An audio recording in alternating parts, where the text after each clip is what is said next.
This is a follow-up to a previous video where I talked about spying a mouse.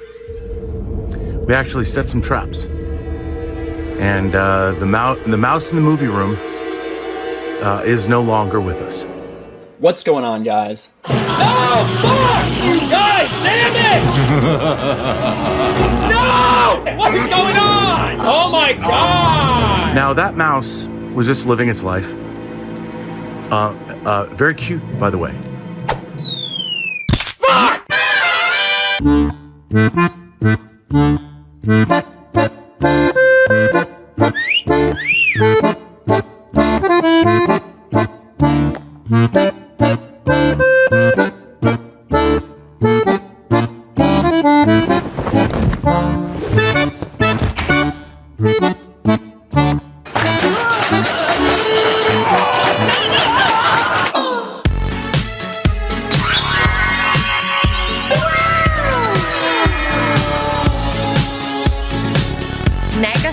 Once you go quarter black, you never go back.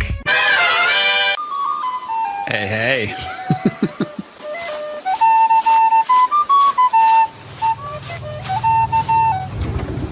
Who knows what wonders?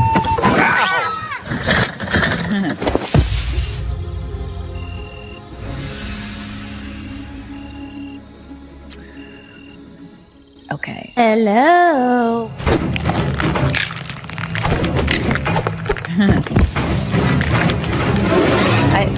I have to shift?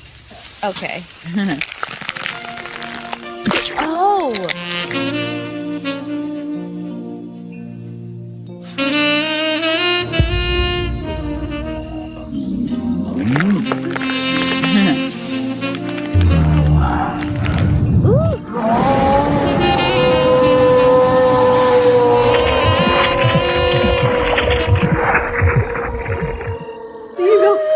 Vamos a presentarle a su mamá.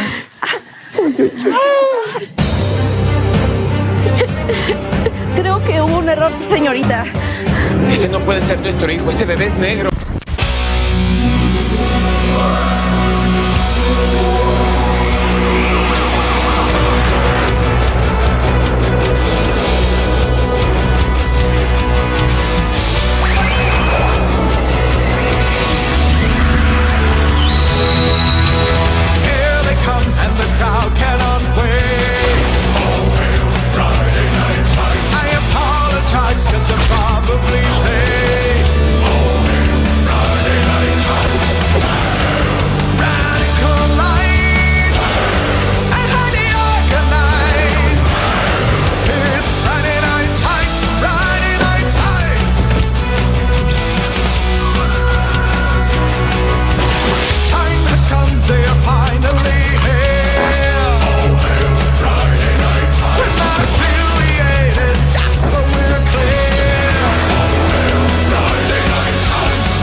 Are you going to be able to see us?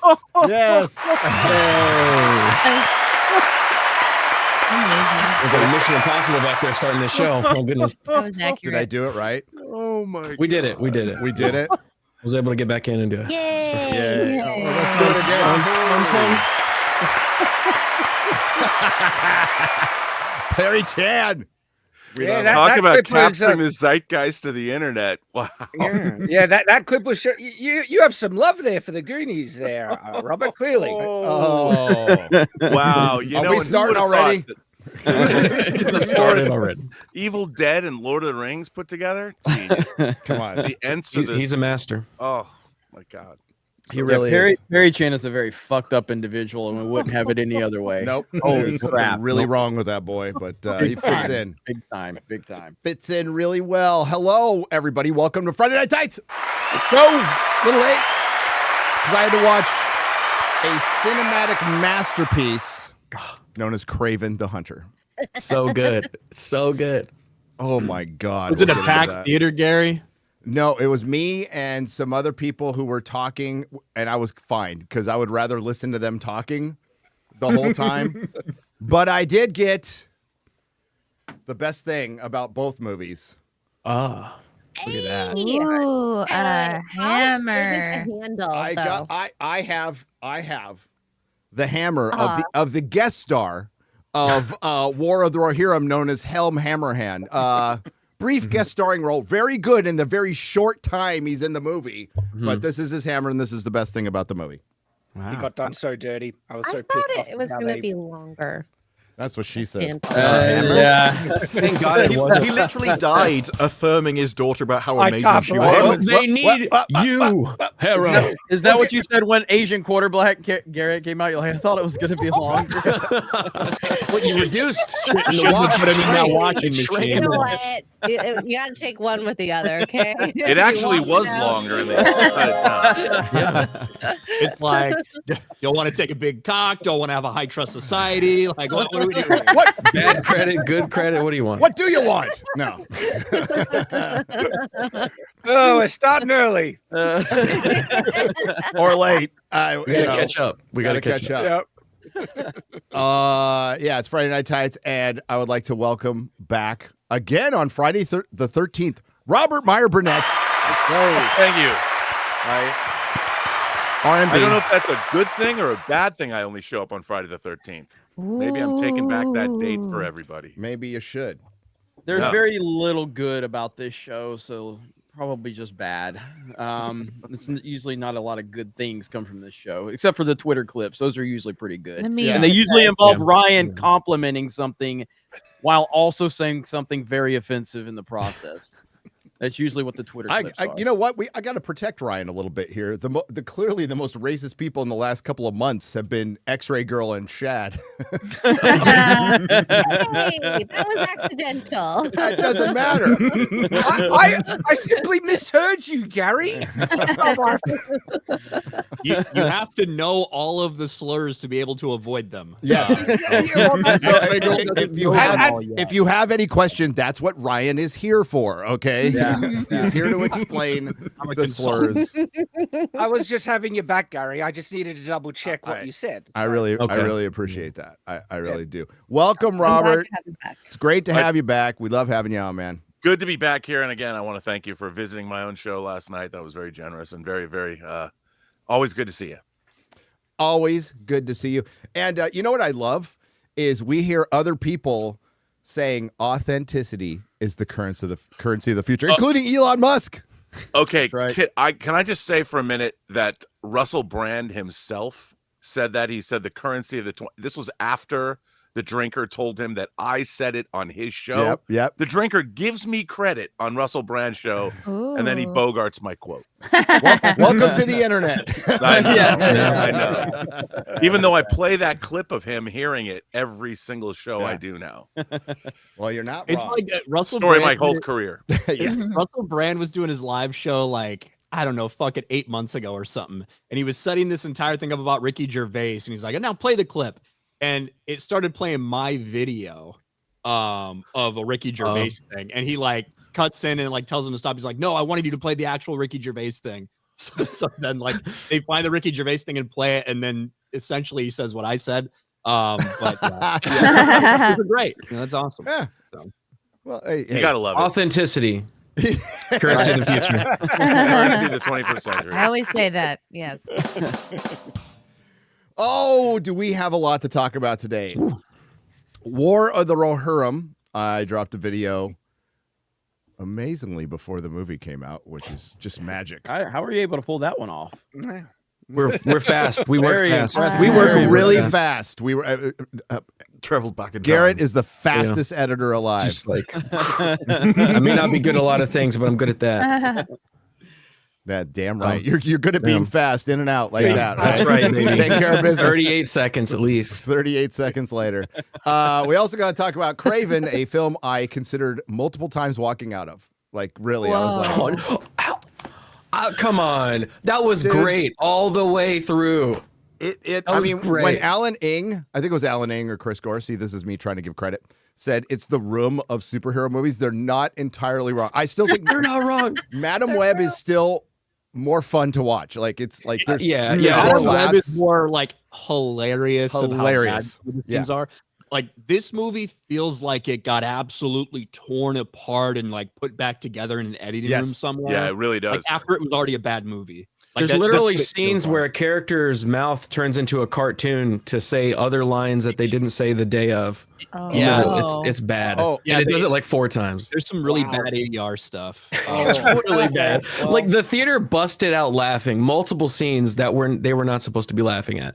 I'm not sure if your intent is to make me want to watch it, but you're making me want to watch it. I think, when it comes on streaming, definitely watch it. I mean, well, you're sober like me, Jeremy. So I think get inebriated or something and you probably have a good time. I don't even think you have to. I was totally sober. I was bone dry sober. It was great time. This is the most positive review Friday Night Tights has ever given in the well, listen, to give this a proper review, you would have to take the Mahler approach on this one. You couldn't just come in and out and explain how bad this is in a 10-minute video. You would have to display clips and there's a lot. Show all the scenes that have nothing to do with each other, that just are smashed together. Like things just fucking start happening out of nowhere. The 45-minute flashback for absolutely no reason whatsoever. For no reason whatsoever that could have been cut out. The ADR, remember the ADR was bad in fucking Madam Web too with the villain? Yeah. So it's the same thing with Dimitri, the chameleon. Sorry, he's the chameleon. And his singing other songs and he couldn't even lip sync them right. It's phenomenally bad. It's astoundingly bad. You know, what's really sad about that is that the director of the film, J.C. Chandor, has made one of my favorite movies of the last 15 years, a film called Margin Call. That's all about the subprime mortgage crisis. He also made a wonderful film with Robert Redford called All Is Lost, and a great movie with Oscar Isaac called The Most Violent Year. So here's an incredibly up-and-coming, talented indie film director that's worked with great people that ends up getting this.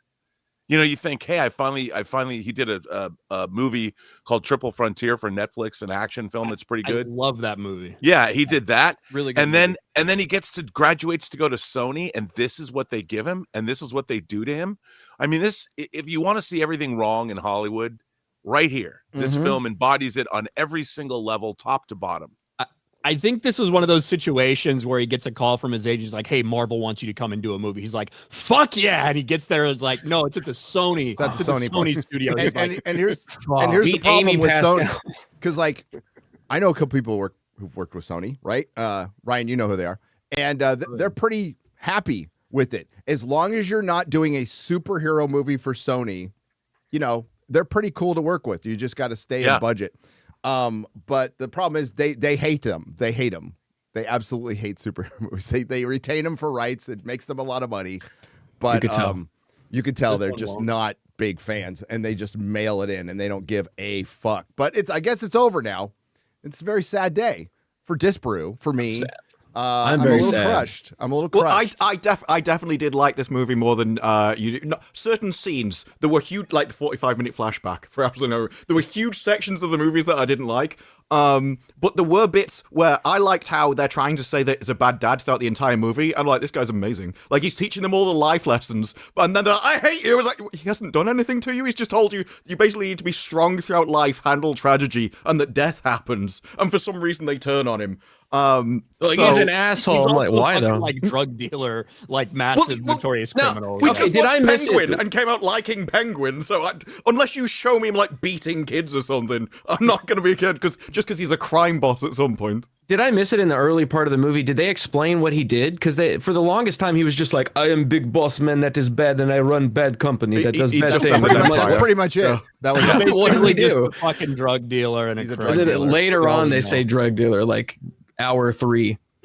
Yeah, I could have done with about 15 minutes less flashback. I know, and dude. I'm like, this thing is going on forever. I was like, what? and maybe some more of in between those 16 years how he found Calypso, maybe, or just cut Calypso out of the movie entirely. Yeah. That also definitely crowbarred in. They have the 45 minutes of backstory, and then in the movie they exposition dump the backstory again. Like there's multiple scenes where you're like, wait, we could have just had this scene. We didn't need the CGI cartoon movie in Africa. I think my favorite part with Calypso is where he was like, I'll kill people, you'll find them down. And she goes, yeah, you do what you do, what you're good at, and I'll do what I'm good at. And it turns out what she was good at was phoning other people to do the job for her. Callisto, right? Calypso. Calypso. Sorry, did I say Callisto? I got mixed up. I'm thinking of Xena right now. Calypso, who was in Torment. Who was in Torment is like one of the best fucking like McFarlane Spider-Man comics. And it's kind of a Kraven Last Hunt too. But if you've ever read Torment, she's in it. She's fucking. It's an awesome comic. It's another thing they screwed up. Gary, does the Foreigner have any powers? Not that I remember. He's just peak human ability, and he's supposed to look like Patrick Goon. So, yeah, it was shocking how many like superheroes or villains or whatever there was a lot. Grew into this movie. They mention the Jackal.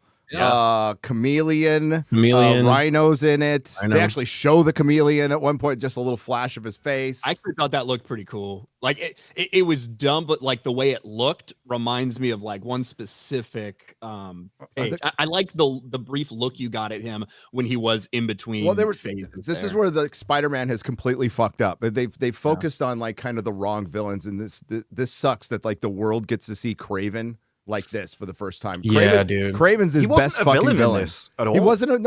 They're all villains.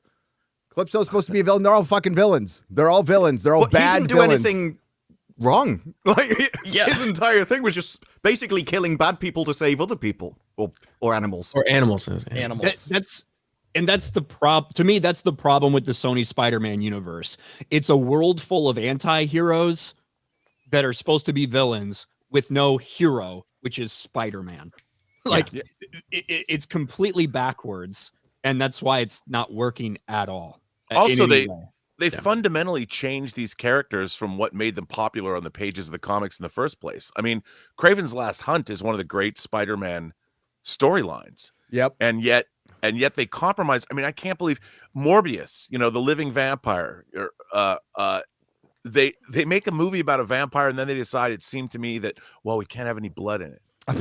So all the blood looks black. They have to cut. It's so bizarre. It's like these films don't have scripts when they start shooting, or the scripts that they do shoot, that they decided to shoot, that they've scheduled and greenlit. After the movie's over, they're like, we don't like the script anymore. And then they go back in and try and restructure and rejigger these movies to make them work. And they just don't at all. And it's irresponsible filmmaking at the highest degree. Well, it's almost like the executive producers are on like cocaine or something. Might be better movies if they were. Did they announce that their Spider-Man universe is like done even before this movie came out? Yeah, like a few days before it came out. And that just shows you how much confidence they had lost in this. So they already knew. They were like, "Don't even go see it. It's fucking terrible. This universe is dead. We're moving on from." And it's inexplicable because the Into the Spider-Verse animated films that Lord and Miller do are wonderful. Mm-hmm. And they're screwing those up too, Rob. I mean, that third one was supposed to be out this year. Yeah. So they're refocusing. No more of these. They're just focusing on Spider-Man. It's going to be the new Spider-Man 4 and Spider-Verse. That's it. So Spider-Man 4 with MCU Disney, right? Right. And then Spider-Man Noir is still happening. Yep. And Into the Spider-Verse. Other than that, I don't think they've got anything else, right? The Venom movies are done. Yeah, they're done. I I'm only sure Tom saw Hardy the will first show up three. in fucking Secret Wars or something. Shocking news. All the Spider-Man movies without Spider-Man are an incredible bad idea. They're a fucking horrible idea. And although you got tons of money. You got to give credit to Venom though. For some reason, those fucking movies made money. The first two, anyway. First two, yeah. I still can't believe it. I can't believe those movies. Well, look at the budget on the first one too. It wasn't that high. It made a ton of money. I think that's what made them fucking greenlight all this shit because they're like, hey, we just made this movie in like 35 days for like an $80-90 million budget, and we made like 800 or 900. Robert, you know the principal photography on Venom, the first Venom, was 35 days. Yeah, no, I mean a lot of it happened. A lot of it's in post too. Yeah. The third one though, it's closing in on what Let There Be Carnage made. I mean, it's at 472 million worldwide, and these movies aren't breaking the bank. So no. but still, it's again, They're just Venom bad. is a character that exists on his own. He can't stand he's on had his own, yeah. comics and I failed to understand how do you not plan? Why not make a Sinister Six movie? Why not do what they talked about doing in the first place? To me, with all this money that's involved, unless they needed to have a loss on the books, I fail to understand why Morbius, Madam Web, and Kraven turned out the way they turned out. They seem to be incredibly interfered with. They're not the movies that I think the stars signed on to make. Aaron Taylor Johnson's a great presence when he's allowed. Like, he was great in Bullet Train. I liked him in Oliver Stone's movie Savages. Whenever he's been in things, as a matter of fact, he's in Robert Eggers' Nosferatu. Can you imagine? He was at the premiere 2 nights ago. There you are in a black carpet premiere, or red carpet premiere, black carpet for Nosferatu, with a great world-class filmmaker in Robert Eggers. This is his 4th feature after The Witch, The Lighthouse, and The Northman. And at the same time, you have Kraven in theaters. Right. I mean, how take away the fact that you're a Hollywood actor. That's got to be a tough. How do you? It's got to be tough for anybody. Yeah. Well, this movie felt like Fall Guy. Aaron Taylor Johnson was in the Fall Guy. He played the actor that played all these cheesy action movies. Very good in that. This movie felt like a movie that character would be in. I was watching. I was like, "What is it?" That's good. You're absolutely right. That's what good. did Fall Guy end up making it? It lost money, didn't it? Sadly, Which is a pity, because that was a good movie. That was a good movie. So damn good. It was great. If I had a top 5 films, it would probably go on it this year. It was really good. Pretty fun. It's a good time. Did you guys see on the red carpet for Nosferatu and fucking Robert Eggers gets asked about SpongeBob SquarePants? Yeah. But he acquitted himself. He gave a pretty good answer. He did, yeah. You know, he did say that monsters for kids begin with things like SpongeBob and begin with, he said something else too. Muppet Babies. Muppet Babies. Yeah, that's where kids' fascination with monsters come from. Oh, dude, Sid and Marty Krofft when we were kids. Oh, well, yeah. Shit, that stuff. Come on, nightmares. Lidsville. Yeah, I didn't know what it meant to be stoned, but when I was a kid, I did. Lidsville is nuts. Lidsville is nuts, man. Crazy show. Watched that and it disturbed me as a kid, but I watched it. The hell out of it. Everybody, you fall into a hat and go into another world, right? And that's what I get them mixed up. Where was Witchy Poo in? HR Puffin stuff? Was Witchy Poo and HR Puffin stuff? HR Puffin stuff. Yeah. It's all a blur. It's all yeah, I haven't watched any of that for 1,000 years. What's this? My favorite Nosferatu fun facts is that a lot of younger people are introduced to the character through SpongeBob SquarePants. Do you know about this? And do you think I know about it? Yeah. But there was a show that called Muppet Babies when I was a kid that would play little clips of like Lon Chaney's Phantom of the Opera and that was and early versions of Cyrano de Bergerac and stuff. And that weird cartoon like gave me exposure to a lot of movies that like I watched when I was a little older with memories from Muppet Babies. So thanks, SpongeBob. my favorite Nosferatu? A lot of people nightmares. It's just like somebody who's like super highly respected as a filmmaker on the red carpet, getting to make this movie he's always dreamed about making. They're like, what do you think about SpongeBob? That's definitely the kind of question I would ask. He handled it very well. That's almost, but that's not as good as Nolan stating his favorite comedy. Talladega Nights. Talladega Nights. Chris Nolan loves Talladega Nights. Man. We still got to see the Variety interview. I don't think we've seen the one from Variety yet. We've been told that this is the gayest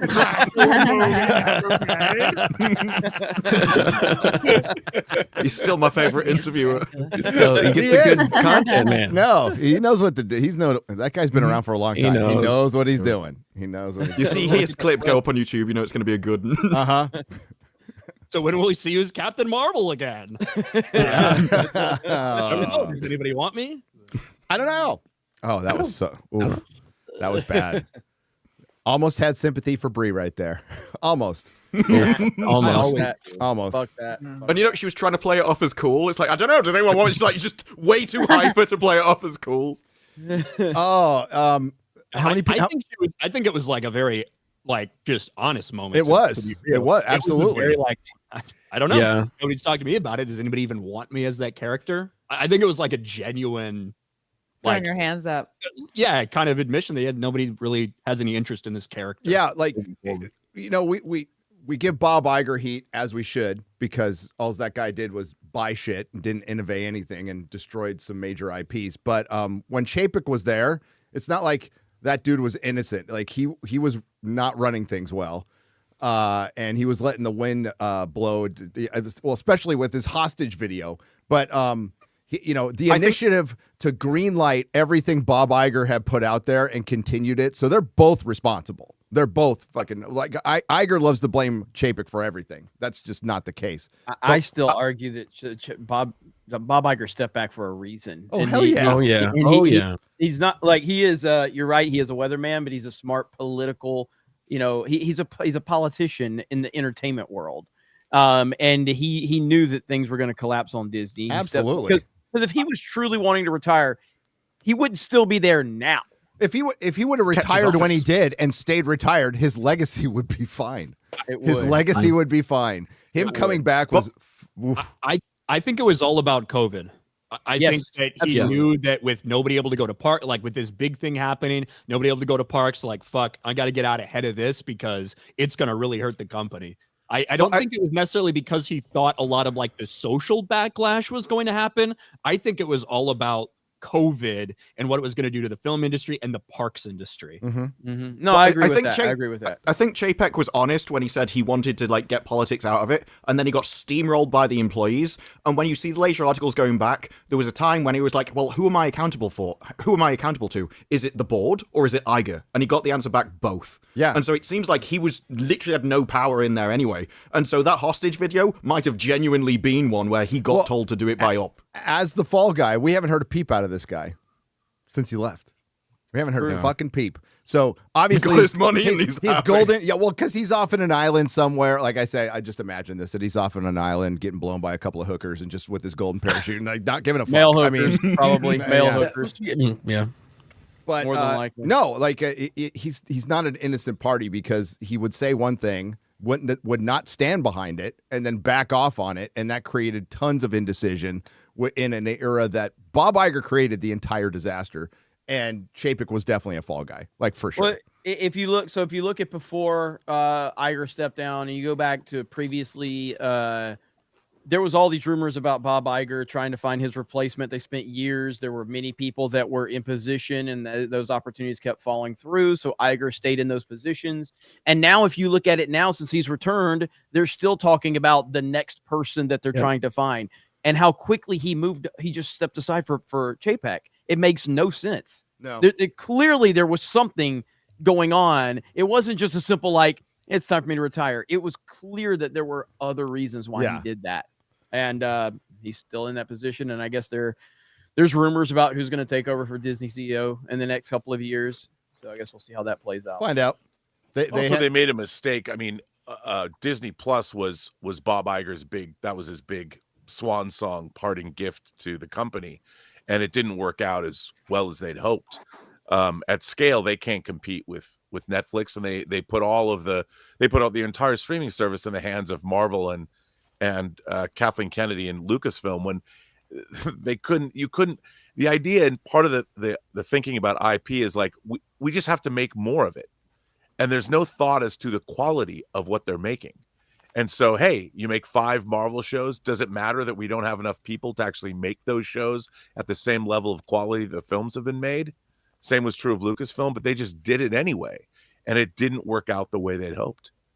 No, and it was a couple studios that didn't know how to make television. They made movies. They didn't make television. The television Marvel part, that was separate for the longest time. They got rid of them. So you're bringing people in who have no idea. Marvel didn't have showrunners.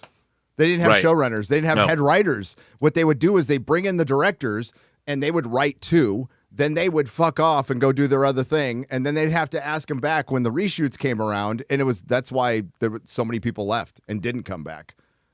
And one thing that we have to keep in mind, and I know it's not completely in our wheelhouse, like on the FNT side, but like Epic Universe is opening in Orlando That's going to be a huge hit to Walt Disney World and their theme parks. It's going to be massive. And they don't have a plan to counter what Epic Universe is going to be. It's going to be a huge hit to their theme park business, which will hurt the company as well, which will impact whatever Iger has planned, whether he's going to retire or step aside or whatever. So that's going to be very interesting as well. So we'll be paying attention to that. It will. It will. And wow, we just went right off of that Kraven movie, didn't we? Did anyone notice where there's two guys fighting him and he throws a knife at one, jumps on him, starts punching him in the face, and there's a guy next to him with a machine gun pointed at his face who just vanishes. Like, they even cut to him while he's punching the other guy in his face and point to him holding the machine gun at him, and nothing happens, and then it cuts to these. The editing is my favorite atrociously line. My bad, favorite dude. line from Calypso, and I got to get this right, is they're talking about her grandmother who was the sorceress or whatever. And she goes, well, he's all, could you make any more of that stuff? And she's all, no, she died. And then I never saw her again. And she said it out of order. If you think about it, it's like, of course you never saw her again. She died. She died. But she tried to allude it like she had not seen her again before that. And it was so fucked up. It was Every line, I'm like, almost. What the fuck did she just say? Almost every line out of Kraven. Go ahead. Can we also just acknowledge that a movie that's full of kind of awkward, weird deliveries and random ADR stuff, the worst acting and line delivery of the entire movie was absolutely by that grandmother. Yes. Every what was that? Was awful and like terrible.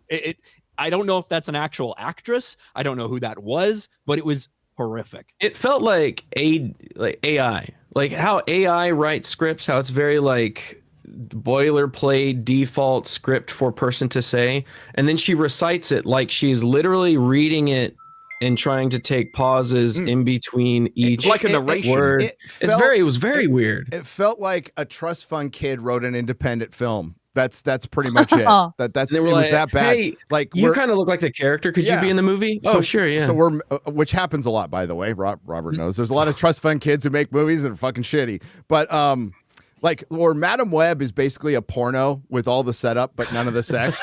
Like Kraven is definitely like The Room. It is like for sure, like the way it's put together, and like I feel bad for that director. You're my favorite customer. Yeah, like, all throughout this entire movie. And then Kraven would say these lines that were completely for the trailer. None of them made him into the trailer, but they were like, "You must be the hunter.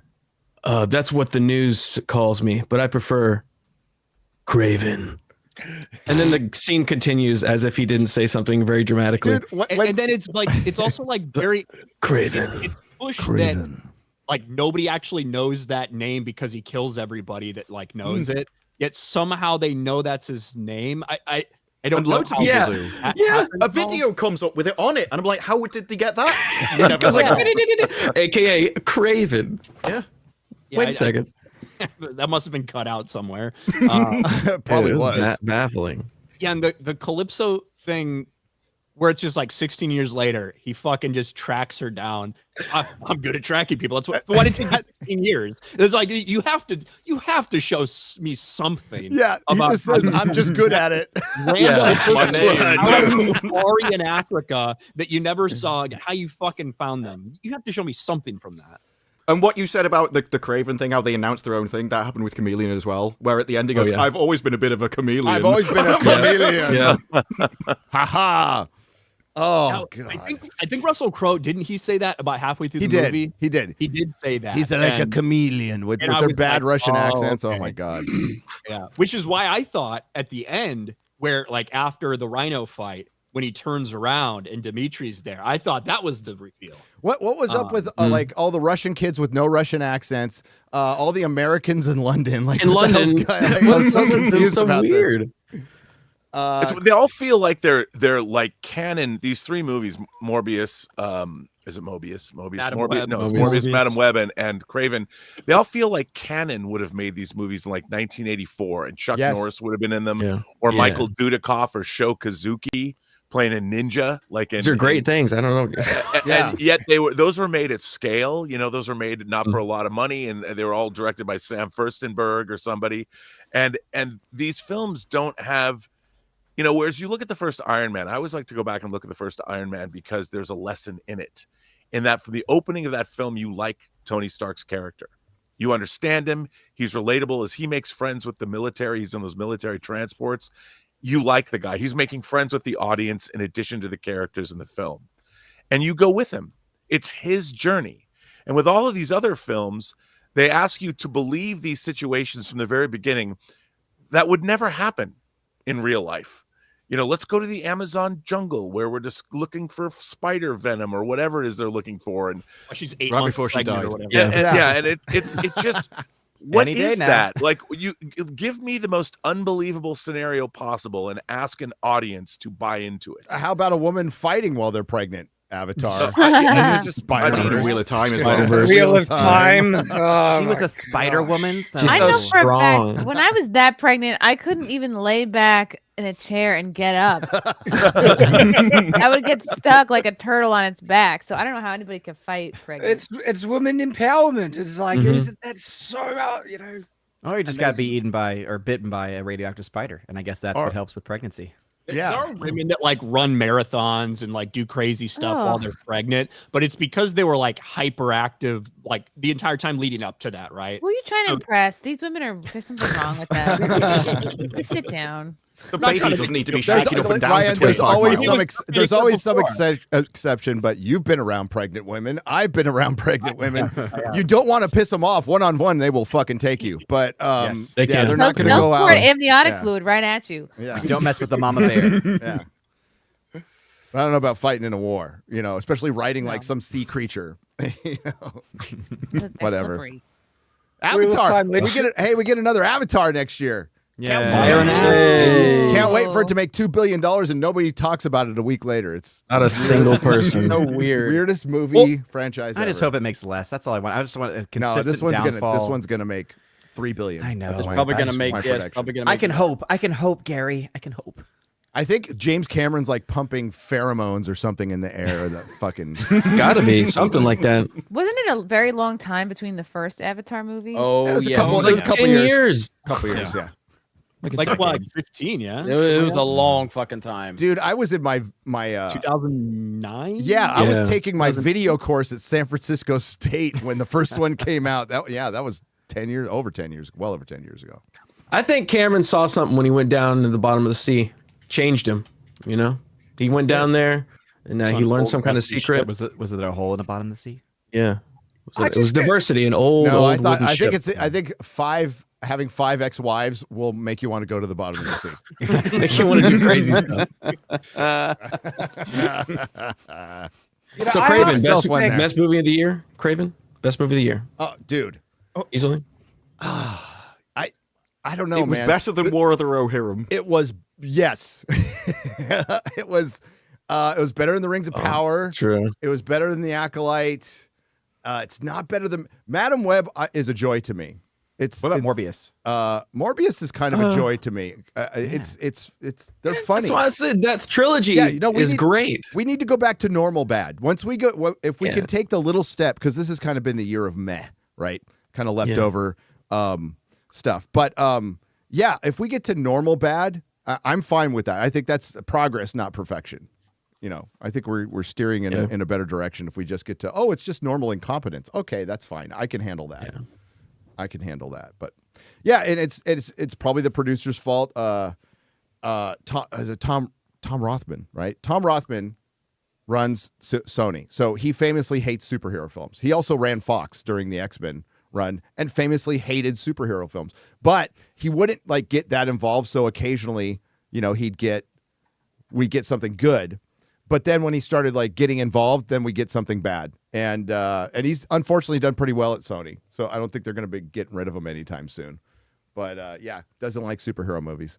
So they're going to make less. And I'm wondering if this has anything to do with like, because we know we're getting another Spider-Man movie with Sony and the MCU. So they must have made some other deal. And I think we're going to get some news coming out on that pretty soon that you might like. I was looking at like, because obviously Kraven's going to flop massively at the box office. I don't know what the budget was for that one, but $110 million. Can someone explain to me And I said, because I went down to like Miami to watch the re-release of Interstellar in IMAX. There's only like 10 theaters. Hey, that's Mahler's favorite movie. Did you know no, he loves it. Yeah. He loves it. So Interstellar made like $5 million in just 10 theaters last fucking. That's crazy. It's number 5 movie in the country in 5. That's insane. And didn't another re-release come out and do I think it well was too? Coraline, I think. Yeah, Coraline came out. Yeah, just came out, Coraline yeah. did. So my question here is like, why the fuck don't they do this more? Like, why wouldn't you be releasing Christmas movies right now?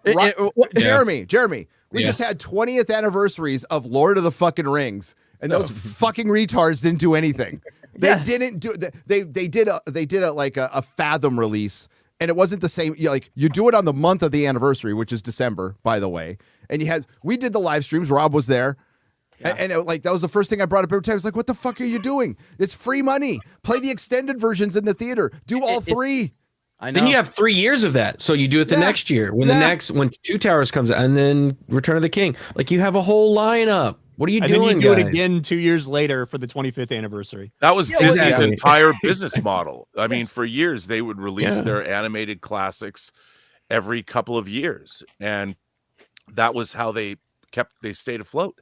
Yep. And you think they would continue to do that, but with streaming, and they just re-released Interstellar in a new box set in a 4K disc with some swag and extra special features and all of that. So it's amazing to me that they're sitting on these assets that aren't being utilized in some way, shape, or form. I agree, because like when I went there, I mean, I bought priority seating. I got there a little early, and it was sold out. It was 100% sold out. And the best thing was in the IMAX theater I went to see it in, they speak to you beforehand and they say, if you are on your phone, we will kick you out. I'm like, fucking thank you. This is the best theater ever. They would have kicked me out of Kraven because I was on my fucking phone throughout the entire movie. I'm on my phone in every movie. But My favorite thing about the brightness all the way down. It's bad people. Jeremy, how was the experience how was that for you seeing it again in that venue? So I've never seen it in 70 millimeter. I've only seen it in Limax. So I watched Interstellar 7 times when it came out in theaters 10 years ago. So I loved it. And but seeing it in 70 millimeter was like a fucking religious experience. Like it was unbelievable. Those IMAX shots when it goes full screen, it's completely insane. And the sound just rocking your seats. It was intense as hell. And of course, Hans Zimmer's score is just phenomenal in that movie. So it's really you watched it. You watched it 7 times at the cinemas. Yeah, it's my favorite movie. What? Dude, I went to like it. I think it's a good movie, but not that good. I saw the Dark Knight 10 times in theaters. I saw the Dark Knight Rises 11 times in theaters. Why Rises more? That's just the mainly because I just convinced himself to like it. Yeah. Hold on. Okay. I love Ryan just answered Rises. the question. Okay. Ryan just answered it. I love the Dark Knight Rises, but it's got a ton of problems. Around the 5th viewing, I'm like, I don't really want to go see this movie anymore, but I did say I was going to see it more than The Dark Knight. The guy in Memento doesn't watch movies that often. Dude, to be fair, one of my biggest aside from the knee brace, okay, the magic knee brace, my biggest problem with that was them taking over a city and a bunch of cops cowering around, and then then COVID happened, and I went, oh shit, that was pretty real. Yeah, I'm sorry, Nolan. Time has been weird. So the more you watch The Dark Knight Rises, the worse it gets. But then the more that we go as a species forward, the more realistic The Dark Knight Rises becomes. Well, things can always get worse. I mean, like compared, I'll watch The Dark Knight Rises is better than Kraven. Okay, so you know, it's like the Hobbit trilogy is just looks so much better these days, even with all of its stupidity compared to what we've got. It's like Demolition Man. Everyone was supposed to look at the police and go, "That's ridiculous," and now it's just the British police. Like, what? With them literally going, "You disrespecting me,and then running off. I'm like, what's happening? Demolition Man's going to be how sex is for a lot of people. Yeah. Like, I can't remember. Maybe Rob wasn't high at that time. I was pretty high at that time. When Demolition Man came out, right? I was either locked up or I can't remember. It's like 94. Oh, no. Yeah, I was out. I was fresh out. That's why. Okay. Did it do well? I can't remember if it did well. It did or not. okay. Yeah. It wasn't a huge hit. 93. It was 93. It did okay. Oh, I was locked up.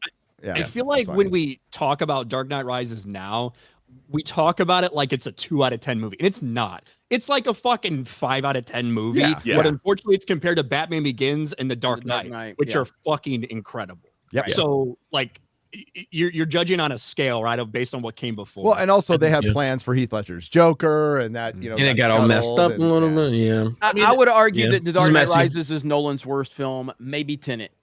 I'm just not smart. Either I'm not smart enough to understand Tenet. I think it's Tenet. Horrible movie. No one understands Dunkirk was Tenet. pretty boring, dude. I think he's even come out and gone, well, you're not supposed to understand it. It's about the journey, like unironically. It looks great though. I do not like Tenet. I don't like. He just made it complicated to try and appear as if it was intelligent because nobody understood what it was. It's like faux intellectualism. The thing about The Dark Knight Rises is like the first 45 minutes is really interesting watching all the puzzle pieces being put in place. I love the opening plane sequence. It's amazing. But when Bane goes in, it falls apart from you when Bane goes into like their version of the stock market and steals everybody's money. Time and to go mobile. They turn off Bruce Wayne's power for not being able to pay his power bill in his house. I mean, that takes months, and he doesn't have anywhere else where he's parked money. It was only all in that stock. The one I've stolen all of your money, Bruce Wayne. I mean, how about diversification that stock portfolio? And buddy? wouldn't Batman have a generator to power his house? It is the Batcave. I outsmarted the bat. I turned off his power. I cut his cable. I broke He has a the contingency for everything except a power cut. It is a bad movie, but I absolutely fucking love it. I love it unconditionally. I mean, and he goes back to Gotham, and there's the flaming bat symbol that's on the Why bridge. did he waste all that time to do Did that? he paint that? Was he up there like hanging from scaffolding? I want to see that deleted scene. He's not Eric Draven. It's gonna send a message. It's Trust me. like he's like watching him walk out there on the plank. Light it up. What? What the fuck have you been, bro? What are you doing? So that's what that feels like. Oh yeah. So my God, Kraven. It's bad for the Marvel brand because there's a lot of people who don't differentiate. Hell, there's a couple of actresses who might have thought they were working for Marvel Studios projects named Sydney Sweeney and Dakota Johnson. It's so funny because I'm going over that again, Ryan. They tagged their Instagram posts when they announced it, when the Hollywood Reporter came out with the big announcement. Dakota Johnson, Sydney Sweeney attached to this. I think they tagged like Marvel Studios. They did. Like, they did. Disney Marvel Studios. They did, so. and Dakota fired her agent right before the movie came out. So. Smart move on her part. Somebody in the chat just said Kraven's so bad people can't stay on topic. 7 out of 10. Yeah. I mean, I'd say yes. You're right, but this is also Friday Night Tights. So let's keep we're that in just mind. illustrating the movie. That's how the movie is paced. It's just all over the place. So. Calypso's kind of hot. I mean, that was all right. Yeah, She's not unattractive. And except when the lower half of her face turns into CGI. But it's like this movie didn't need her other than the fact that she gives him the power in the first place. Like you easily could have constructed this movie where she's not in it at all. It's not like she's a love interest. There's never any hint of that, which is also fucking weird and strange. Like that almost stands out to you. The fact that there's no romantic anything hinted at or ever possibly suggested or anything between her and Kraven. And she disappears. That's not the case. She disappears. There's not like an epilogue wrap up with her character and Kraven going like, hey, thanks so much for helping me out and saving my life twice. She just is gone. 1 year later, she's literally there to because otherwise it just would have been a load of blokes. So they clearly went, well, you can't do a movie with that. So they just made a high pass lawyer because, you know, all the peak lawyers, there's loads of women going around that for some reason work for criminals and know all of these assassins and can track people down from around because that's part of a lawyer's job for some reason or something. Well, I have a question. Like she could get people killed as easily as Kraven could, way they started describing. Yes. I have a question for the lawyers out there in the chat. Is it easily transferable knowledge from American law to UK law? Can you just do that as a lawyer? No, and become a head of one of you work in a New York DA's office, and all of a sudden you're just working for a firm in the UK. And you're like 25. It's not an American firm; it was a British firm. right? Yeah, it was a British firm. Even accountants can't go from country to country, and the law is way broader and more complicated. Oh God, accountants must be a nightmare in your country. Oof. Well, that's why they get paid more. It's like the more complicated the system is, the more they get paid. Yeah. Why do you think Scrooge was how he was, man? He's an accountant. Might have had a point, Scrooge. Might have had a point. So crazy is that Russell Crowe is in this movie. Like, I know, and I love Russell. He's got a mortgage too. You know, it's like, well, it's like, yeah, he's he's in Thor. He's like just showing up as dads in all the superhero movies, right? So he's Is it like Superman, the Michael yeah. Caine Jaws thing, where it's like, Jor-El. I gotta pay for some stuff? Jor-El, it's yeah, and he's That was like last time and Russell Crowe Leon's looked getting like Russell Crowe. larger. So Yeah, everyone. I feel like his Russian accent was strikingly similar to the Italian accent he had in The Pope's Exorcist. That's how I felt while I was watching the movie, because I recently watched Pope's Exorcist, which I actually think is awesome. I love Russell Crowe. Yeah, I love Russell Crowe too. But I yeah, liked him in he's this. Like, he you gotta was take in a a job. pretty great. There's a great action film. It's not a huge budget movie, but it's called Land of Bad. I don't know if anyone saw it, but it's about this military team that's going on an assault, and he plays a drone pilot, like in Vegas. Russell Crowe does, and he has to like watch and sit back while these guys get attacked. It's actually a great action movie. It's a pretty good movie. And I wasn't expecting much when I watched it, but it's really good. Yeah. Land of Bad. fucking bad CGI in Kraven. Like, well, the and rhino he's jumping off a wall. The rhino, Well, And they stayed on him. Like they stayed on his death. To be honest, I think the lion that we see is maybe the worst. Like, that of all the bad CGI. And listen, I can forgive $100 million movie if it looks a little bit bendy when you're CGIing somebody like doing some crazy thing, right? But the lion, to me, how did that look that bad? Well, like, Disney stole them all for Mufasa. That's why. all the character models for the all live the action specialists. So what about the fucking wildebeest caribou? I don't know what the fuck they were. But the caribou that were up in the Sahara when they or were wherever they running, dude, it was so bad. It looked like they were just sliding. they were just like they were like Hot Wheels on tracks going down. It was so bad. Oh yeah, Rhino. enough. I saw a lot of people talking about how Rhino looked like the design. I actually like the design itself once he fully transformed. I actually thought like the design was good. There are obviously some sketchy parts, the CGI wise. Execution but, of the animation CGI of is fab, but just having him instead of being in a suit, just being a rhino dude, yeah, that was fine. I thought it looked good until he started moving, and then and then they stuck on his face as he died. Transforms, I hate. So yeah. When he's charging and he's got his arms up and he looks like he's got like little bitty little caval arms going. Yeah, I think it works. I think that works. No, it didn't work at all. Yeah, come on. No. Yeah, I know. his It's your little favorite movie. rhino arm. He's a rhino. Dude, Rhino's got little arms. People have forgotten this movie while we're talking about it. All right.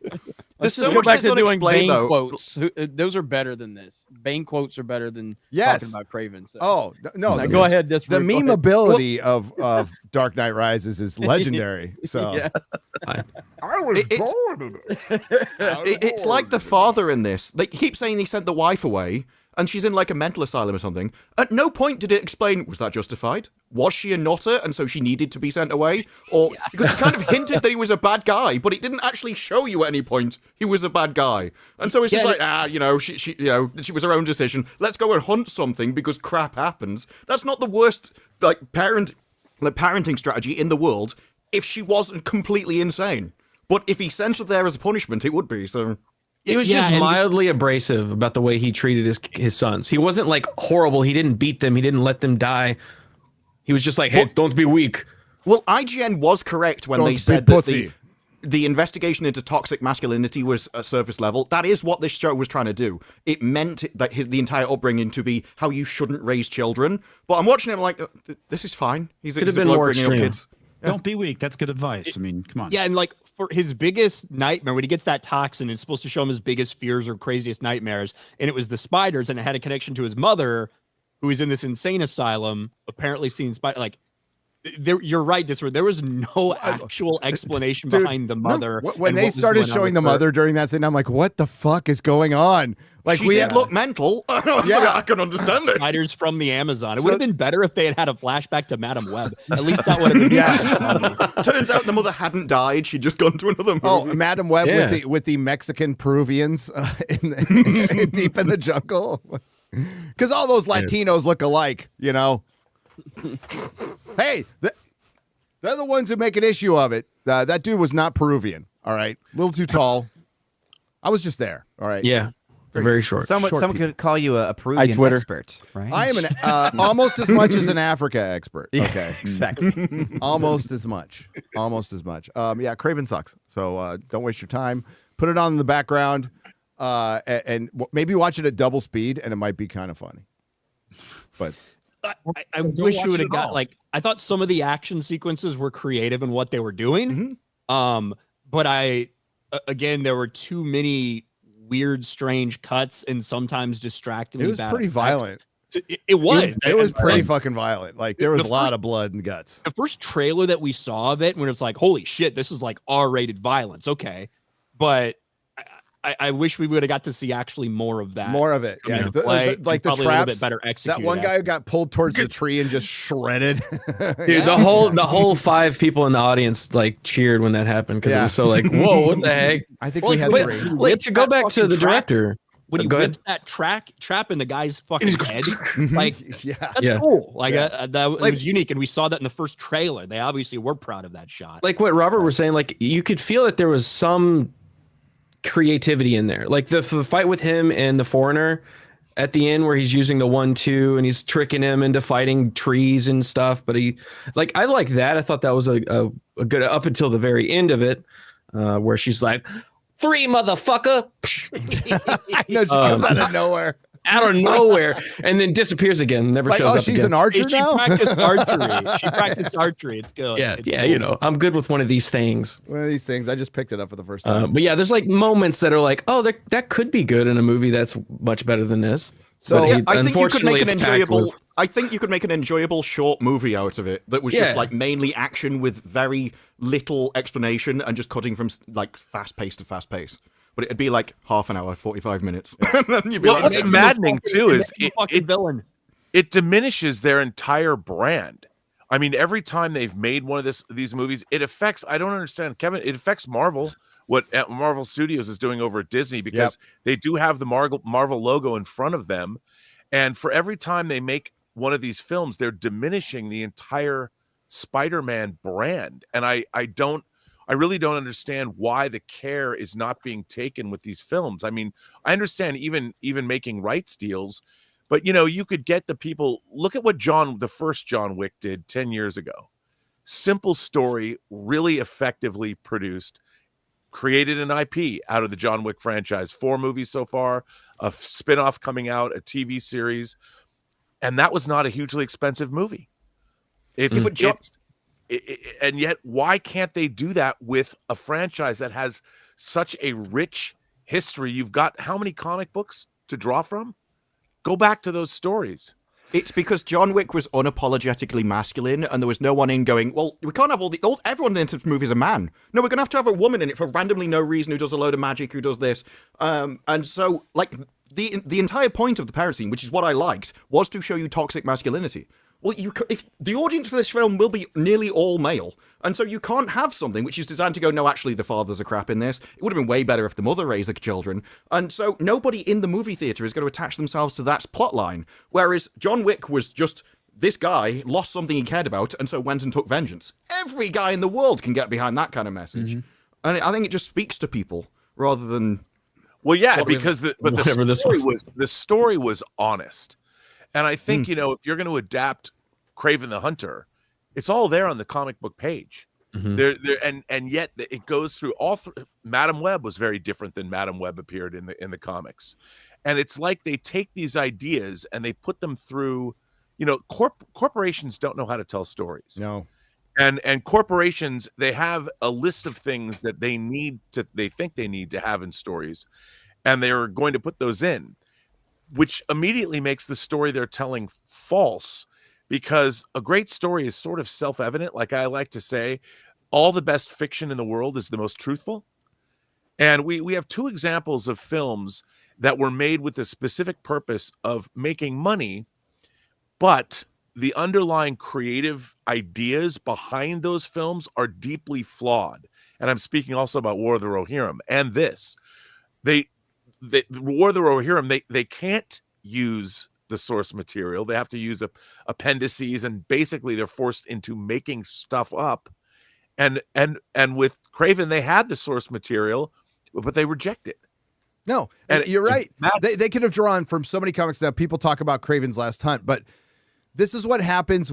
This is the world introduction to Kraven. So you can't unmake the soup on this one. And this is where it dilutes the product. So Dark Phoenix Saga, we've seen it twice now in movies, and neither was done very well. So even if they go off and do one right someday, for one, you have to build up to it. You can't just here's the Dark Phoenix Saga. No, we got to get to know Jean Grey. And once we get to really know Jean Grey, we got to see her turn into the Phoenix, and it has more impact. Same with Kraven. Kraven's Last Hunt is Kraven's last hunt.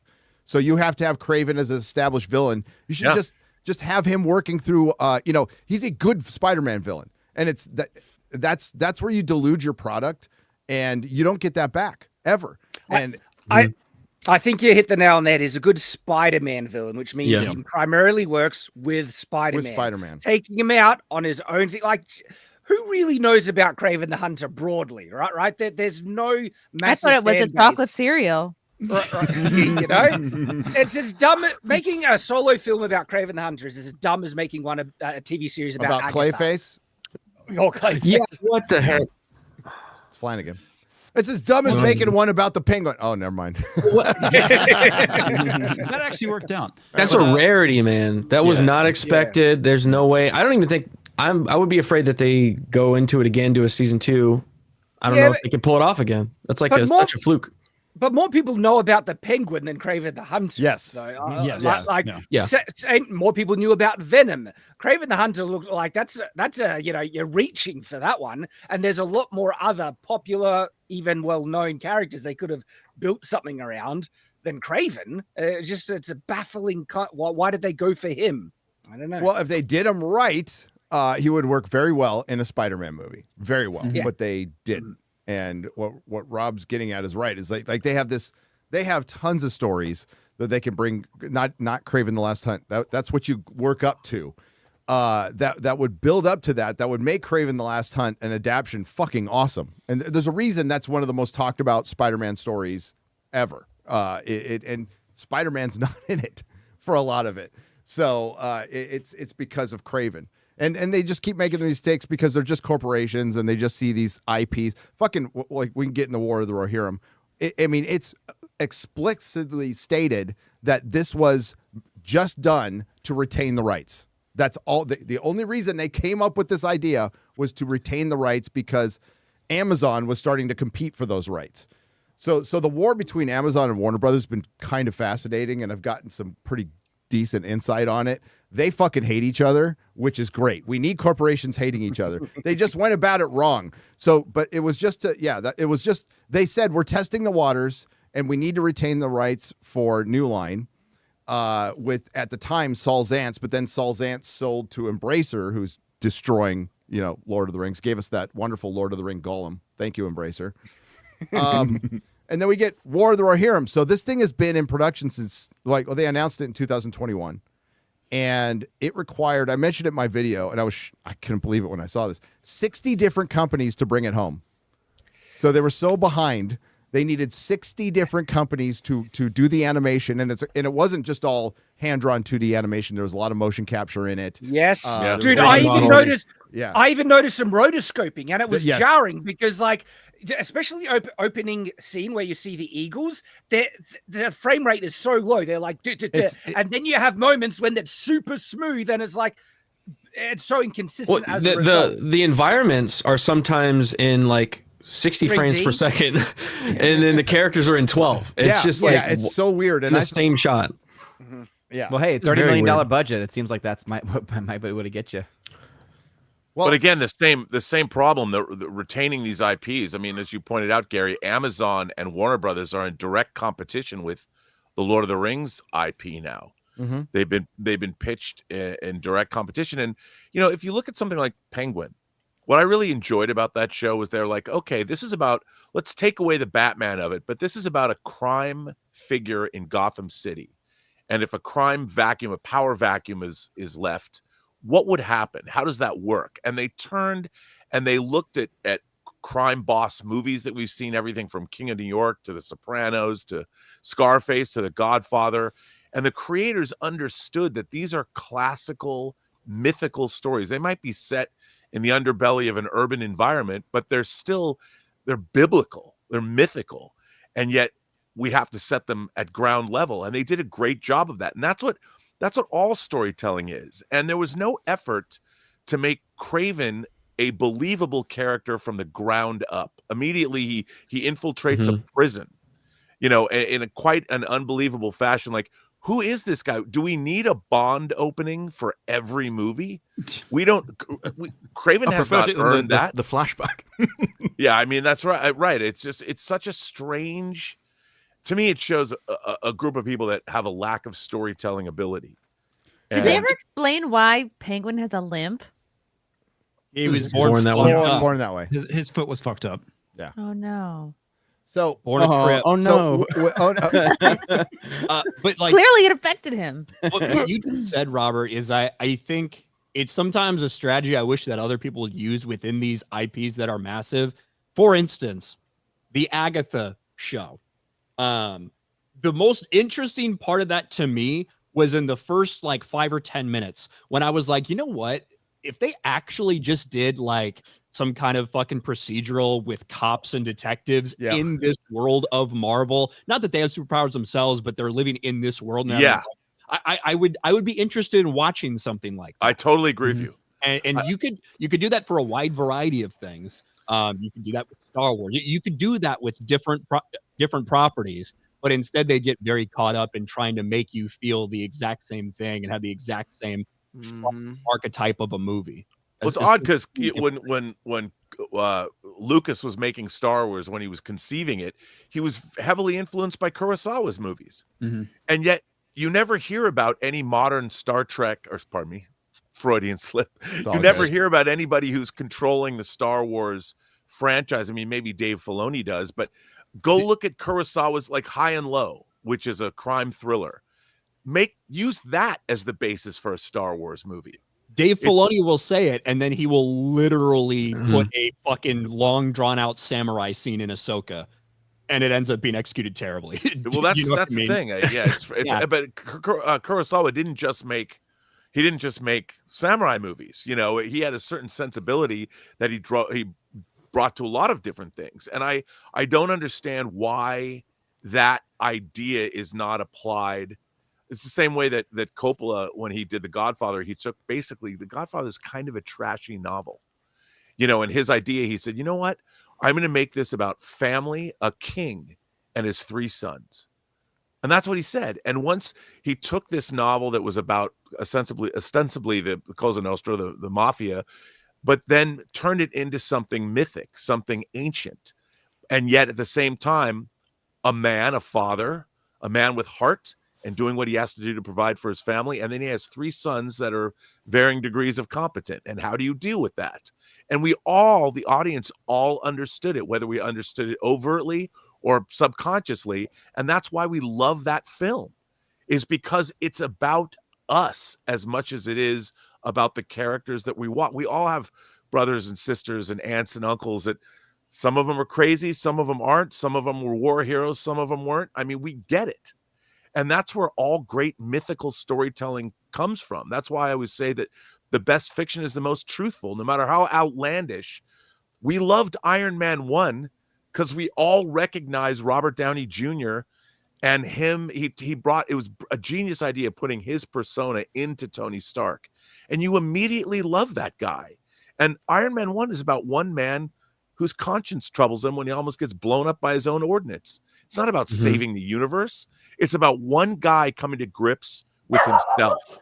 And if I'm not mistaken, didn't Favreau have to fight to get him in that role? Oh yeah. Yes. So that's the guy that the creative behind Hollywood hated him. actually fighting for his vision instead of just listening to all the red tape bullshit and all the voices and all of that. If Yep. you're going to hire somebody to do something, you need to give them the creative control, for better or for worse. You're hiring them for their vision. Let them do what they need to do. You need to have vision. You can't have something imprinted. Robert has said it. Star Wars is not about anything anymore. It's just about Star Wars. It's about itself. And you need to be saying something. I mean, Star Trek, don't even get me started on Star Trek. It doesn't even know what the fuck it's about. No. Do you think the Last Jedi? Do you think the Last Jedi scarred them because they let Rian Johnson have his vision and it just went so off the rails that the execs are like, no, we're going to control everything now? Maybe I think there was no vision for that trilogy, and that's that's the problem. And he inherited Luke's position.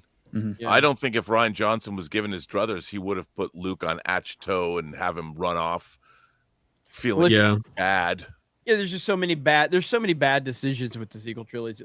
If you look back on the early scripts, Luke was a dominant, figure in episode 7. And then they reportedly, because Luke took too much attention away from the new characters, JJ decides to push him to the end.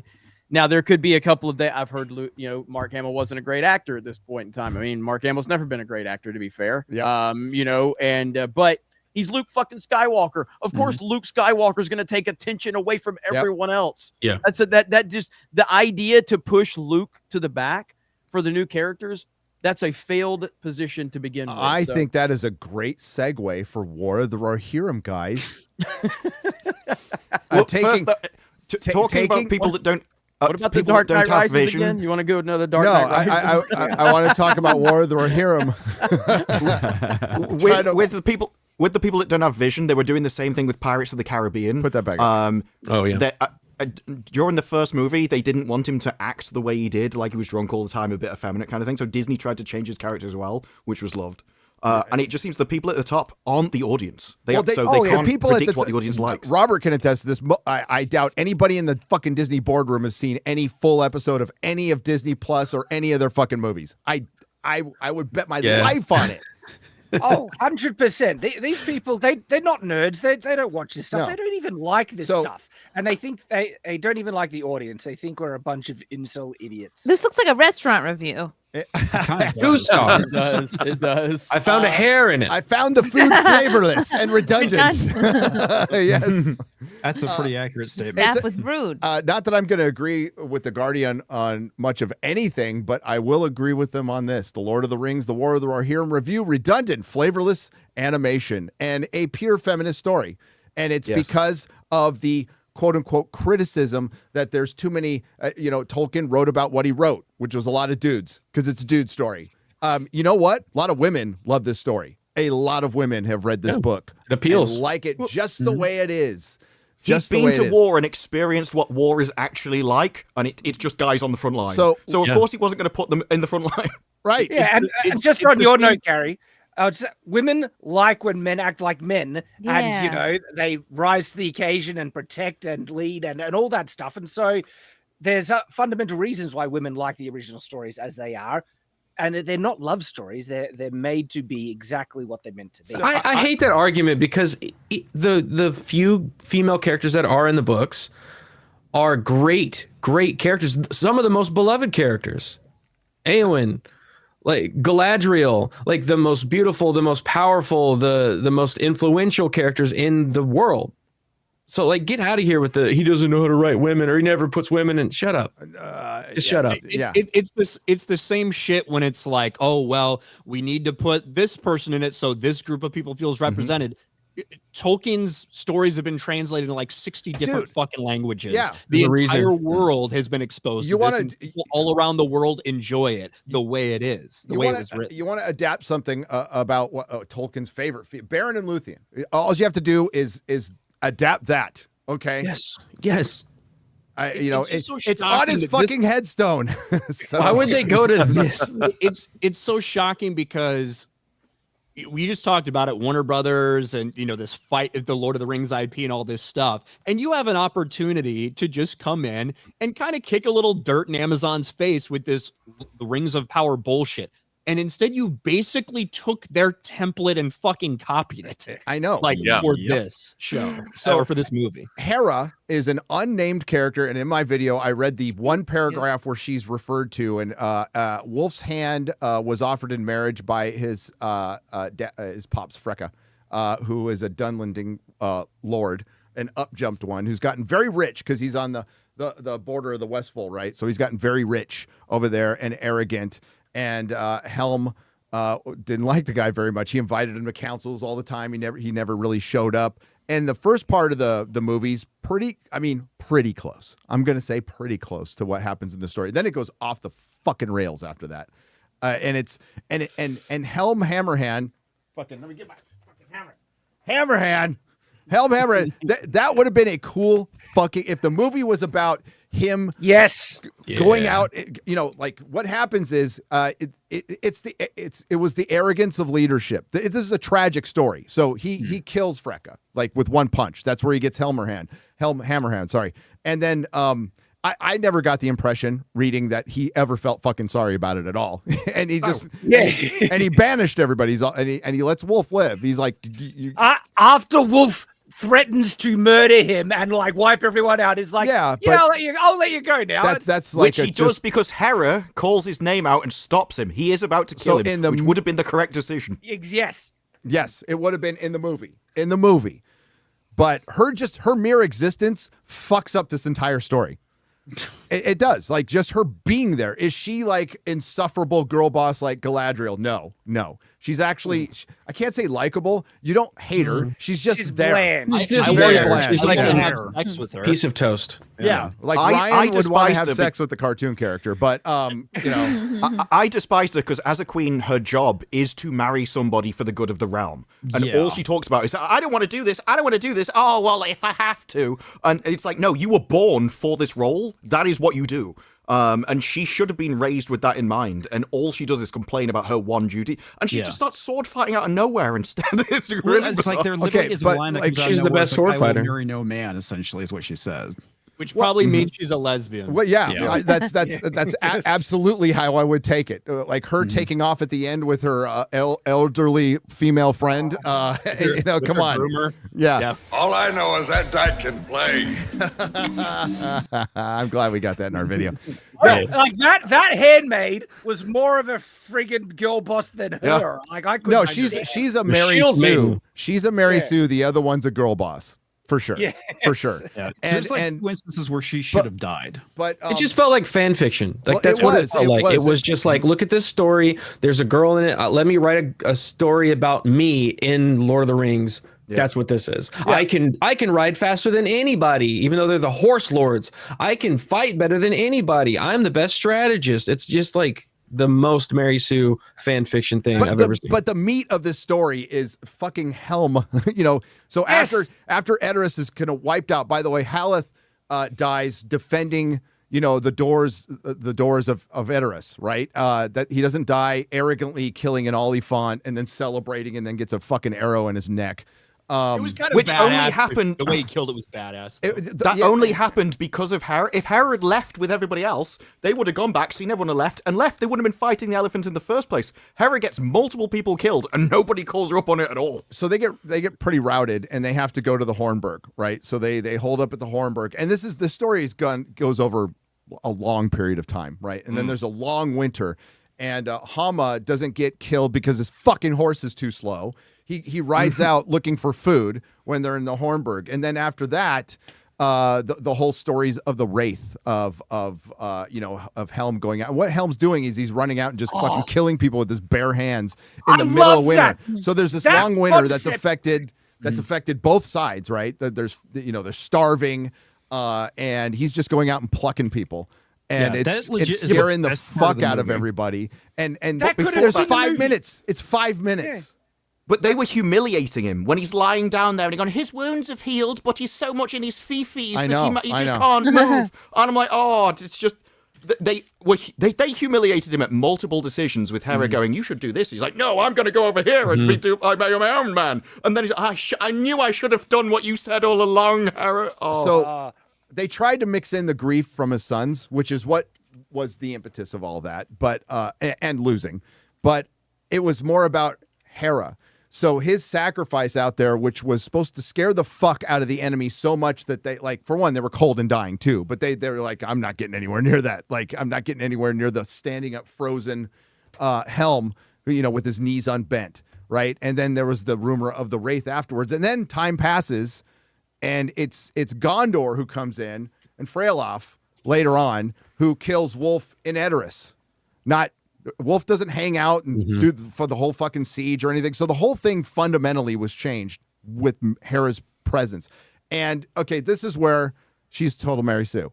So she gets saved by people, Shad, which you point out in your video. I watched your video. But the thing is, she ends up saving the people who saved her. So Freylof saves her from the Oliphant. But then she lures the Oliphant into apparently the Watcher in the Water can like jump around lakes and get into Rohan. Yeah. So that's there. And so she kills the Oliphant. She gets that kill even though she led it to its death. And she saves Freylof. When the Helm Hammerhand is encountered, when she encounters the orcs and the troll, it is Helm who comes in and saves Hera, but then she saves him. She's the one who kills the troll with the fucking spear. I forgot that. Like, was it the spear? Was it? Yeah, it was a spear. So she saves him. Did she he say? obviously was like a Helm was portrayed as a badass motherfucker. He was. Like he absolutely was. And he's like fighting hand to hand with a fucking troll for like 2 minutes straight. Yeah. Then she finishes it with like a spear.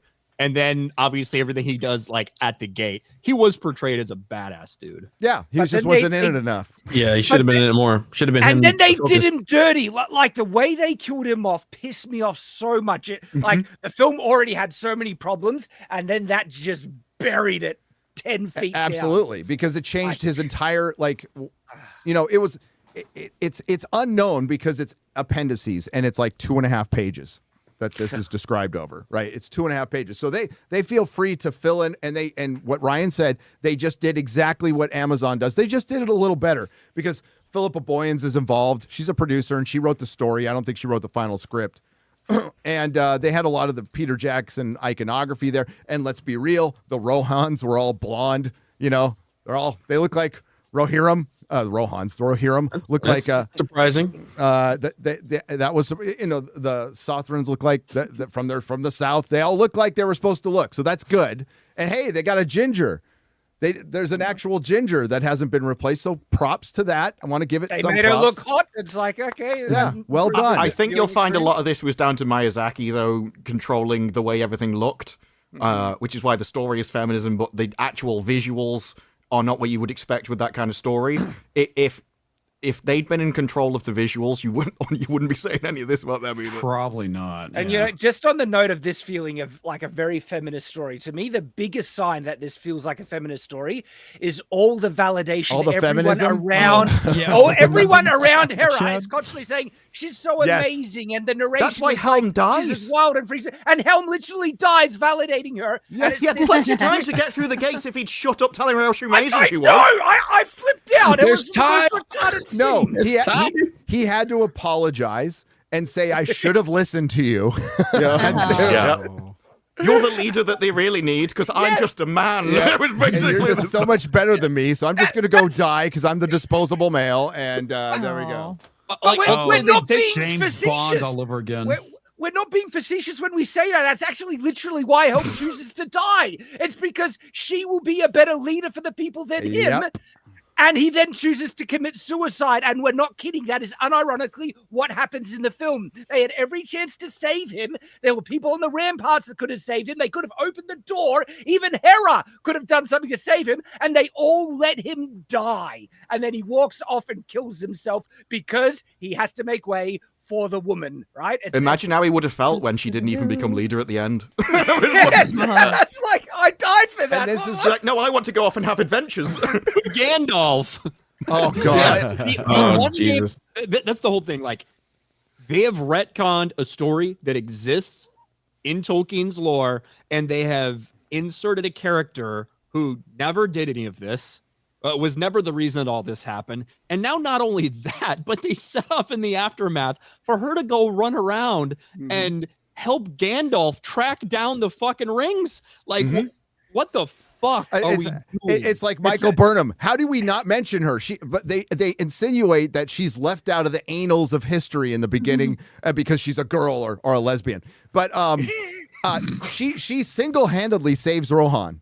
I mean, like, and then rides off to see Gandalf about rings, and nobody mentions this bitch ever again. Come on, give me a break. Harry, as a you're one of the biggest Tolkien fans that I know, and what I find so frustrating about I don't think anything has exemplified how IPs are being mistreated as much as the Lord of the Rings. Call it a franchise. It's not a franchise. No, it's 4 books and a lot of notes that Tolkien's son put together. But it's 4 books that represent decades of a man's life. And the first story, The Hobbit, is a story about a man setting off on an adventure. It is a classical mythological story that it goes all the way back to antiquity, but also has resonance in the modern day for any man that has to leave his home and set out on an adventure. The Lord of the Rings is a story about what happens when your entire world, your entire way of life is facing an apocalyptic ending. And you have a group of people, he went through World War I, and at the time, that was the most apocalyptic thing that had ever happened to humanity. All of Western civilization torn asunder, the war to end all wars, mustard gas in trench warfare. I mean, it was horrific, and he experienced it. Trying to take those stories and then suddenly, I mean, these are stories about men, inherently about men at first going off on an adventure and becoming men, and then a group of men that are trying to stop the end of the world.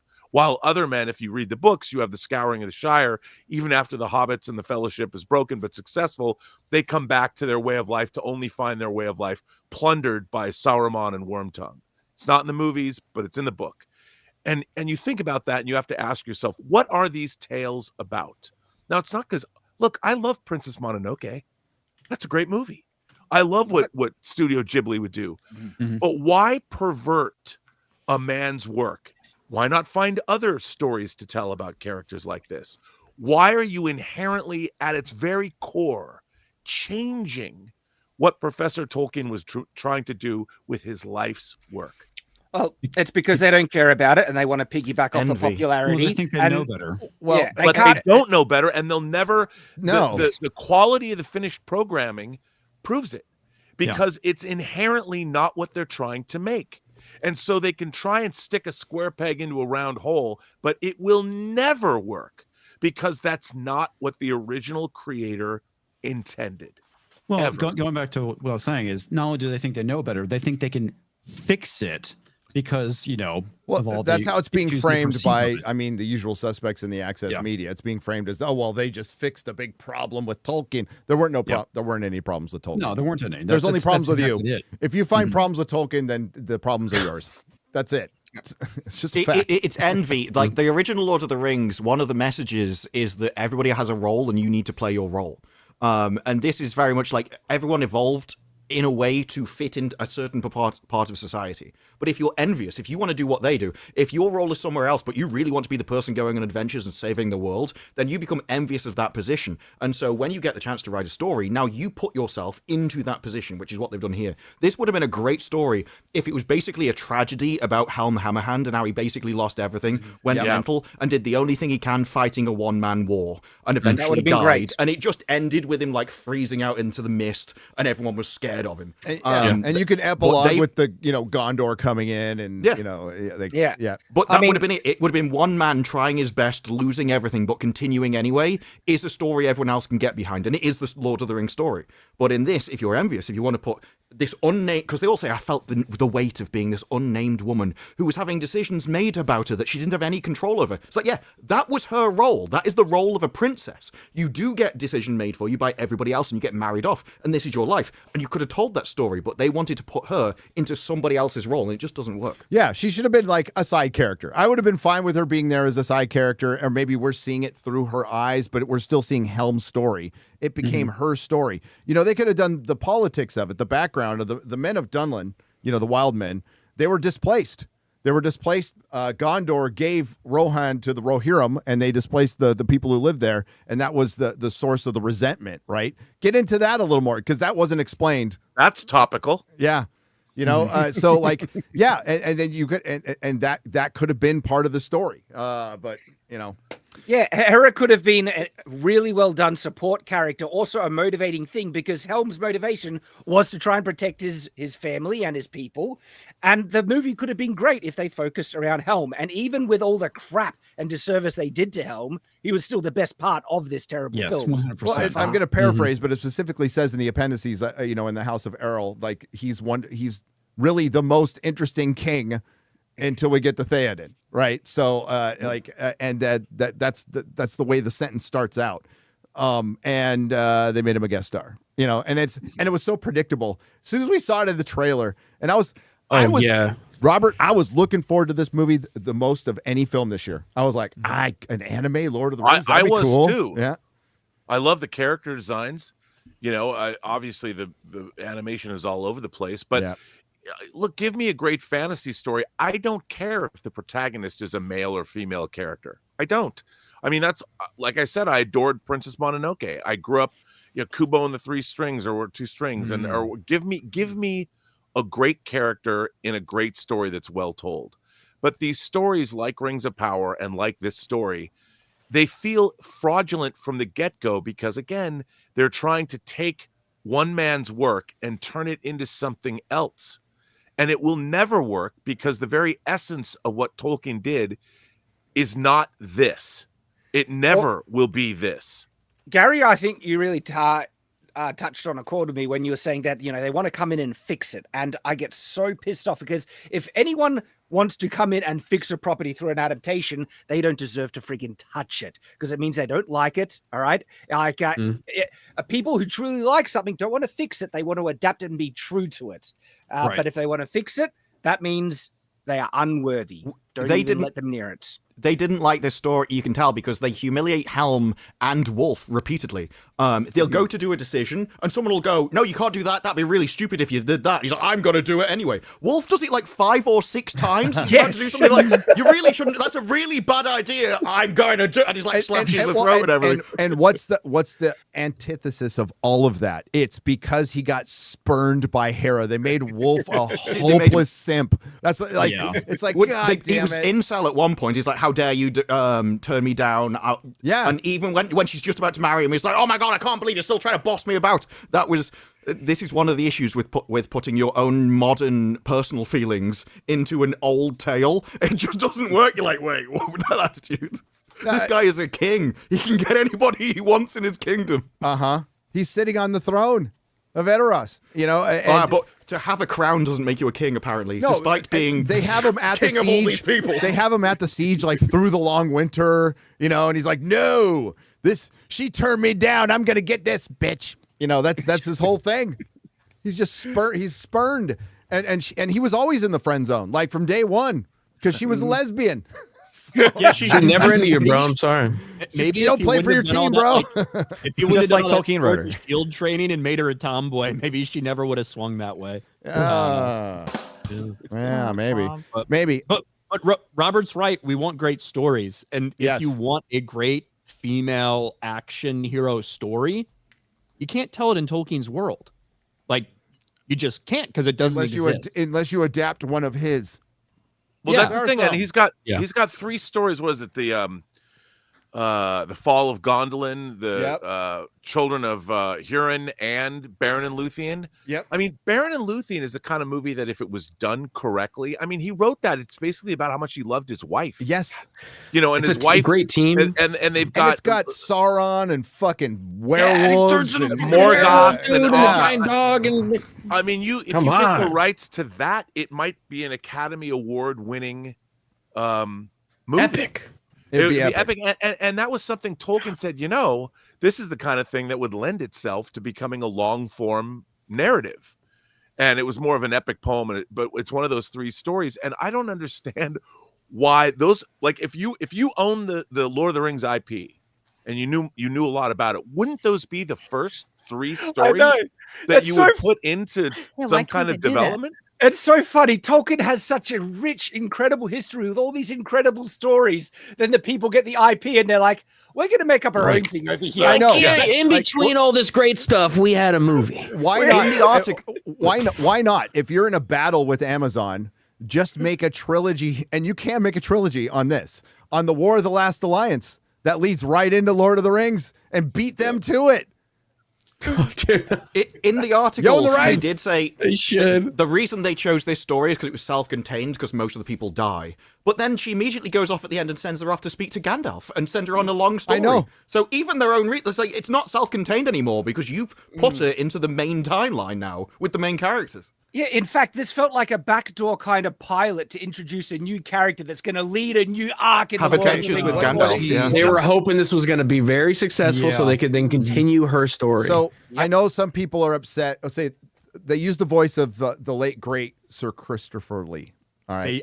I was wondering if it sounded just like him, so I was wondering if it was one of his lines. Yeah, one of his lines said they went back and got an alternate take of one of the lines that he said. One of the lines and reused it, right? And it was with permission of the family, by the way. Yes. And honestly, Sir Christopher Lee probably would have given his permission for this, right? At least it wasn't AI or something. Yeah, at least it wasn't AI, but he only says 3 words. I mean, he's just there for a second, and he's gone. And they put that in the trailer. It's like, maybe you could have just had somebody else do the voice, because there is something to him coming to Freylaf's coronation, and then he gets, he takes over All Thank, and they buggered that too. They buggered it all. They buggered it all. So yeah, I didn't know that was an American word, buggered. Buggered. No, we got it from you. No, we got it from you, but no. Oh, okay. Yeah, your definition of buggered is bad, but it's very applicable to what they've done to Tolkien's Yes, lore. that was the thing. I didn't know whether you had that slang normally. I've watched a lot of British television. I'm a British expert. Okay, I watch Faulty Towers and Monty Python and Doctor Who. Okay, So we got Peru, African expert Africa. and African and British. yes, Peruvian, British. I should be an ambassador to Africa, to the entire continent. We should kick your ass out after saying "Jingle All the Way's mid" anyway. Jingle All the Way's mid. Get the Hey, fuck come on. out of here. Hey, I don't care if you like it. Come You put the on. cookie It's down. No, Put it's down mid. now. The cookie down. It's mid. It's It's mid. fantastic. And I love the Sinbad in your it. selling point is Sinbad is in it. Sinbad is right. He's great in it. He's great. He's fantastic in the movie. It's a silly movie. I don't hate Brings it. the bomb. It's just, dude, it's nowhere near. I mean, It's I'm on not my top 10 Christmas movies for I'm not sure. Matt Walsh. I'm not saying Maybe all top Christmas 5. movies are trash since 1989. It's the devil. Demonic. It's the devil. Jingle All the Way has one of the funniest moments in it ever, when it's like, that really was a bomb? It's a sick world we're living in. It's a sick world, man. It's a sick world. One of the best parts when he goes up to his wife and he spells doll like Jamie. His son can't spell what, like, I have to go pick up the DOLL. It's sitting right there. Can you not spell doll? He's absent father. Okay. Okay, I was around and I did shit like that. My kids are all like, I can spell, Dad, you fucking retard. You can't spell, I can. There's great moments in Jingle All the Way. And I work for the post office, so you know I'm unstable. Before we get into like Christmas movie arguments, Shane Black said Die Hard's a Christmas movie, so it's a Christmas movie. He wrote It it. is a Christmas movie. Obviously, it's a Christmas I don't movie. care if he says so or not. You know, It no, is. don't start with me with the Bruce Willis said it wasn't. Harrison Ford said Deckard was a replicant. That's fucking just bullshit. Yeah, nobody cares about what actors say. Yeah, we only care when It's they all a agree with retcon. us. That's all. We only care when they agree retcon. with us. That's right. You're damn right, Jeremy. It's no different than you, motherfucker. Hey, Die Hard is not a Christmas movie. Thank you, Chad. I've always liked you the most here. Chad. Games. Yo ho Thanks, ho. Jeremy. That's You're a not. legend, It's not what he Jeremy. I said like on the phone last night, Chad. Not what he said. So yeah, War of the Rohirrim. It's a fart in the wind. It's a disappoint. For me, it's the most disappointing movie of the year, even over Joker. Just because of the people involved with, Peter Jackson's name was on this. Warner Brothers put it out. And it was a great concept of like, let's whip our dick out on the table and take on Amazon and actually take something from the appendices. And it's like, oh, Peter Jackson's name. Well, it turns out he put his name on it because he was pissed because he got ghosted by Amazon. So like, there's a lot of infighting going on. And like Amazon does have to license rights for certain characters from Warner Brothers. Like, why do you think they waited till the end of season 2 to say Gandalf? because they had to pay for it. Yeah, because they had to pay but their for it. reasoning for that is worse. They're like, we didn't know what his name was until the start of season 2, and we just let the writing tell us. I'm not saying it's a good reason. I'm just saying that's what the reason was. Literally, the audience that makes knew you it was seem gonna be even Gandalf. more idiotic than going, we didn't have the rights. It's pretty incredible to be more idiotic with the Rings of Power. It is some of the worst television I've ever seen. Worst adaptation. And I thank God it's getting a season 3. I think. Hey, can I give a shout out to something that happened this week that I think the British should be extraordinarily proud of? And that was the trailer for 28 Years Later. Oh, yeah. Oh, okay. I get it. Now, I don't know if you guys have seen the trailer. About 10 years times. Later. Yeah, it's okay. good. Well, in it, they use a recording by an actor named Taylor Holmes of a Rudyard Kipling poem called Boots. Yeah. And for those of you who don't know what they've used that for, it's about going to war, but our Navy operates a program called, let me get this right, Survival, Evasion, Resistance, and Escape. And it's a training program designed to equip military personnel with the necessary skills to survive in hostile environments.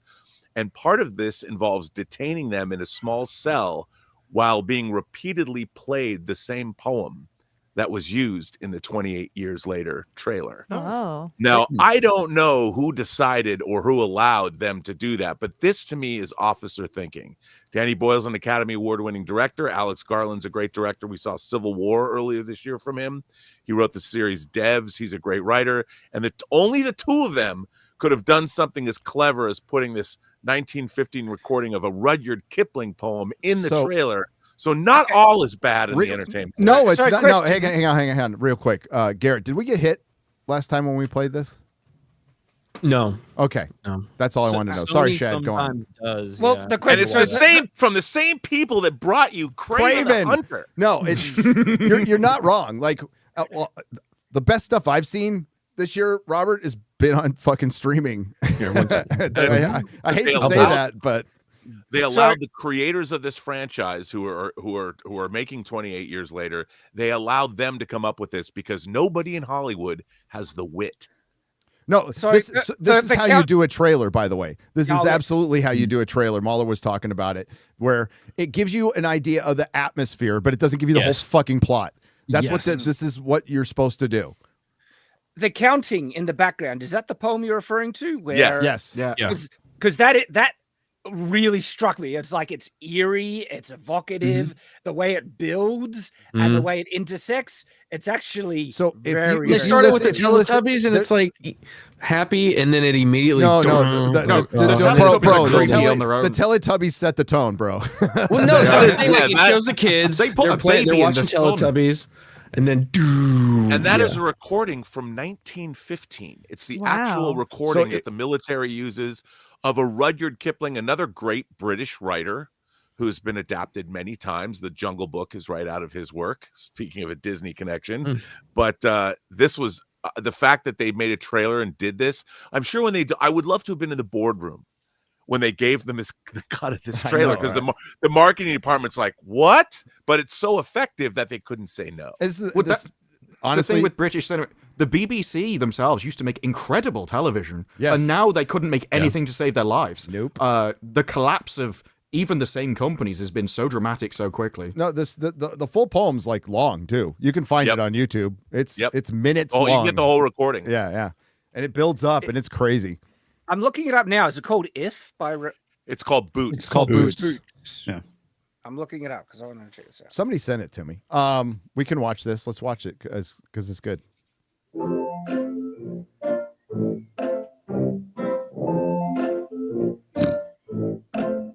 Fucking Teletubbies. Nightmare Fuel. Auntie, what's going on? Jimmy, sit still, keep quiet, and do not move from this spot. It's a lot of torturing girls. the kids. Teletubbies is. Oh,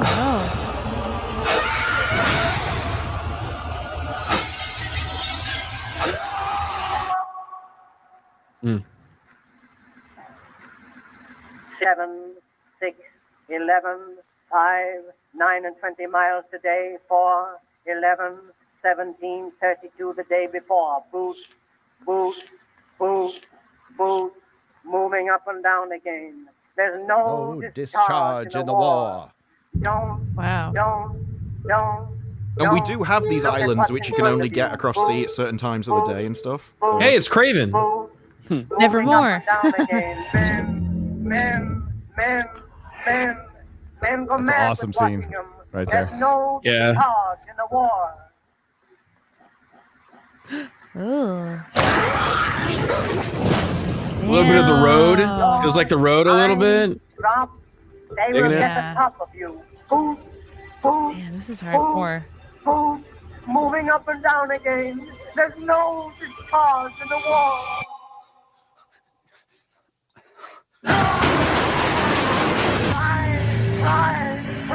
That's my favorite bit. Yeah, that's awesome. The way the poem builds like this. Yeah. Oh my god. Ooh.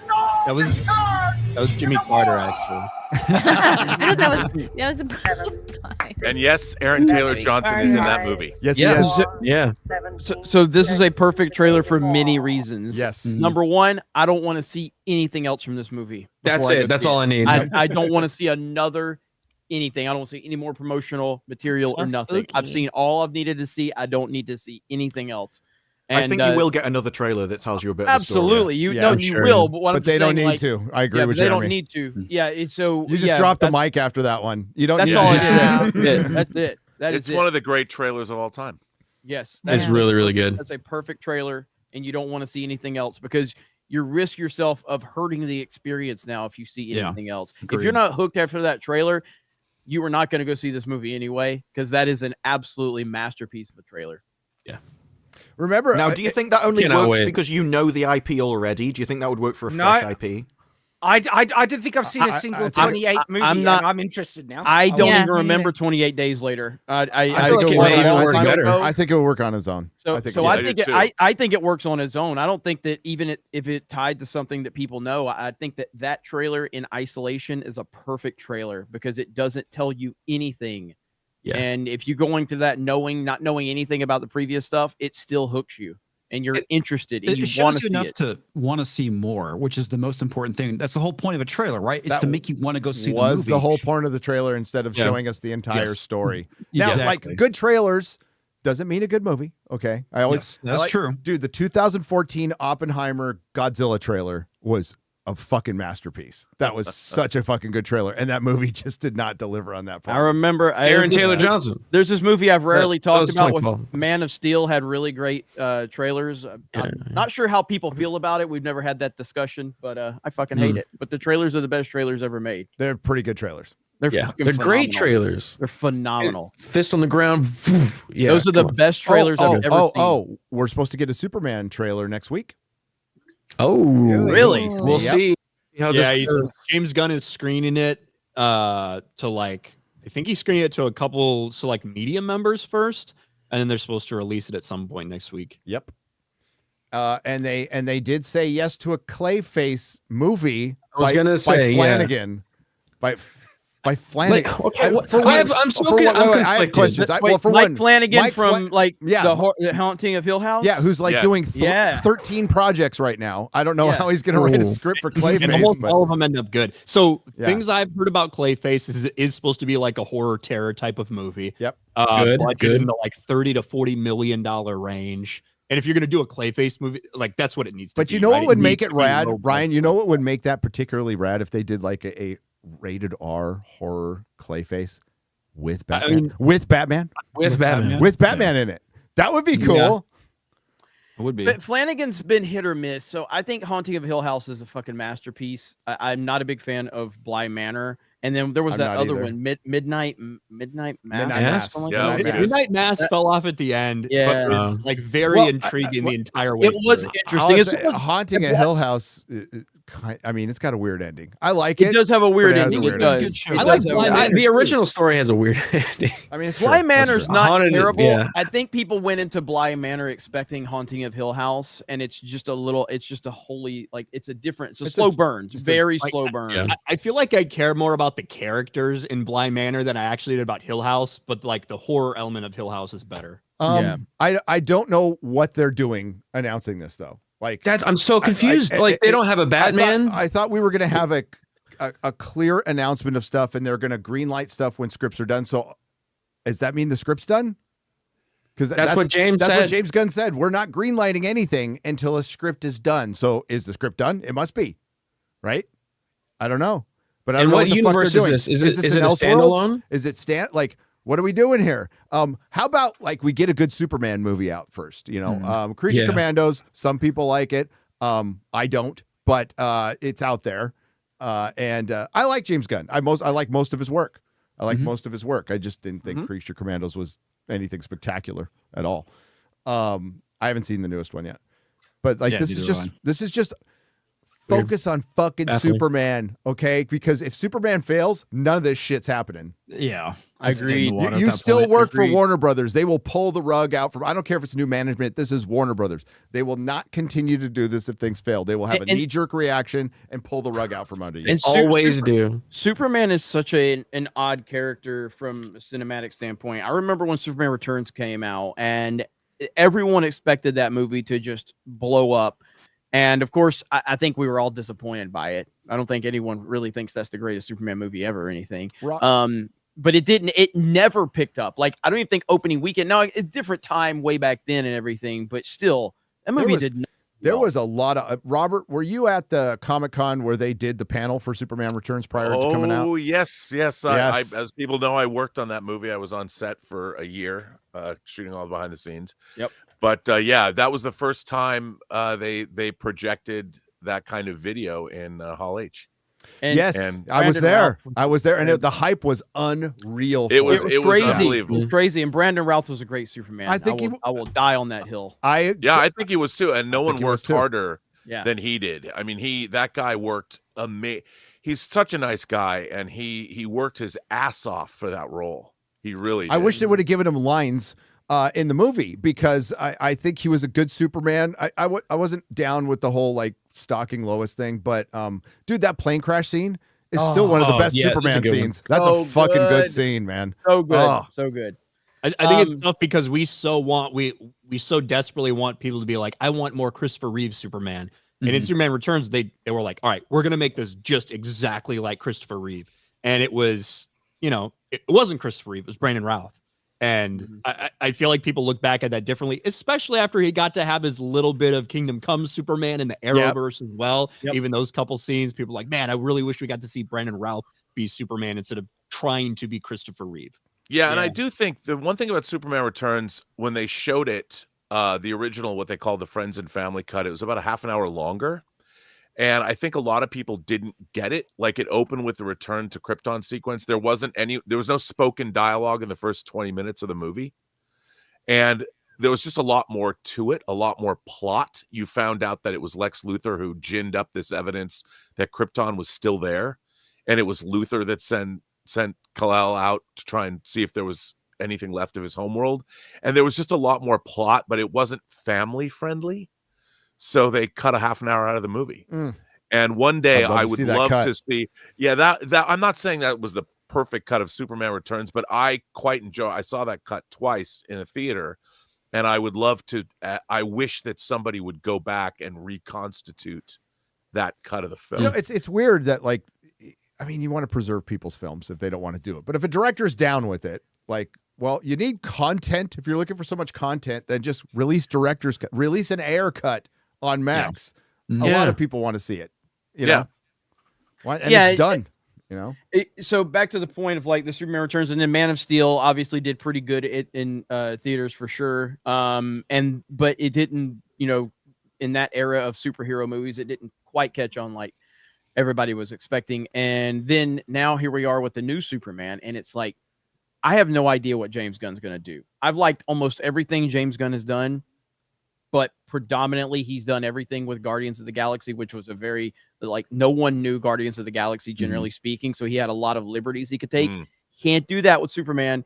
And I have no idea what the hell he's going to do. I have no clue, but he does not have a lot of wiggle room in here to do anything crazy. He doesn't have a lot of wiggle room. So we'll see what this trailer's a big deal. This is a big deal. It's going to set an interesting tone, and the internet's going to respond how the internet's going to respond. So he's got to stick the landing here, and he's got to be quiet afterwards. He can't mix it up off with people. Twitter.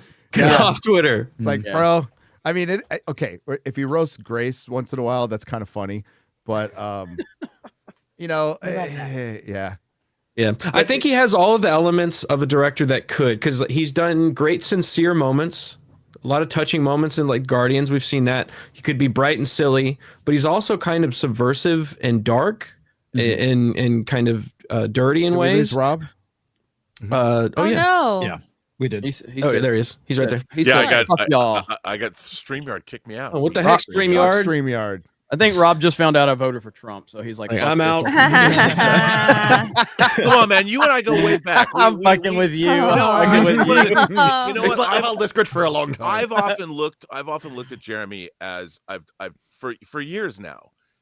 You know, you invited me to come on your stream. I was watching Geeks and Gamers before I had my own YouTube channel. I was watching all you guys and all the people that had things. And when you and I went on, it was a little controversial. And I'm like, you were delightful. Yeah, we had a great time together. Don't tell anybody about What was that. controversial? Well, from I need people to be told I'm a toxic racist. That's what I prefer. So what's you to tell me. controversial is Rob talking to us, and that's why that's why we appreciate Rob. Yeah. And I mean- and Metatron got a bunch of shit Yeah. too. Yeah, he did. I don't Wow. see it. I don't see it because you'll notice when Rob goes to our meetups, does Rob get any shit from anybody? Everybody loves No, Rob. Everybody loves Rob. And that's what I got to say. I mean, I've told people, I'm like, your meetups are pretty amazing in terms of the fan space. Like, how many people do what you do? You do it in multiple states. You buy everybody tacos and drinks. You invite hundreds of people that you don't know to come to these things, and they're delightful. Everybody is so happy to be there, and it's the best example of what fandom is, at least to me. I mean, if I was a kid and I watched a YouTube channel and a YouTuber that I watched had a meetup, I mean, if probably can't get in because they're not 21 or 18 or whatever, but if I could go, who knows what that might do to a young person who meets somebody that inspires them and like, hey, it's a welcoming atmosphere, a welcoming environment. And my entire YouTube channel is built on the idea of talking to people. I literally end every episode by saying every person you meet has a story to tell that you have yet to hear. All you have to do is listen. That is the premise of my entire channel. So when people come after me and they go, I can't believe you talked to so-and-so, I'm like, do you watch me? Do you pay attention? Yeah. And Jeremy, the conversation that you and I had was we had so much fun on that. And I was like, people came after me. And I'm like, this is the problem. Aren't we all Americans? Yes. When did political debate become? Well, yeah, that's true. That's true.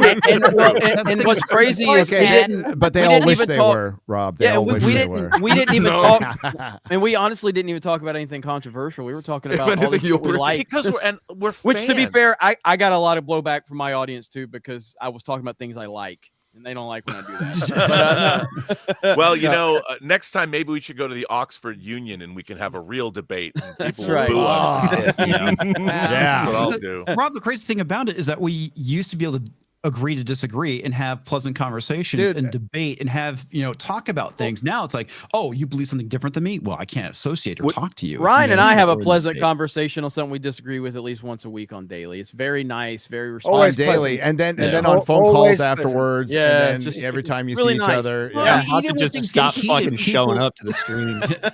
The reason walked away as friends in the end. I mean, you can't. Go on. Disparu. The reason why that changed is because at one point there was like one group of people in power, so they pleaded free speech so they could talk and get in charge. And then the moment they got in charge, they could censor people. So now it became about not platforming people, because then you were allowing them into your sense of power so that their voice could get out. So they started cutting people off altogether. God damn, the whole mindset behind platforming. I'm going to allow somebody to be platformed on my platform because of my platform and my followers. Fuck that shit. They have influence. Get the fuck out of here. But it makes sense if you have complete cultural homogeny, whatever the word is, and you have censored everybody, in which case they can't talk. So you legitimately would be giving them a voice they wouldn't have otherwise. Yep. So, hey, speaking of, I can't transition into that. Speaking of a voice, no, that doesn't work. Speaking of debate, We have an article from Games Radar, kind of astonishing. It's the best 25 TV shows of 2024, ladies and gentlemen. I hope Rings of Wow, Power there are is on that this many? list. Oh, there were actually, yes, there were. I think, correct me if I'm wrong, Robert, 600 TV shows this year. Yeah, something like that. Yeah. Wow. New 600. TV shows? 600 produced, scripted shows. Well, there's some reality shows that are scripted too. Yeah. But yeah. MILF Manor. Yeah. MILF Manor, some of the best scripts out there, buddy. All right. So 25. This is at the bottom. 25 Invincible Season 2 Part 2. I didn't hate it, but they dropped the ball with splitting the season into 2 parts. Yes, they did. Oh, yeah, massively. Yes, they did. But okay, once you see the rest of this list, this is kind of a crime because it's not Invincible isn't terrible. I like Invincible. Yeah. And House of Dragon 24. Now this is 24. This is I don't considered. know if there's 24 better seasons. I was gonna say no.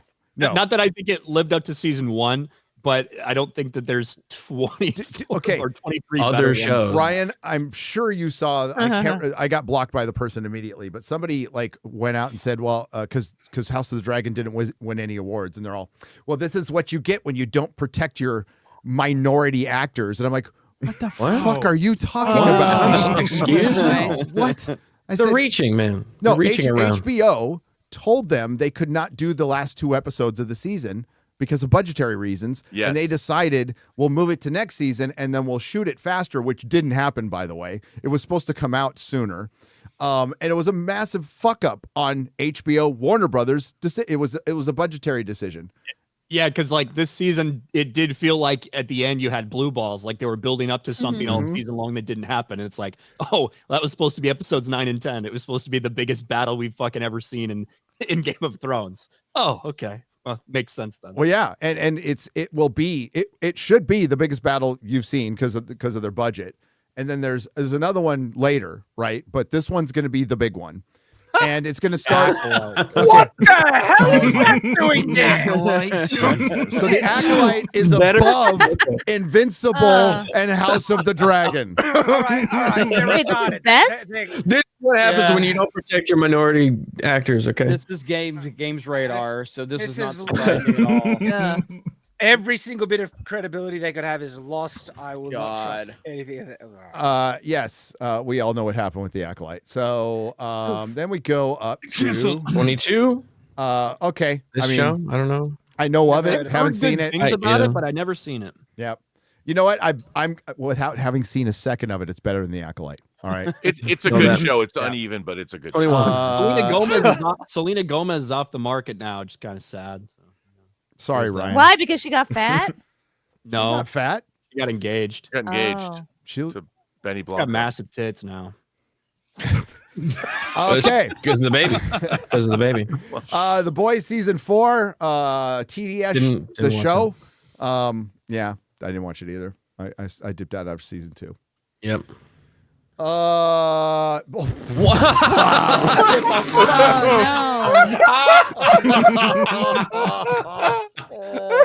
Riveting television right here, folks. Oh, Batman, man. the Caped Crusader that gave us Get outta Oswalda here. Cobblepot.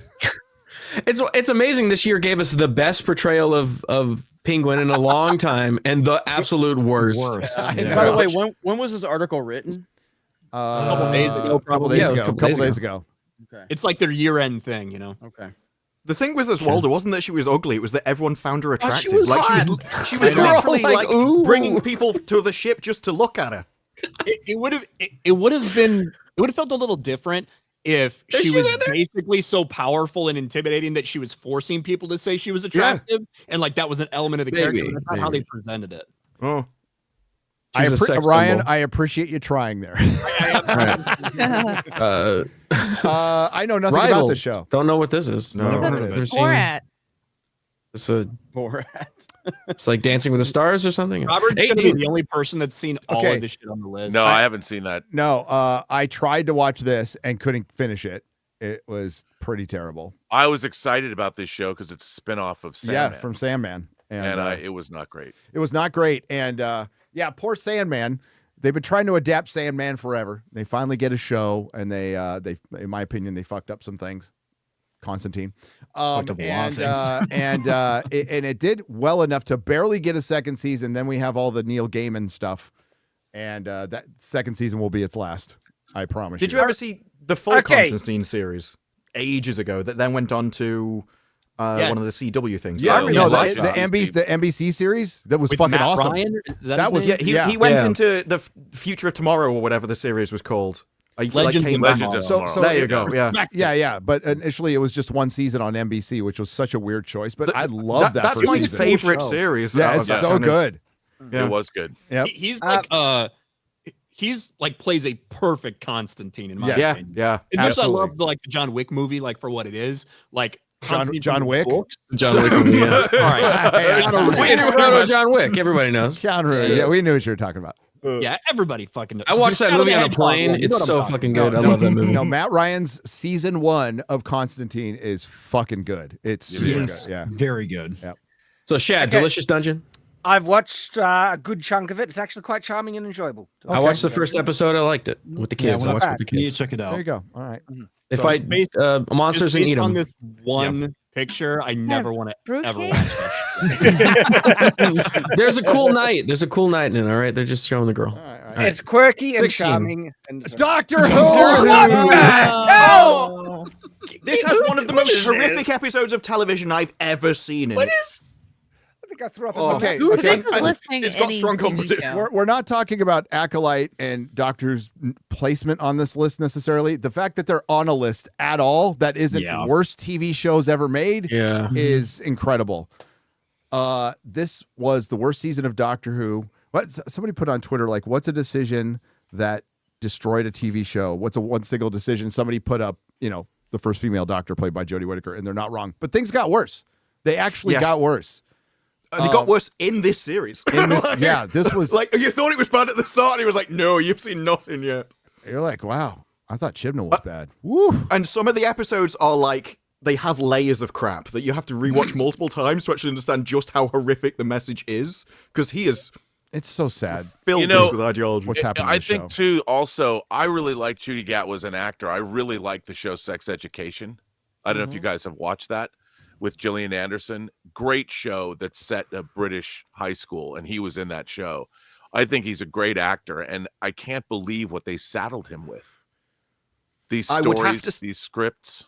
I'd have to see him in more things, because from this, it just seems like he's got exactly one thing that he can do. And it's his character from Sex Education. Yeah. That's all they did. Whenever he tries to do the Doctor, as in, I've seen all of time, I've lost more than you can ever know, he just can't. He's just a happy-go-lucky chappy, and there's no screen presence or darkness. The 1,000-year stare. He just doesn't. He just comes across as happy all the time. Yeah. Next, my favorite performance was in Barbie. Oh wait, was that him? Yeah, he was in Barbie. He was in. Yeah. That was that other black guy too. Yeah. 15. Agatha. Better than House of the Dragon. House of the Dragon. Better than House of the Dragon. Totally better than Invincible. Oh my gosh!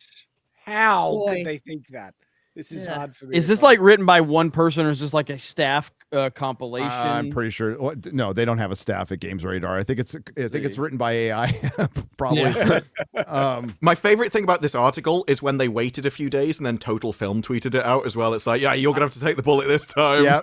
Yep. No, they prompted an AI to make a list to own the chuds. Pretty much. That's. Let's see. Go up a little more. Masters of Air. All right. Okay. All right. Yeah. No problem with that. No arguments. No arguments there. 13. The Bear. Everybody likes The Bear. I haven't seen Everybody it. likes it. Yeah. Very popular show, though. Anybody watch it on? Have you seen The Bear, Robert? Yeah. I love it. It's fantastic. Yeah, everybody loves it. Who's seen it? I love this show. Yep. And I didn't think the third season was as good as the second season was, but I did think it was a great show. And it's still great. I mean, again, it aspires to a lot. When you watch this show, you really feel that the people that created this, it's an unusual premise. The acting is great. The writing is really crisp. And it's exactly, I wouldn't have thought this would have been in my wheelhouse, but this is what great TV does, more so than movies. You'll watch things that don't initially seem like they'll be appealing to you, but then when you start watching them, you're drawn right in and captivated because the show is good and the creators are showing you a milieu and showing you characters that you've never seen before. That's what we want. Yes, I gotta check it out. Yeah. 12. Supercell. Super. Okay. Super. Supercell. I think I tried to watch this, got 10 minutes in, and I'm like, I can't. I can't. I was have to. Never even heard of it. Yep. What is this on? Netflix. Netflix. Showrunner Rap Man. I've never even seen it on Superhero my fatigue. Ever. suggested or anything. Remember the comic? It wasn't made for remember me. That's what Ryan and comics. Remember the comic Black? Yes. Where all the I do. black. It's basically X-Men, but all the black people have superpowers. Yeah. So, Is that basically what it is? Yeah. All right. Number. You're gonna have to. They must have mislabeled this because I don't feel like they must have added an extra one. There. Exactly. It's a typo. The Penguins number 11. 11. I'm racking my brain to think what else could be below this. Well, or, I can above tell you. this, I can guess. tell you what show's not on this list is The Gentleman, which it should be. Which Are you is, serious? Yeah, which is a show that I think is better than The Penguin. So, Crazy. yeah, it's not even on the list, but Penguin should be number one. Absolutely, Number on this one. It's not though, but there's many above it. There's many above it. Let's see what's next, guys. X-Men 97. Okay, it's not better than All right. Penguin. Okay. It's not better Yeah, than not Penguin, better than but Penguin. it's good. I'll Should be on the agree. list. Good, but Should be on the not as good list. as Penguin. Yes, yes. Mr. and Mr. Mrs. and Smith. Mrs. Smith. Can't say I watched it. No, It was all right. No. I thought I wanted it to be better than it was, but it's not bad. Shout out X-Ray Girl. Great job, X-Ray Girl. Shout out. This is like the before when they filmed that commercial from Perry's intro. Never heard of this. I've heard great things about Baby Reindeer, too. but I I have too. never got around to watching Oh, it. it's pretty bananas. Yeah, this it's is just worth pretty watching. wild, yeah. Is it? Yeah, I've it's literally It's never like heard of that it. uncle It's about a from fat Napoleon girl who Dynamite. stalks this dude, right? yeah, Yeah. Yeah, And I've based heard- on a true story. yep. Yep, And I've heard the it was good. woman who it's about got really fucking upset at the show. Yeah. And it's Nobody suing. knew it was her until she said, "This is based on me." It's like, Oh, is that the one that was on Piers? No. Yeah. Yeah. I think Okay. so. Yeah. Silo. I kind of liked season 1. I didn't know season 2 came out, to be honest. Yeah, I've seen season out. 1. It's out. Season 1's a little slow. This is the Really issue with slow. Apple TV. I just never hear of the stuff that's on it. Yeah. No, it's Apple and their proprietary nonsense really works out. Silo. So we're on I 6. like Rebecca Ferguson. Yeah, she's great. Everybody loves this show. Gary It Oldman's just the keeps man. getting better and better. Gary Oldman is the man. Greatest living actor we have. What top 3? Okay, Denzel, Anthony Hopkins, Gary Oldman. Yeah. Bale. Easy. Starting Bale. to actually look like Bale. Christian Bale. Okay. All right. Okay, sorry, Jeremy. Yeah, I don't want to disrespect your do boyfriend. do we put Daniel Day-Lewis in there because even though he's not really actively acting, Yeah, he should probably be in there. alive. Yes. you know, Oh, Arcane season 2 number 5. Fuck off. Come no, on. Number 5? No. So mid. No. I never watched the first season, even though all y'all guys were trying to get me into it, and I heard the second season was a big drop off, but I don't know. Big drop off is. Are we talking about the putting it China lightly. cut? Where they just blank out Where they characters. separate the lesbians? Is that I the know. one we're Oh, talking yeah, that's right. I forgot they did And that. people just go like that for no reason. Dude, It's like, doesn't- that yeah. looks awkward. Is it? Yeah, she's leaning her head on like nobody. Nothing. The other one leans their head on nothing. China. Thanks, China. Arcane. Number Arcane. 4. Number 4. We Shogun. have Shogun should be higher. was good. All right, Shogun's good. Shogun was pretty good. Yep, good stuff. X-Ray Girl was great in this too. Yeah, she. a Oh lot my of- God, lot of roles. Look She at got X-Ray around. Girls showed her Popular this versatility in. Oh no! True no. Detective. No, come on. No. there's This was- no This fucking was the biggest disappointment of all There's no modern fucking TV way. TV shows for me because I wanted this to be a return to form to the first season, Yep. and ultimately it didn't really amount to much at all. Nope. And they Yeah, I tried mean, it. I haven't watched since that first season, and I'm not sure you're never gonna recreate that first season. I No. still, It's I perfect. think the first season might be the best season of television I've ever seen. It's amazing. It's perfect. as far as like single, It's like perfect, dude. The Prisoner, Single, True Detective season 1, even Westworld season 1 is fucking amazing. Oh. You need to watch Alice in Borderland. Oh yeah, I that's do. that show's a lot of fun. It's amazing. Yeah. But the Leonard acting, I Cohen. will say, the acting in True Detective, I really love these actors. I mean, I've always loved Jodie Foster ever since I saw Candle Shoe when I was a little kid. but the show went nowhere. It was really disappointing. Rob, I just watched the X-Files where Jodie Foster's the voice of the tattoo. That's I didn't, and I'm rewatching the X-Files again. You were like, it's like a murderer's row of creatives and actors who were involved. It's like Jodie Foster voices a tattoo that gets guys to murder people. It's like, I mean, people forget how influential that show really actually was, you know, and there's so many great people are in that series. And then of course, when they brought it back, one of the biggest travesties in television history, dude. The season, 10 and 11? 10 and 11. Each one has a really good episode, and the rest of it is just hot garbage. So bad. You can never go home again. Nope. So disappointing. 2. Fallout. Fallout. Mahler's happy. I can see Fallout being on like 25. Or maybe. Fallout was trash. But a hoot. Trash. If it was in the top 10, I think it's fun, but it was weird. Because I didn't like it, considering how popular it was, it should be in the top 10. But this also is from Games Radar. So they kind of have to. Okay. This reminds me, I have to throw out my old jack-o'-lantern. Walton Goggins alone gets him in the 25. It reminds me how much Marvel fucked up the Red Skull and how much he should have been in it more. Look at that. Looks like the Red Skull. Can we have country Red Skull? Just Hollywood without reconstructive surgery. There were like really intriguing parts of it, and then there were parts where I wanted to just shoot myself in the head. Like when I was watching Fallout. Can you make me bust now? What? Yeah. The dialogue's strange. Or it looks like Deadpool's real face. Number 1. Number 1. What? Wow. Kidding me? What? Wow. So TV show of the basically, what year. you've just done is shown us that the entire list was worthless if this is at the top. Yes. Yeah. At least they put Elrond on the front. Number 1. Gary, you want to read their reasoning for this? There's got to be something like darker and more intense than season 1. The Rims of Power season 2 returned us to Middle Earth in turmoil. Now your show's in turmoil. Sauron has risen, and darkness is threatening to fall across the land when Guy Ladriel wants to bang Sauron, because that's what it is. Wants to ride it to victory. Haladriel. So, you know, this is what Tom Shippey was pushed for, right? So when specifically this reason, because this was where they were going. This whole shipping thing. We when we first heard it, we thought it was a joke. We're like, you got to be kidding me. You're fucking shipping Galadriel and Sauron. Nah, you're joking. That's funny. Haha, you got us. No, that was their point from the beginning. Once Christopher Tolkien, one of the greatest sons who's ever lived, died, Amazon started fucking around, and the heirs, led by Simon, just wanted some fucking money. All right. They just didn't care. So they're pushing this. Oh, we're going to have Galadriel. They explain the scene to Shippey, and he's like, this would never, Tolkien would never allow this to happen. His son would never allow this to happen. And all of a sudden they're like, oh, he gave an interview with some German magazine. He gave up too much information. We have to fire him now. And they fired the guy.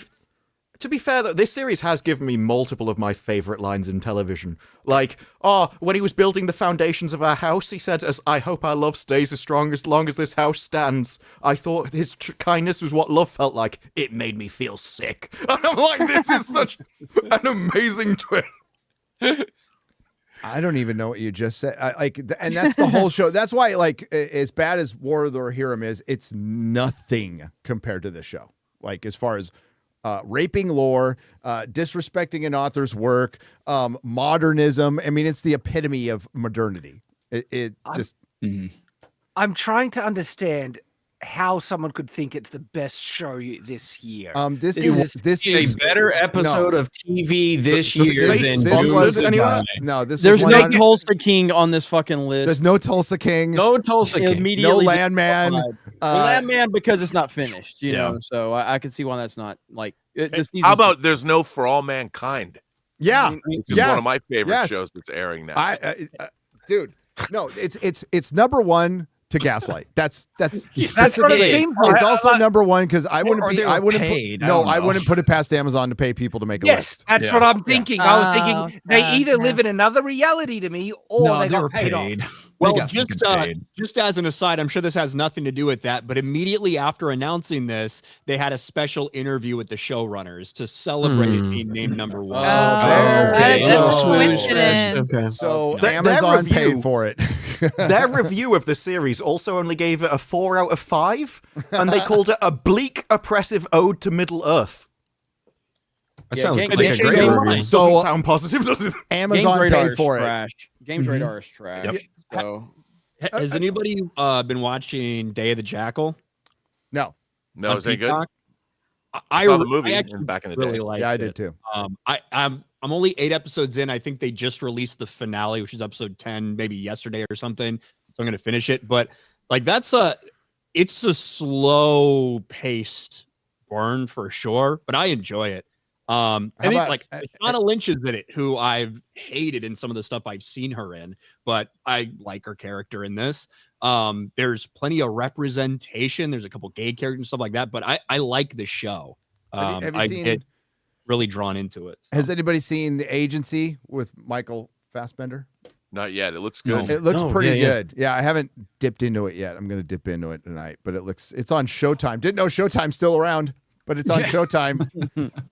And it looks pretty good. And it's about an undercover agent who's been undercover for, years and years, goes back home and has to face the wife or girlfriend that he had to bail for an assignment, never planned to go back.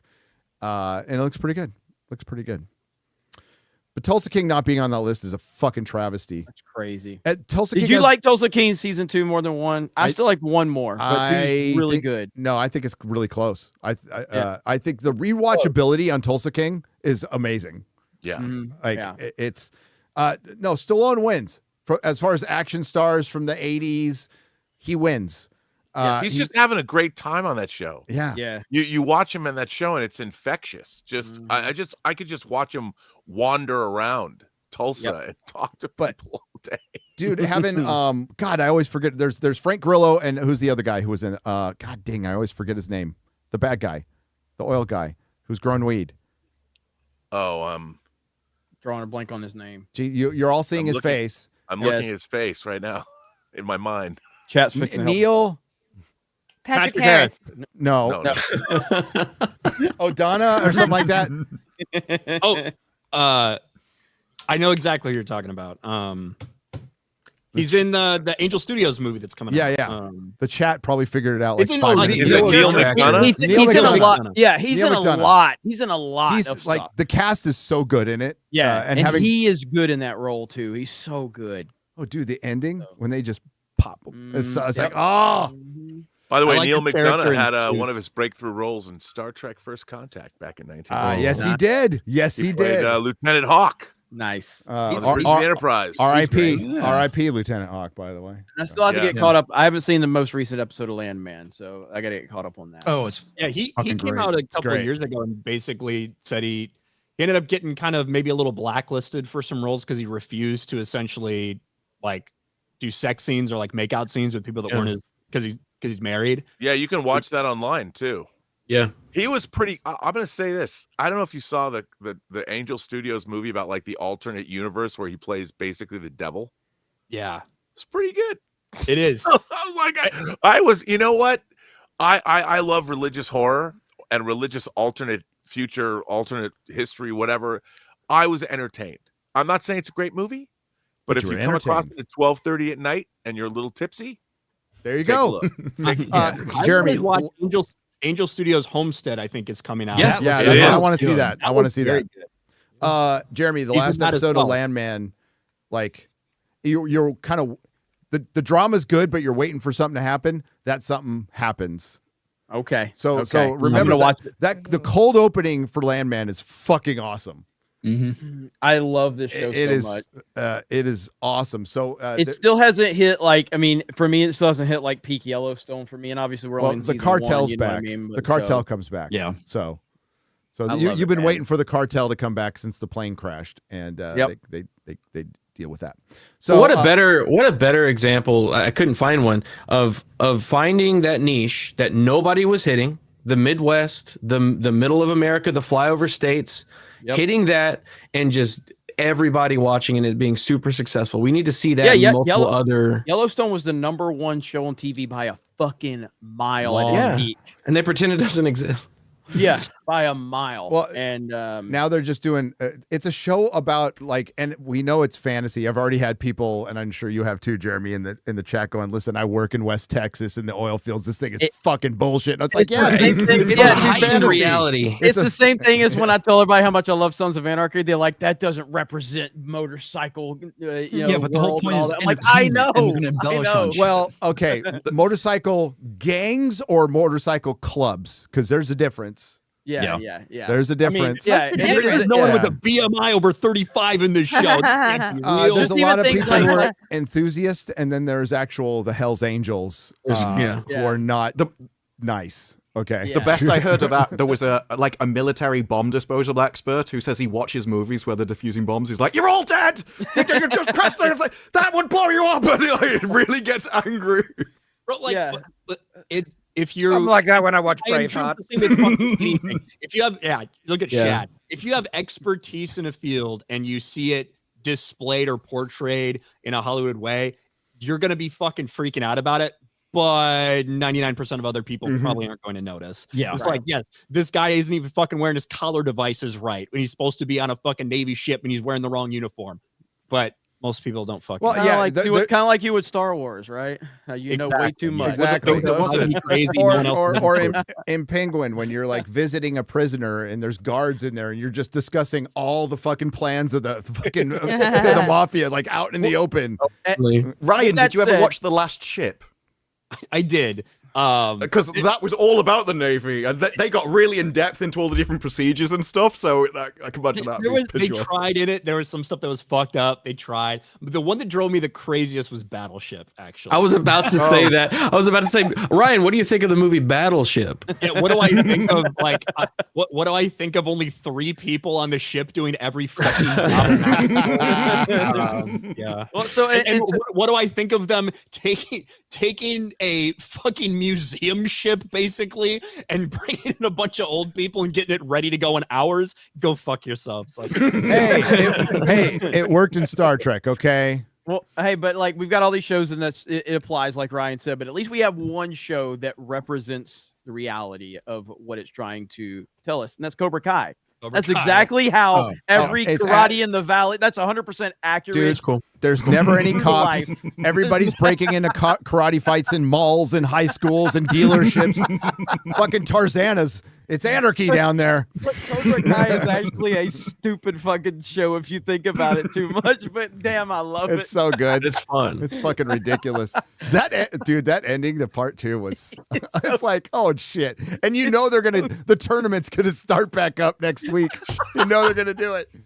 Well, I'm wondering if that is what ends the show and ends the karate stuff. I'm wondering if that, like, they only have 6 episodes left? Well, dude, that is 6 major karate like that. I know they haven't done the karate fight in Spain. They need to do the big one in Spain. They need some Spanish landmark, whatever what's landmarks going to give us our closure though for these guys to stop karate though? And that's what I'm curious about. Like, is that the thing that leads them to like, let's end this? People are getting hurt, whatever. You know what I mean? Like, I don't know. Well, they got a movie coming out. Go to college and that's it.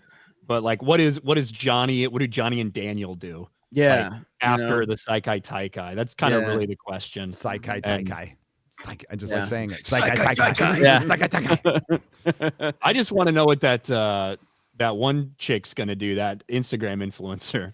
Oh yeah, I'm really invested in the outcome of her story. She is a legitimate badass, man. Like, put her in movies if you want to actually portray women as badass, because she'll sell it. I know she can spin a stick. I don't know, like, I don't know what kind of fighter like she actually is or whatever, but I do know like the kid who died. Spoilers. Yeah, but it's been out for fucking weeks now. But like, that kid is an actual like accomplished martial artist apparently. Because I saw a lot of the behind the scenes where the actors that we've seen the whole time, they're like, we just kind of pretend like we can do this stuff and they shoot it the right way and things like that, but these people actually can do all these things that they're making it look like we can do. Yeah. We'll see. We'll see how that one ends. It sucks that it's going away, but it does need to end on a high note and not just run into the ground like all these other things get ran into the ground. So we'll see. Robert, what do you got dropping soon? You got something dropping soon? It's funny that you say that. So for the better part of a year, I talk a lot of mad shit about how much I hate Star Trek and how modern storytelling really bothers me at the corporate level and all that. I couldn't do that if I wasn't also making my own stuff that I leave open for criticism. Come at me, bro. So in order to keep doing that, what I did was I teamed up with writer. We have a new company that we call Imagination Connoisseurs Unlimited. And I teamed up with writer Max Allan Collins, who wrote the graphic novel that the movie Road to Perdition was based on, the Tom Hanks and Paul Newman film that Sam Mendes directed. He wrote a 19-novel series about a detective named Nathan Heller, who becomes a detective in 1932 Chicago, and the books take him all the way up through the end of the 60s. And the purpose, the point, what we're calling our series, it's a fully immersive 10-chapter audio drama that I coerced Max himself into adapting his own book. And when I read the first script, I'm like, I can't just call my friends up and invite them to be in this. I have to treat this like it's a real movie because his scripts were that good. And even though it's only an audio drama, my approach was I want to make a movie with no picture that you can just hear. Because I listen to a lot of audio books and audio dramas, and I wanted to bring a cinematic approach to the whole thing. So when Max's script started come in, I hired a casting director who became my supervising producer. She cast like Boogie Nights. There it is.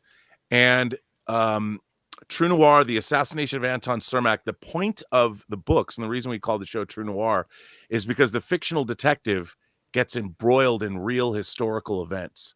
And in this case, the assassination of the mayor of Chicago in 1932, that may have been retribution for actions he took against Frank Nitti, who took over the Chicago outfit after Al Capone was put in jail. So Michael Rosenbaum, Lex Luthor from Smallville, plays our lead. We have actors like David Strathairn, who you might know from all kinds of movies, the Bourne movies. He's an amazing actor. He was in The Firm. I'm a huge fan of his work in The Firm. Katie Sackhoff from Battlestar Galactica is in the show. Bill Sadler, who was in Shawshank Redemption, he was the villain in Die Hard 2.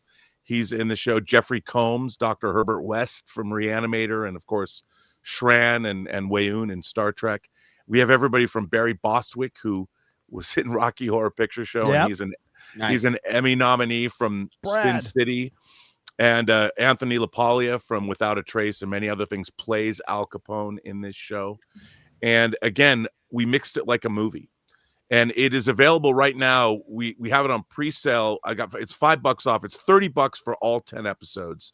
But today we opened up our pre-order for this because I knew I was going to be on your show.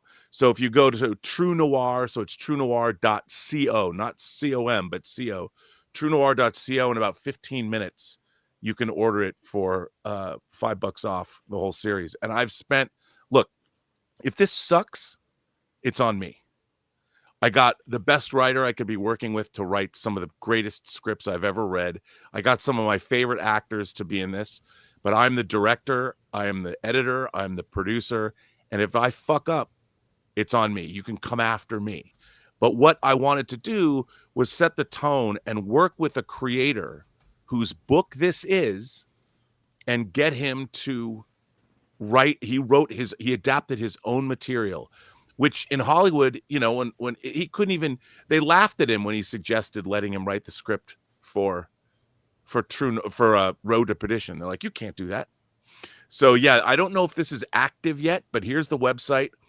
And, it's totally independently financed. And I have to say, I took a page I thought what Eric July did with the Rippaverse was really interesting. Like, he put his own money, his own time, whether you like Isom or whether you like Eric July, I think he paved the way for a lot of creators moving forward, in that you have to take it upon yourselves. Why wait for corporate gatekeepers to let you make something?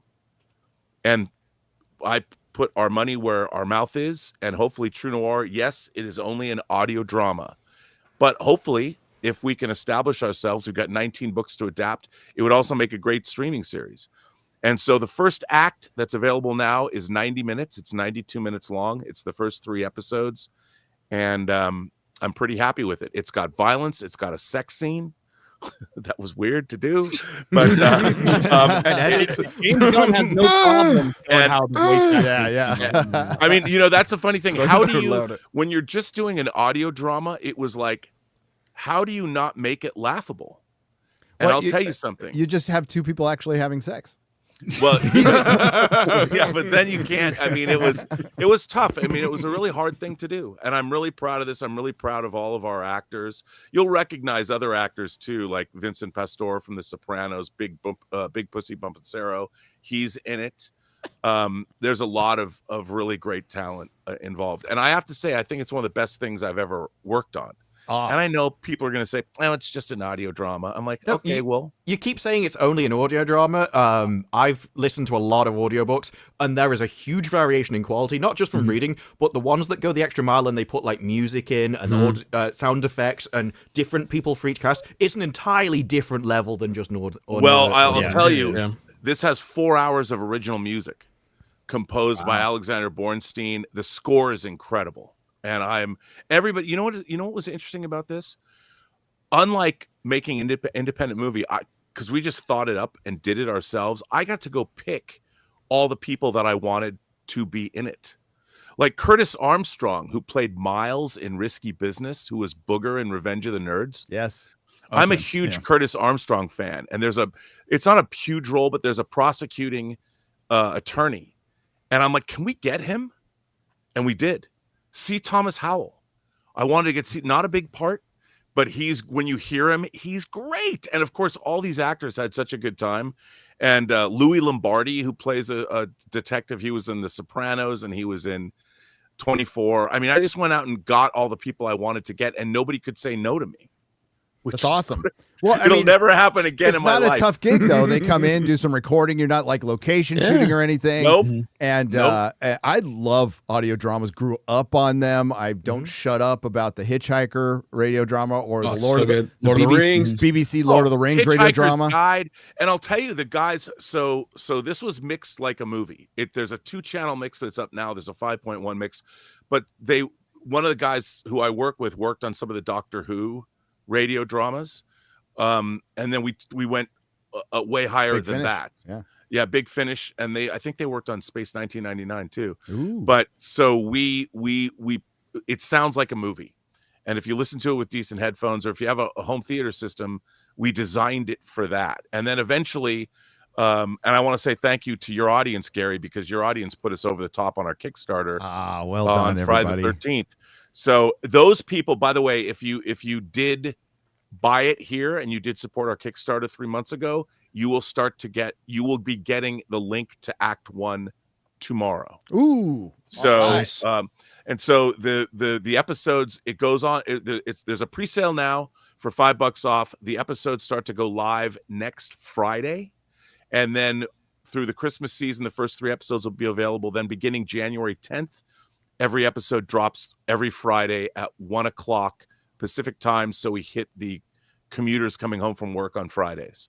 Nice. So spend your Christmas, and all 3 of these episodes take place in the universe of the story before Christmas. So they're kind of better. Christmas themed. Yeah. Well done, Robert. Listen, you got to support it just to hear an audio noir sex scene. Yes. And you get it. You gotta figure out what that sounds like. Lace. I'm imagining lace. Arch your back a little more. With Michael Rosenbaum and Katie Stackoff. Does it have an Dolby Atmos 7.1 mix to the sex scene? I need to know. It does not yet. It does not yet. Atmos is rough because that's what I wanted to do. I don't know if you collect the Bob Clearmountain Super Deluxe editions. There's a company called Super Deluxe Edition that has been remastering a lot of classic albums in Dolby Atmos. Yep. They've done classic 80s synth pop. They just did a Thompson Twins album.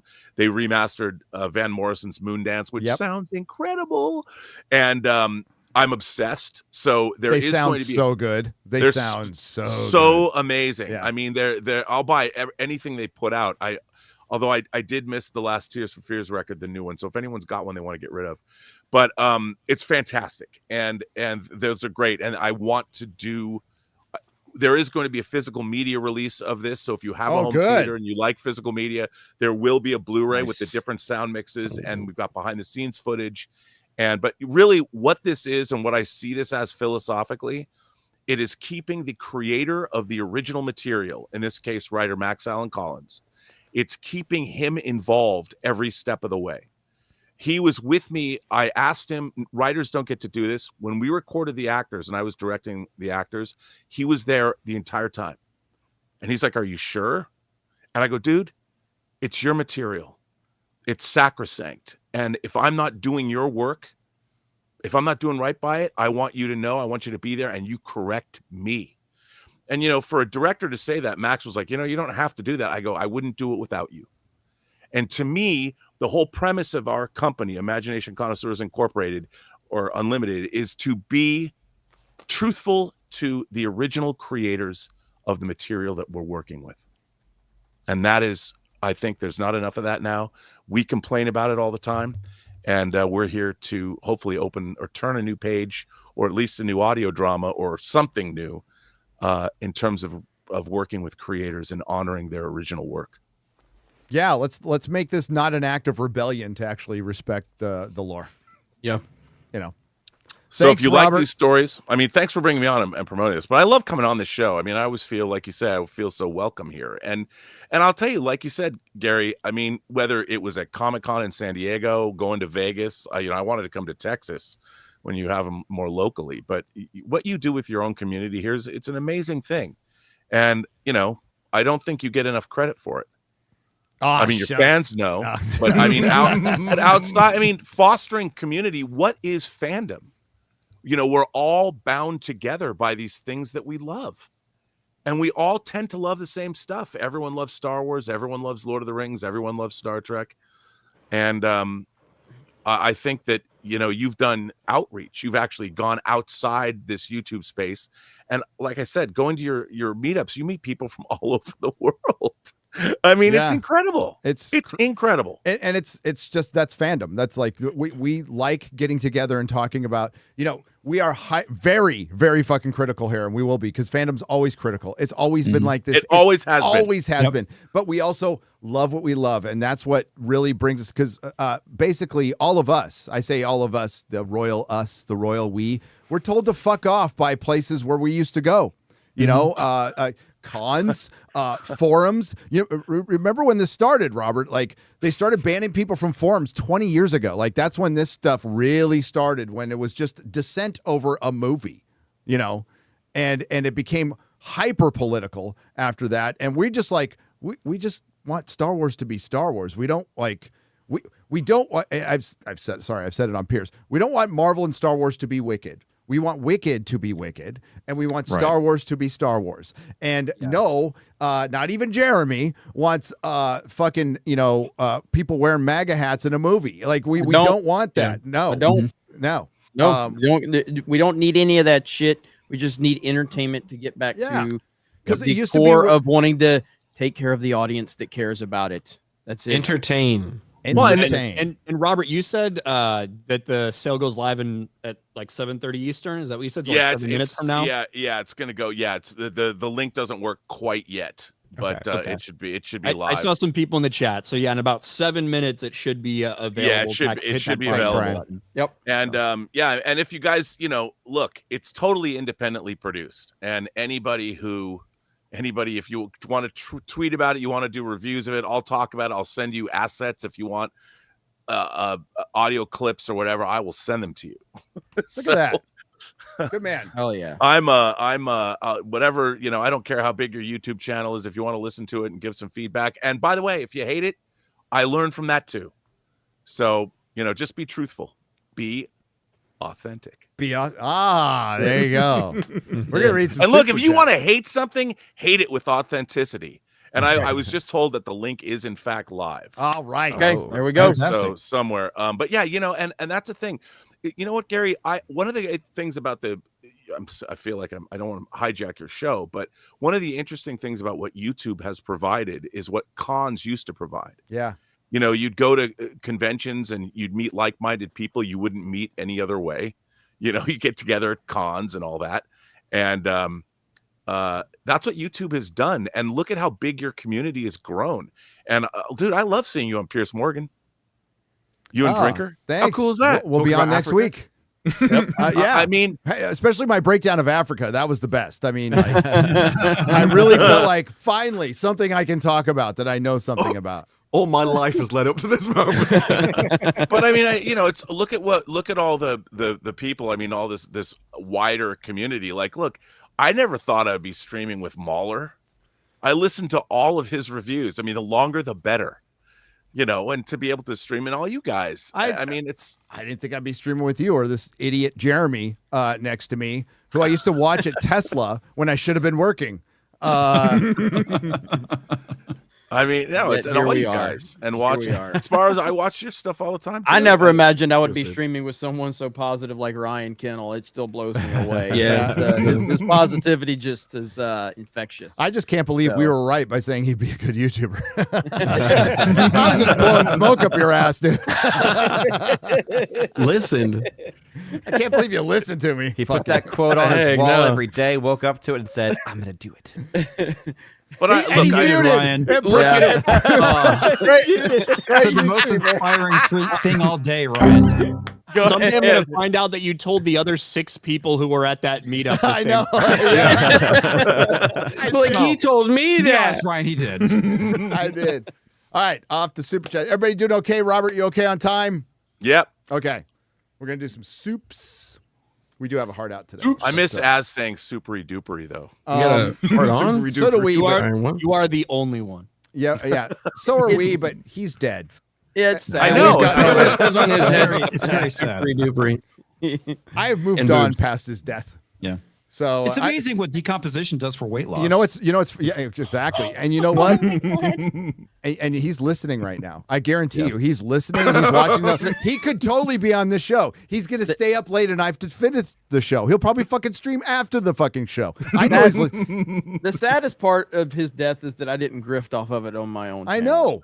You know, like we should have all done that. You know, we should all like do a memorial for Az on our own channels.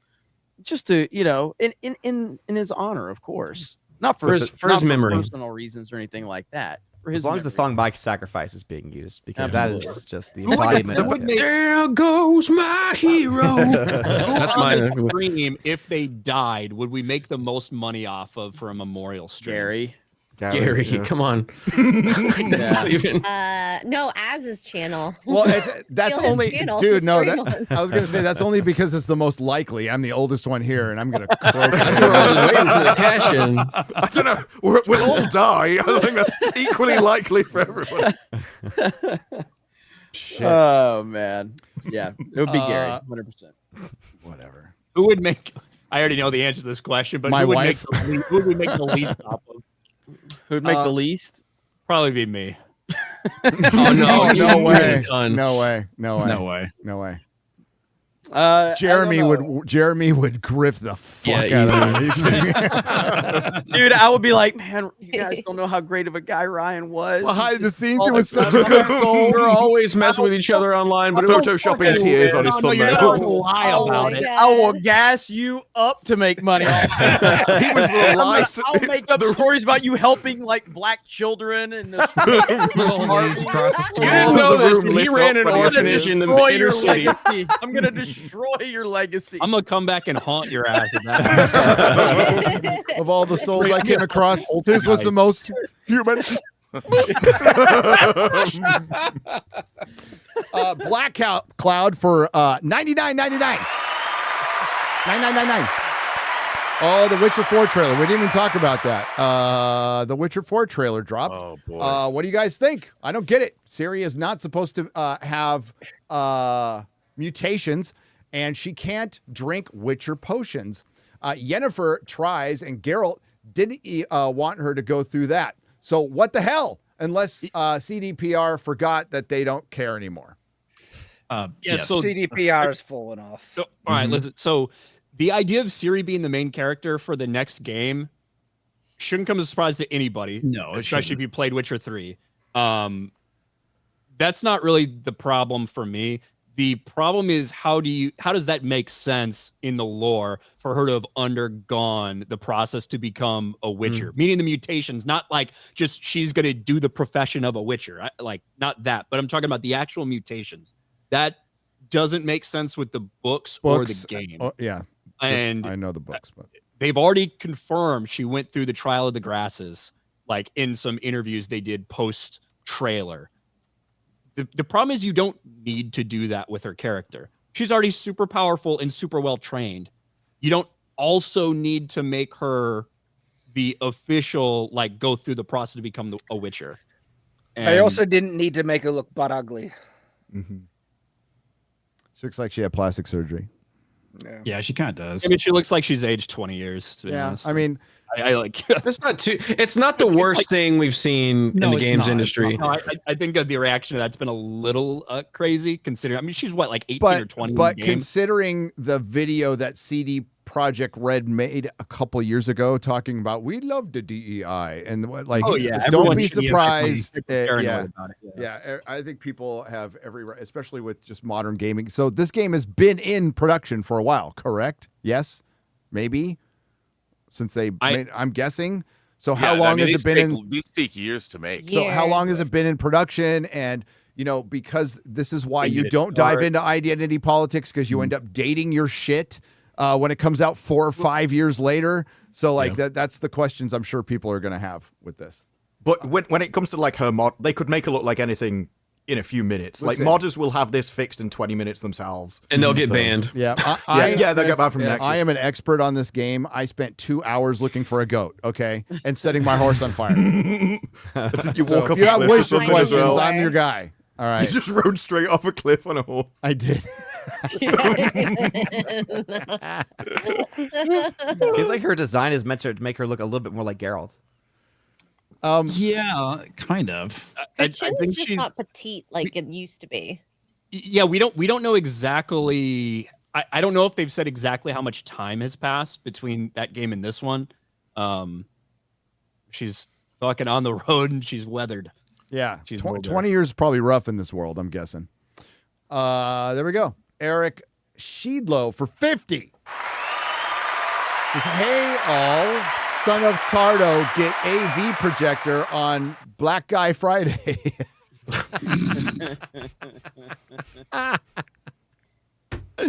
Watch Star Wars in 4:3 aspect.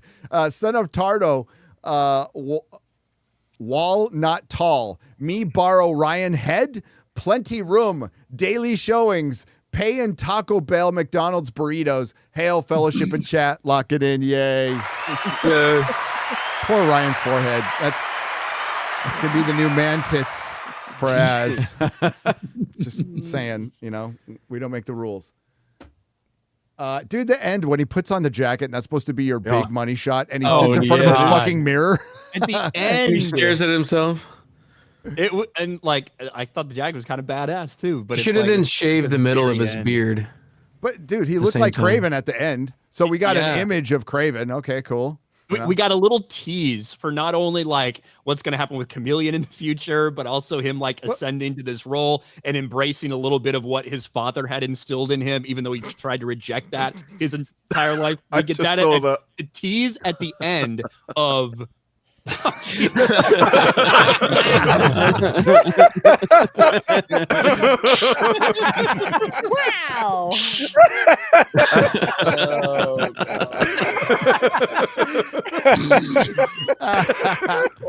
The fact that it says penis is somehow funnier than it says For those of you listening on Spotify, it says I'm craving some penis. And it's Kraven poster. That's what we're laughing at. If you need to laugh, pull over to the side of the road for safety. For safety, yes. But what I was saying with the fact that they did that tease at what is the end of a dead universe is so funny. Bro, it makes you... Okay, I'm going over Madam Web again. And that whole movie was about a bad guy chasing around a bunch of little girls that he thinks might kill him later. And it's an origin story of a hero that is in the comics elderly, clairvoyant, blind, and crippled. And since our protagonist was already clairvoyant from the beginning, the origin story was her becoming blind and crippled. But this thing, I'm so done with having origin stories in the first episode. Show me something good with them, and if you want to do the origin, do it in a flashback and a later thing when I already care about the character. But in Kraven, we had the origin story of him becoming Kraven, and then an origin story of his childhood about how he started before his origin story of becoming Kraven. Thank you. Double down on By crap. the way, that was the plot synopsis for Kraven. Was it? Yeah, perfect. Noons for $184.99 Arab Emirate pesos. Thank you. Thank you, lady. Hey, guys. How awesome was Justine's interview? Oh, by the way, should have brought that up. Chris Gore and Alan Ng's interview with Justine Bateman was fucking brilliant. So you need to go watch that if you haven't. It's on Film Threat. Oh, so good. Even Az's Ghost showed up. Shout out to Film Threat crew. Hail to the Fellowship. Yep. Shout out to Chris Gore for getting that. That was awesome. She was amazing. Yeah. She's like an overnight cultural icon now. Yeah. You know, I used to read about her like in Spy magazine because she was a big TV star and she was everywhere in Hollywood being on Family Ties. Yep. They called her Just Seen Bateman because she was at every party. Yep. Ah. And she's become quite an impressive thinker. I'm blown away. She has directed a few feature films, well, shorts and a feature. Darian Murphy. That's hilarious. The visualization. Put that in the movie. The greatest thing about that. There, you know what? Now I Here's your understand. minutes. That solves it all for me. That's so good. Darian Murphy for $49.99 would love to get the panel's reaction on my new 3D project. It's called Superheroes Trapped in Egyptian Temple of Hathor. It's on the Imperium Studio. Is that a channel on YouTube? Music is licensed, but cool if you need to mute. But we need to know where it is, Darian. I don't know if it's on YouTube or I don't know if you want to look for it. Depends on how long it is. Let me see if I can Depends on how long it is. We have to we can't just like jump into, Jeremy's talked about this before. We can't just jump into videos because licensed music, length, ladies, length. We have to pre-screen them. So, but we could think about it for next week. The Bacon Gamer for $50. Holly Jolly hail to the Fellowship. First dono. Love y'all. Oh. I like the third. We'll be gentle. I like the third episode of Creature Commandos more than the previous, but it's still like a 6.5 out of 10. Also, not sure if people noticed, but Victor totally groomed an infant bride, right? Victor? Victor Frankenstein. Victor Frankenstein. Yes, he dug up one and put it together and then fucked it. Yes, he did. So I would say yes, he groomed the bride. He made his own mistress, essentially. Yeah. And then he died. I Drink Therefore I Am is gifted 10 Nerdrotic memberships for $50. Thank you.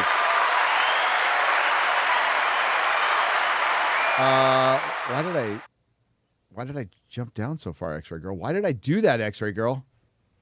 Oh, we could totally show this. This is badass. Okay. Hold on. Let me mute it. While you're pulling that up, has anybody seen Secret Level? A lot of people in the chat were telling me but it looks awesome. to see Secret Level. Is it good? So I watched the Warhammer 40K episode. It was fucking awesome. Yeah. It was awesome. Dude, it's rad as fuck. All right. Awesome. It was just lots of fighting, lots of blood and guts, it was fucking great. It's why what is it? Love, Death, and Robots. They have some amazing episodes of stuff. So there's a Pac-Man one. Yeah. That's really strange and kind of cool. I haven't seen the Dungeons and Dragons one yet. And I think there's some related to other video games, but even though I am the world's biggest gamer, Concord. I'm not sure. Is there a Concord? Yeah, I think there is a Concord one, right? Oh man, that's rough. Even after it got canceled. It did.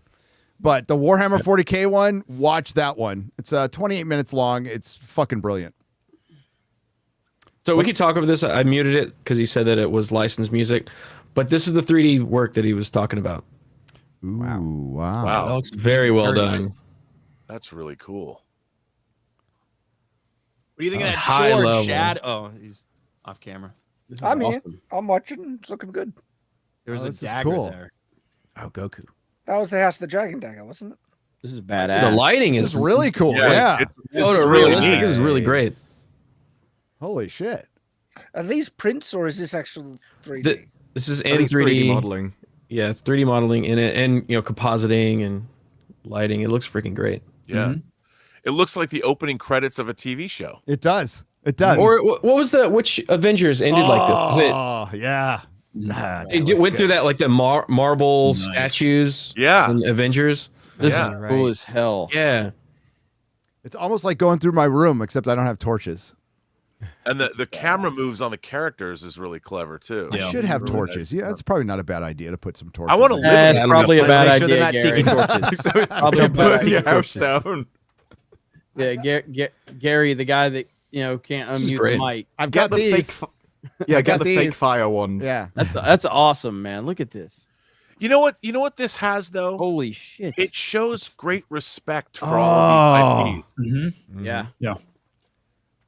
It's the map room. It reminds me of Indy. Yeah, That's awesome.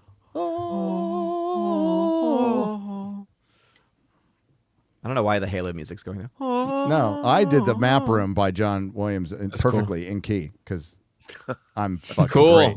That was sick. That's really neat. That was awesome. Well done. Well done, Yeah. sir. Trey Miller for Fitty. Nerd trivia for Chrissy. No help from the panel, please. You'll struggle. Okay. She's going to have a little problem answering right now. Yeah, just a little bit. But let's do it anyway. You got this, girl. Name 6 Star Wars characters, then name 6 DC characters, then name 6 Marvel characters. Lastly, name a single character from either Avatar movie. Clue. This is a trick question. I know.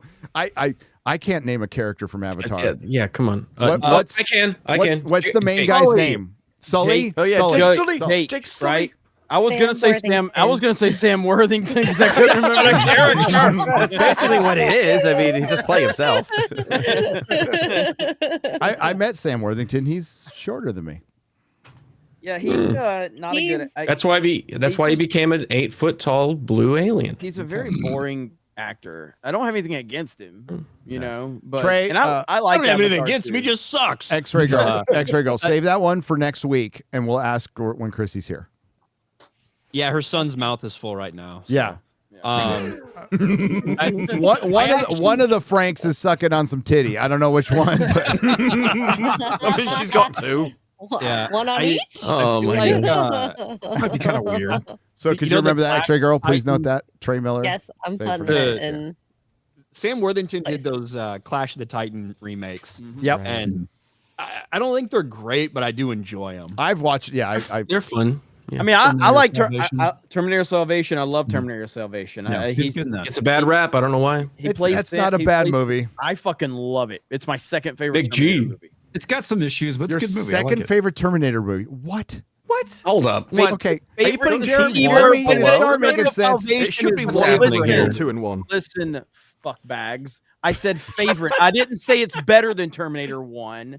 I said it's my second favorite. you think Terminator it's 1 better? is still no. I think Terminator 1 is a better movie, but I prefer as a fan. I just like Terminator Salvation. I like what Mick J. now- Can I with that movie and can I everything like second that for a second? This is totally true. 2 nights ago, I was flipping through channels and Terminator Salvation, the director's cut, Fucking love that movie. popped Which is up. I didn't know good. there was a Yeah. director's cut. Yes. I did not either. And I sat there and watched the whole thing till like 3 a.m. and I'm like, this is pretty good. I only saw it once in the theater, and it has a really interesting look to it. It's got I didn't even know there was a director's cut. It's the one movie that tried something different. I mean, like it's like very unique. Yeah. It's like the one movie I've been waiting for in the actual franchise. I want to see the war in the future. Mhm. I forgot And I wanted Anton to see more Yelchin of it, played and I'm Yeah. It's not a bad movie. It's not better than the other two. It's not even more enjoyable than the other Terminator. Too bad that movies. that guy on the set crazy walked through talk. that light. Now, Lady know, right? Greymaster, Done professionally. Lady Greymaster is asking me to bully Jeremy, but Jeremy will just, you know how Jeremy argues. He just starts arguing about something else and yelling. Just escalates. Jeremy argues. Yeah. Jeremy If we're argues not like arguing. I'm not having fun. Jeremy so. argues like a black woman. Okay, so like just forget about it. It just gets louder and louder. Good for you. Yeah, no, I have no problem admitting that I like something that is not good, or there's nothing wrong with that. I can acknowledge Dude, things like that. Like the Hobbit. The Hobbit trilogy is better than the Star Wars prequels. Yeah, it is. No, I'm not going to disagree. I will say the prequels are funnier. No, the prequels are hilarious. Insane take. I will say no, it's prequels are a lot not. more entertaining. Better acted, better directed, better music, better actors. Please. Okay, so like the one thing you can get me on is Revenge of the Sith is better than. Oh fuck yeah! There's better actors. There's better actors doing better acting. Okay, we'll say that. For the record, I like the Hobbit trilogy a lot. Yeah. So Battle of the Five Armies is not better than Revenge of the Sith. So I will give you that. But the first two are fucking much better than I like the Hobbit and Attack of the Clones. I like the Hobbit trilogy more than most people probably. I love the Hobbit trilogy actually, but the prequels are fucking amazing. And, we're talking about yes, craft the filmmaking. prequels are amazing. The first movie, I don't know about that. I'm not going to go that far, but they are very good. They're very good. I like as Revenge movies. of The Sith Hobbits are much particularly. better movies, like in like a technical standpoint. I just think that the prequels are just a lot more entertaining. No. They're hilarious. Are you kidding me? They are hilarious. That's what I mean. Entertaining. Dude, when in Attack of the Samuel Clones, Jackson, when Padme falls out of the ship and then rolls down the sand, then gets right back up, puts her shirt down, people laughed out loud in the theater when that happened. What our resident expert says. Soft. What do you think, Ryan? Yippee! I'm totally taking the prequels all day over the Hobbit trilogy. But, Of course he is. If they had combined the last two movies, then maybe I'm saying something else. But I mean, the biggest problem is they didn't have enough to do 3 movies out of that. No, I like the they did first not. one fine, and then the 2 should have been slammed into one long movie, in my opinion. But Yeah. Oh well. And you know what? The prequels should have just been Revenge of the Sith. Yes. Yeah. That's you what they can should give have me been. the 4.5 hour cut of Revenge of the Sith any Yeah. day, and I'll jack off to it the entire time. Yeah, and that's the only one you need. I don't need to see baby the whole Darth of the Vader. Hobbit I don't need to stuff, see yeah. adolescent Darth Vader. I don't need to see any of that shit. It should have been Revenge of the Sith. Those 3 I movies. fully, deeply love you. Okay. That's why it's funny, because it's terrible line delivery, terrible writing. I love the prequels. They're hilarious. You said the whole fucking time in fucking impressions, whether it was right on. Buster Nut Smash for $49.99. How do you all feel How do you all feel about the Mole Man being the villain in the Fantastic Four movie and the inclusion of the Council of Reeds? I'm fine with the Mole Man. I am not fine with the Council of Reeds. I am not fine with that. In the first movie? In the first movie, no. No. Will this explain the Tony Stark Doctor Doom crossover? I don't know if that's happening, but if they bring in the Mole Man, I think that's great. I think I could even live with Pedro Pascal as fucking Reed Richards. I think female Silver Surfer is fucking retarded, and it takes me out of the movie. Just it's gonna be tough.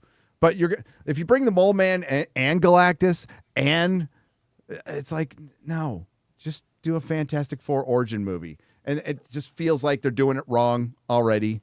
So female Silver Surfer is a deal breaker. It's stupid. Confirmed. I'll be honest with you. I'm sick of origin stories. Just make a Fantastic Four movie. Yeah, I think we're all kind of sick of the origin stuff.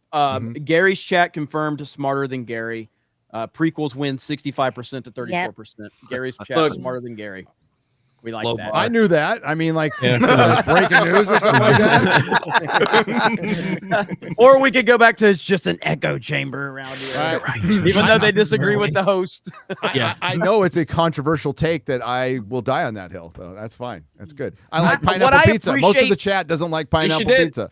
What I appreciate is that the prequels have gotten so much more love over time, because it used to not be. Your opinion used to be the popular opinion, but over time the prequels have gained, and this is because before of the memes. Well, This is even before Disney Star Wars. The tide was turning on the prequels. I think that Disney Star Wars helped take it to an even higher level. Did. But no, the the prequels undoubtedly captured another generation of kids. That's what it did. I mean, that's what it was supposed to do. It did what it was Phantom supposed Menace to do. turned 25 years old this year. Yeah. Undeniable. 25 years old.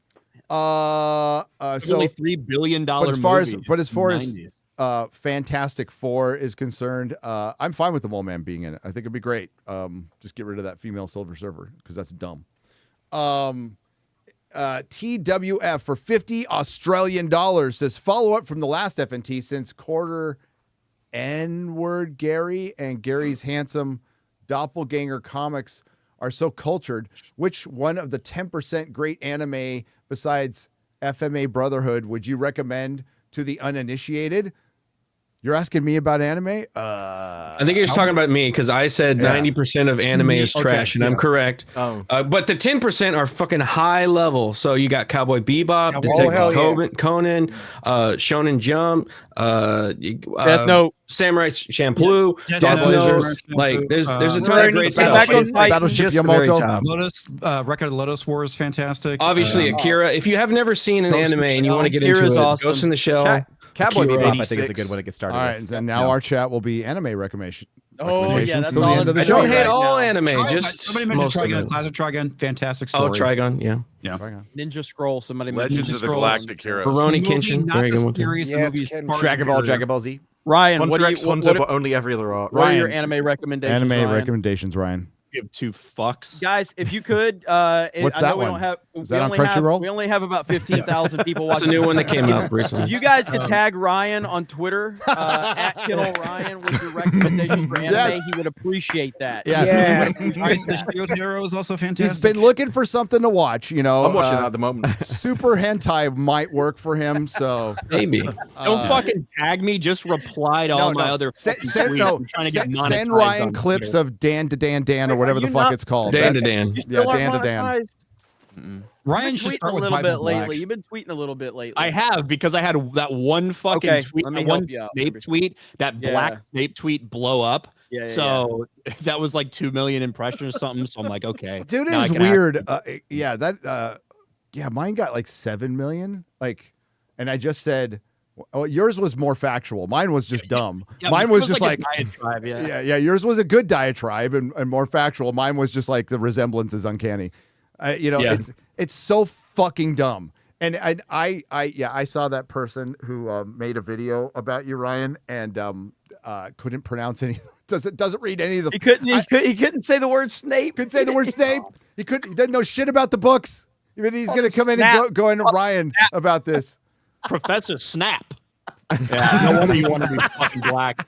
That was so ridiculous. And that video, when I watched that video, because somebody tagged me, they're like, "Look at these guys talking shit about you." So I fucking watched it. It was knee pain. Knee pain tagged us. It might have been defaced. Yeah. 0 likes, 30 dislikes, and like fucking. I was like, how do you have 0 likes? I know. Okay, if Warner Brothers goes through with this decision, it will be universally panned. It is a bad decision. Make the guy Kingsley Shacklebolt. Just give him that role, okay? Like all of the very kind of just normie Harry Potter lore channels, like whatever, like almost all of them too, even if they're just making videos and they're not even taking a stance on it, their comment section is just full of people that are like, hey, this doesn't really make sense. So it's not just like a one-side thing. Fans of it are like, this makes 0 fucking sense. We need to get comfortable again just speaking the truth. Like, this is just a bad decision. Nothing against anybody's race or the actor. It's stupid. Snape looks a certain way. It is specifically stated in the books. It is stated by the author. It's an iconic role. Why are you doing this? Like, you're doing it to gaslight. You cannot fucking tell me this guy was the best guy for the role. Stop it. Just stop it. Yeah. Just be accurate. And again, there's a black character he could play. And you know what? He could probably pull off Kingsley pretty well. He looks like he could be Kingsley Shacklebolt all day long. That's fine. Yeah, I don't know how tall he is. I would think that Kingsley should be a pretty big, powerful guy, based on the way he's described in the books. So I don't know if Pop Desiatu can pull that off, but I know that Snape doesn't look like he just walked out of GQ Africa. Yeah. Okay, he's not black. He's ugly. Not good looking. Like, he's got a hook nose. And Alan Rickman. The two arguments about Alan Rickman for his casting: one, he's probably a little too old for the actual character if you're going to do a faithful adaptation of the books, and he's probably not ugly enough. Yeah. Like those are the things that you can say about Alan Rickman, who obviously gave a great portrayal, but it is not Snape from the books who Alan Rickman is playing. No, it's not. All right. TWF for 50. Did I finish this one? Maybe I didn't finish one. I did finish it. You didn't finish, did you? Well, it says what about all the other people in the panel, but they did say That's something. what So you go. she said. There, I finished. Appreciate that. Good job, Grendel Vivat for 50 is gifted 50 Nerdrotic memberships for $250. What the hell? By the way, that's a great name. I'm a huge fan of Matt Wagner's Grendel. Oh, dude, we had Matt Wagner on Real BBC a couple times. I love that guy. Have you read the Dracula book? You got to get that Dracula. Matt Wagner's Kelly Jones Dracula book is fucking awesome. I keep looking at it, and I'm just like, man, oh man, It's good. The crowd. They have a great crowdfunding. Dude, it's so good. Yeah. They killed it on that one. It's like Kelly hasn't lost a fucking thing when it comes to his art. Like, he's so good. Second campaign's up right now, right? Yeah, it is. Yeah, Still going. Yep. Still going. Already got mine, so.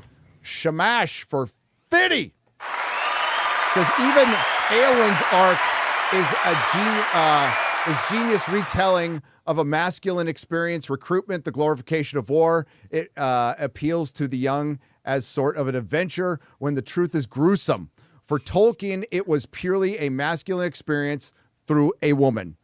And written in the 50s, by the way, the whole Eowyn thing, which is, trumped up in Peter Jackson's movies, leading up to it a bit. But and this just it takes away from, if this is set in Peter Jackson's Lord of the Rings, then it takes away from so many things. And this is what happens when you destroy the lore. And yes, even arguments could be made for Peter Jackson's Lord of the Rings. Perfect trilogy, a lot of changes were made, but this isn't like this isn't Arwen like stealing Glorfindel's fucking she does. She steals all of his valor from the books, right?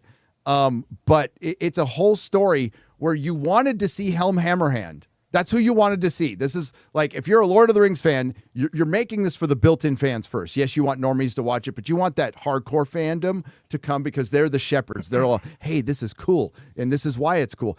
Those are the people you don't want to piss off right out at the gate, and you will. You will, because I want to see Helm Hammerhand, and we don't get to see him because we're seeing this, because Philippa Boyens thought it was a better idea to flesh out this character that had, if Tolkien meant to flesh out the character, he would have. It's not like he didn't spend time on this fucking story. Well, if she'd done anything at all, she would have at least had a name. Like, yes. That's the bare minimum level. But the thing is, you always tell, the quality always shines through, despite the fact that they humiliated Helm Hammerhand. They made Wolf look like an idiot. Helm Hammerhand was still the best character, and his moments where he was cool were still the best moments of the film. Absolutely. Yeah. I would agree. But you know what? You need to do, it's like, I love the popcorn bucket idea. I think it's fucking brilliant. But you need to start making your movies better than the popcorn buckets, okay?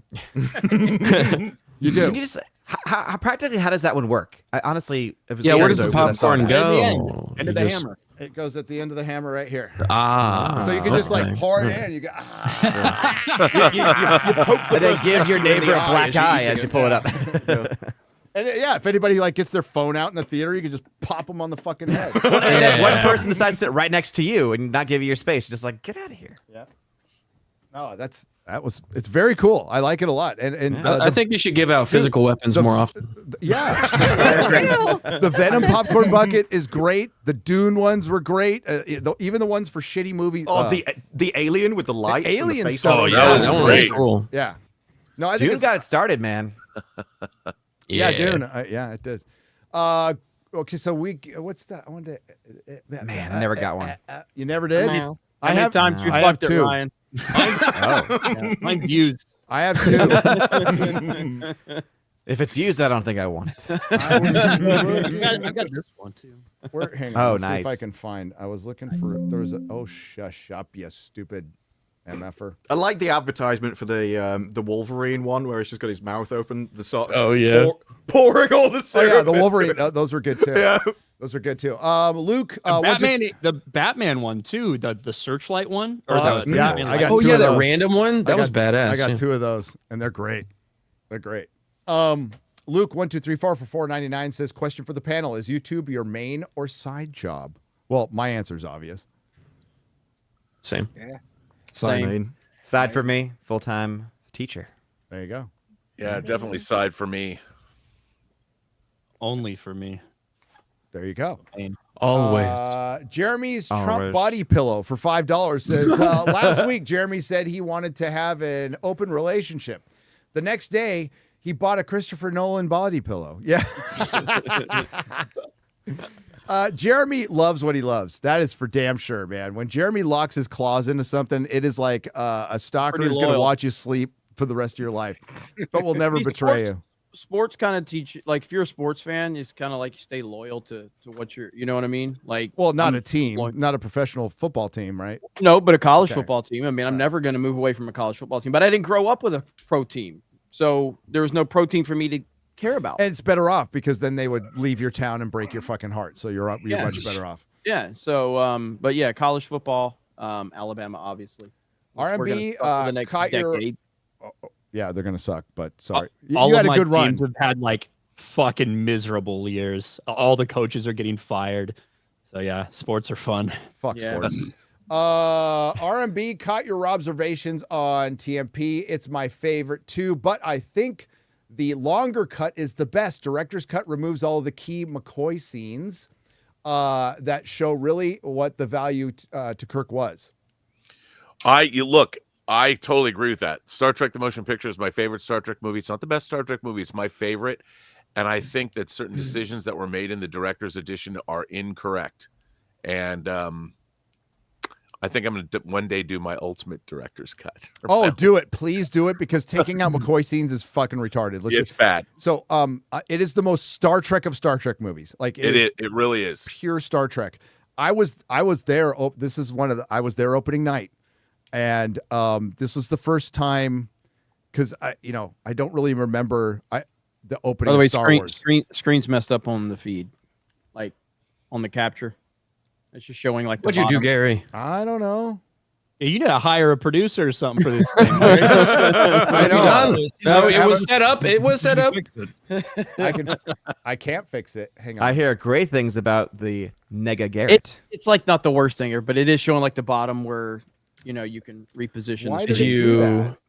I don't know. You could pop back in and unlock Let me it try and it fix again. it. Get in there. But in the meantime, where was I? So I remember being in their opening night at the El Camino Theater for Plaza Camino Real in Oceanside. And every time a character, when Kirk came, this is the first time I heard applause for characters. So when somebody hit the screen, people went fucking nuts, right? And when McCoy showed up and he's got the beard on, people were like hooping and hollering. I had never heard that in a theater before when I was a kid. I mean, I was also only on this earth for like 8 years, so I don't think I have a lot of life experience. But I'll never forget the experience of seeing Star Trek: The Motion Picture. And I saw you share somebody's poster, and it's the poster of the Enterprise refit, right? With where it's cut out, and you can see the decks. You know what I'm talking about, Robert? Oh yeah, the David Kimball. Yes. David Kimball, who drew that, just passed away this past week. Yes, that poster was one of the greatest. I had that on my bedroom wall. I obsessed over it. I dreamt of that. I just being on bought that it off eBay because I'm like, I haven't seen that poster in years. I completely forgot I had it. And it was it's fucking a expensive, by the way. great poster. Yeah, Yep. it's really hard to find, especially the one that has it says Star Trek: The Motion Picture in the top Yep. right corner. But yeah, that was in my room forever. Until I got kicked out of the house. But I'll continue. I love the motion picture. Absolutely love it. Zed for 100 shekels Slovakian pesos says, "Hail Gary and Robert, Riding the Barrel is still the funniest thing of all time ever put on the behind the scenes documentary. Thank you for everything you did. Your work will never be topped." There you go. Robert Meyer Burnett. I did not work in the Hobbits. You did not work in The Hobbit, but you worked on Lord of the Rings. Yes, special we did. features, the greatest special features ever made of all time. Of all time. Yeah, I was part of I think the best team ever assembled. It was Michael Pellerin, who's a complete Tolkien fanatic, who's a friend of mine from before. He actually got me into the DVD realm, and he was able to score that contract from New Line. And so the team that they put together at Curdy Pellerin, we spent years working. And it was, I was in New Zealand for months just interviewing people. Dude. And it was, was one of the highlights of my life. I was sent to London because people were scared to interview Christopher Lee. And I interviewed him for 5 hours. It was one of the greatest jobs. It was amazing. Do you have the raw footage of any of that? I don't. We had everyone asked. We had to turn it in, and it bums me out because, and I've told this story before. Of the 5 hours, not what 20 minutes winds up on the disc. Yeah. And he told Incredible. It was right before. I've told the story before, but I'll tell it again. It was right before Star Wars: Attack of the Clones opened, and he said to me, he goes, my dear friend Peter Cushing was in the first Star Wars movie, and I called him up after I saw it, and I said, Peter, you were horrible to that princess. And by the way, what is a Grand Moff? and when he said that, I said, well, Mr. Lee, if Peter Cushing were alive today, and there were posters of Attack of the Clones all over London at this point. I said, if Mr. Cushing were alive today and he went and saw Attack of the Clones, what do you think he might say to you? And he thought about it for a long time, and he said, well, I suppose he'd want to know what to do now. That's a legend. He was great. That's good shit. The world. By the way, without him, he loved being in Lord of the Rings Mm-hmm. because he was a huge fan of Tolkien's work. Huge. He wanted to be met him. Gandalf, but he knew he was too old. Yeah, he met him. He's one of the only cast members to meet him. Yeah. Ryumple for $10 says, "Hey Gary, which will come first, Winds of Winter or the next Chronicles of Everfall?" Ash Shad also saw Goonies as an adult and thought it was trash. Okay, thank you. You listen, I didn't voice my support for you, Robert, because you were getting a lot of shit. Oh, it was awesome. Did I step into it, man? I've never liked Goonies, even as a kid when I started. I didn't really. Ryan doesn't like any movies I know or that's shows with kids. That's a super unpopular thing to say, but I've never found the appeal of Goonies. It was always a surprise to me that the Goonies hung on, and it obviously got, a bunch of young kids saw it, and it captured that audience. When I saw it, when Robert saw it, we were in our teens. So later on in the 90s, when it was on TV, that's like me and my siblings, we watched it on TV, the TV cut, which was not as nearly as funny as the actual movie itself, but it was man, that thing grabbed us and held on to us. I love the Goonies, but I also love some people that are willing to get out there and throw some unpopular opinions, because it's always fun. It's always fun. Oh man, I feel like one of the reasons I don't like it now is because it's why would you just want to hang around this big fucking retard? But then I realize I'm doing the same thing with Jeremy every day. I thought you were gonna say Jay. I thought you were gonna say Jay. I was like, I didn't know. I wouldn't take that shot with him not here.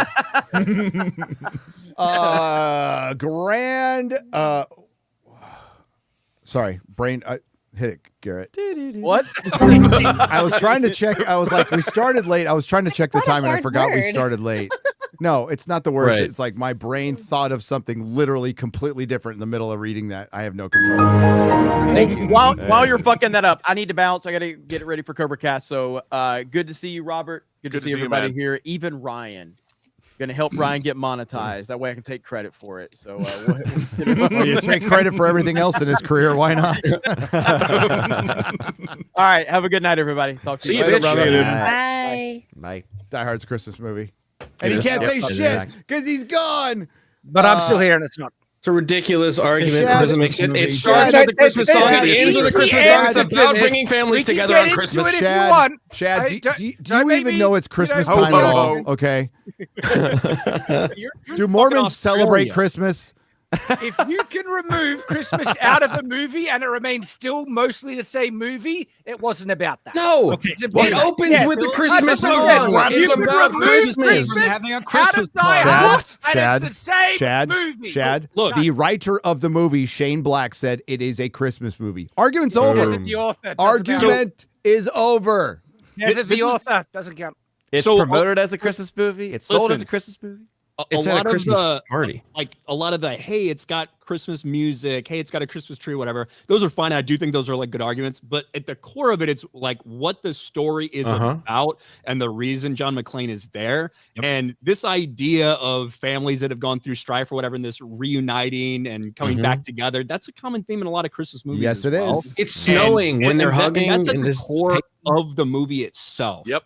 So I feel like it's very difficult to not talk about. So when people are like, "Oh, that just means any movie that there's takes place at cocaine. Christmas, There's not cocaine that necessarily. represents snow at Christmas time. The white stuff, you know? That's a great argument, Gary. I say you keep From not going with every that one. movie's a Christmas movie if you go backstage. It's like nobody's in it and they're having the Christmas party. That's like the main motivation for the villains. They know the building's empty.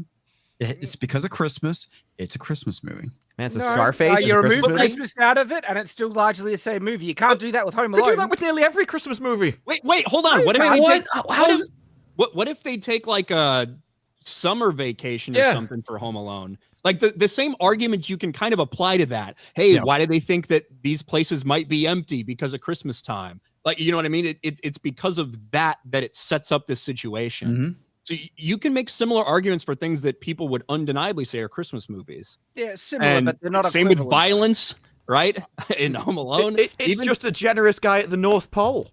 Even if you want to get into old fucking nudity, Kevin McAllister's fucking reading a Playboy in Home Alone. Okay, so a But lot it of these doesn't same show elements- tits. Come off it. That's but not a lot of the same elements Are tits in that's Christmas not the same. mutually Come like on, exclusive? That's Shad's I believe definition of a tits Christmas should be movie, involved in if it shows Christmas. tits. I agree. I agree with Garrett.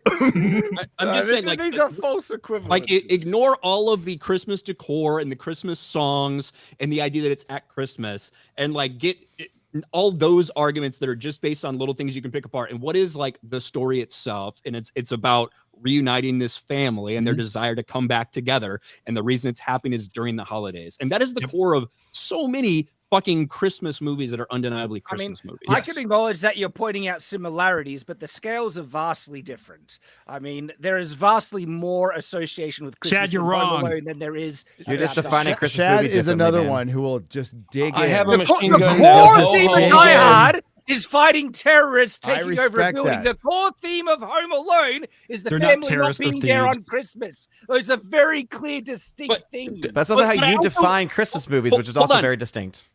Yeah, but I don't also think that it's so like, if it doesn't have, if it's not this, then it's not a Christmas movie. There could be levels, right? Do I think the Santa Claus is like on a scale of Christmas movies, how Christmassy is it? Do I think that that's like a fucking 9 out of 10? Yeah. That doesn't mean that I don't think that It's Die 11 Hard's not a days out of Christmas 12 movie. days of Home Alone is Christmas. a Christmas Okay, movie. that's how you can grade it. You could just the 12 days of Christmas, you get 9 days Yeah. of the 12 days of Christmas. You're right. Die Hard There's- isn't about Christmas. It's about an action conflict. That's the primary core theme of the story.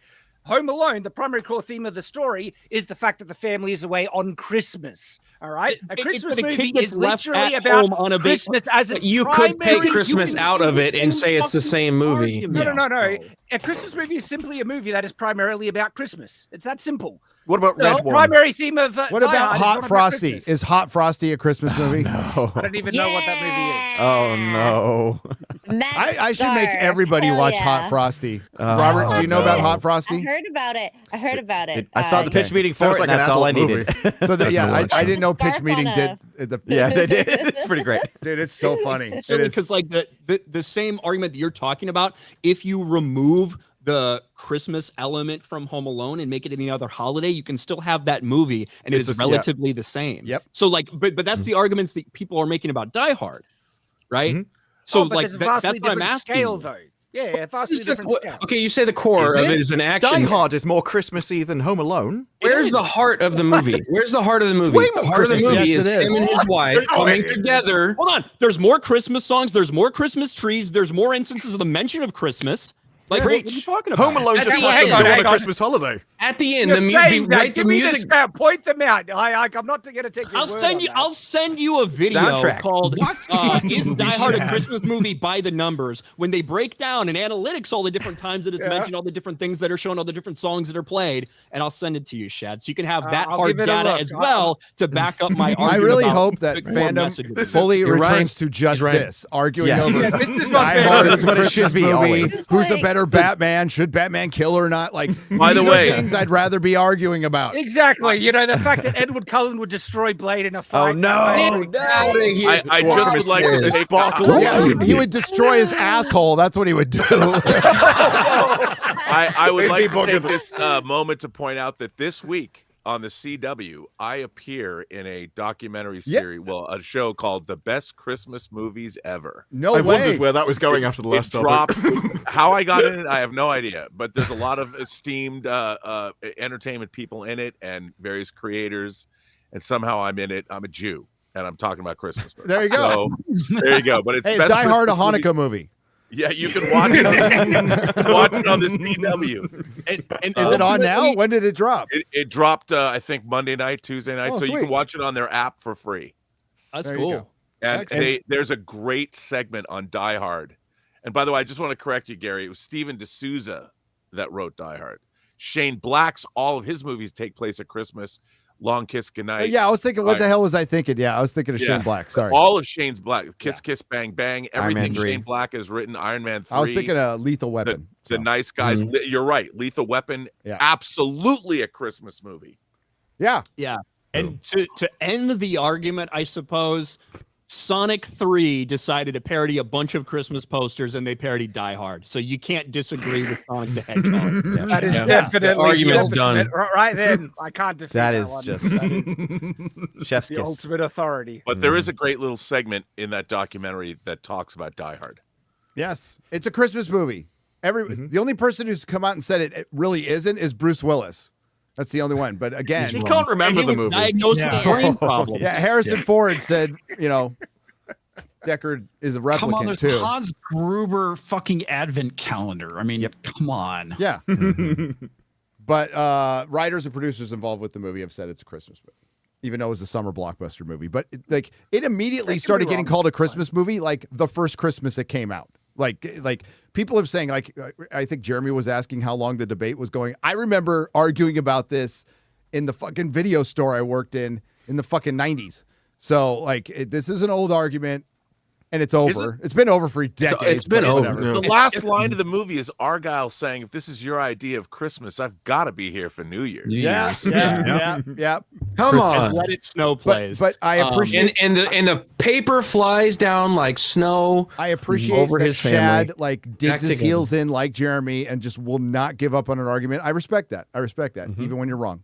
Yep. His Grandmaster wife's Chris name is for Holly, by the way. $9.99 atop the walls of Hera's Deep. Holly. Hera's Holy Deep. shit, yeah. Rohan's shield maiden stood fast against the patriarchy. Oh, she's a little runaway. Daddy's girl learned fast. All those things. She couldn't get away. She's a little runaway. You motherfucker. You snuck in some Bon Jovi lyrics. Robert, I hate Bon Jovi. I hate Bon Jovi with a purple passion. I fucking He's hate got a him. new album out. That's great. Can he still sing? I guess heard he can't they- sing anymore. I did Never hear could, him on- really. I heard him on NPR, and there was a song. I didn't think the song was particularly great. It was. It I don't attempted think to any be of his kind songs an are great. anthem. It was called Universe. Yeah, I don't either. Well, Wanted Dead or Alive, maybe from Young Guns. I like the movie Young Guns. I do like the movie. I'm a wanted. Shadow See? Saiyan 737 for $4.99 says late in War of the Rohirrim. I got what you said there. Shadow Saiyan for 737 for $9.99. They're currently fighting with Jeremy on whether Die Hard is a Christmas movie or not. And that was an old one. It's going to be a fight. Jeremy just wants to be the contrarian. This is a man who wears Crocs and pre-torn jeans. Are we going to really listen to him and take him seriously? I'm just glad that Shad engaged with my arguments. And all your argument managed to do is made me think that maybe Home Alone isn't a Christmas movie either. Yeah. At least you're consistent. What are your parameters? What are the parameters in your head? Boy, if I can destroy a movie that you thought was a Christmas movie for so long with that, I'm fine with that. Yep. I'm fine with lowering your happiness level, Shad. It hasn't lowered my happiness. I still like the movie. Don't be hasty for $10. The word anime only means Japanese animation outside of Japan. Inside of Japan, it just means animation. So War of the Rohirrim to them is just an animation from a Western company, which is exactly what it is. Remember when it was called Japanimation? I do. Yep. So, yeah.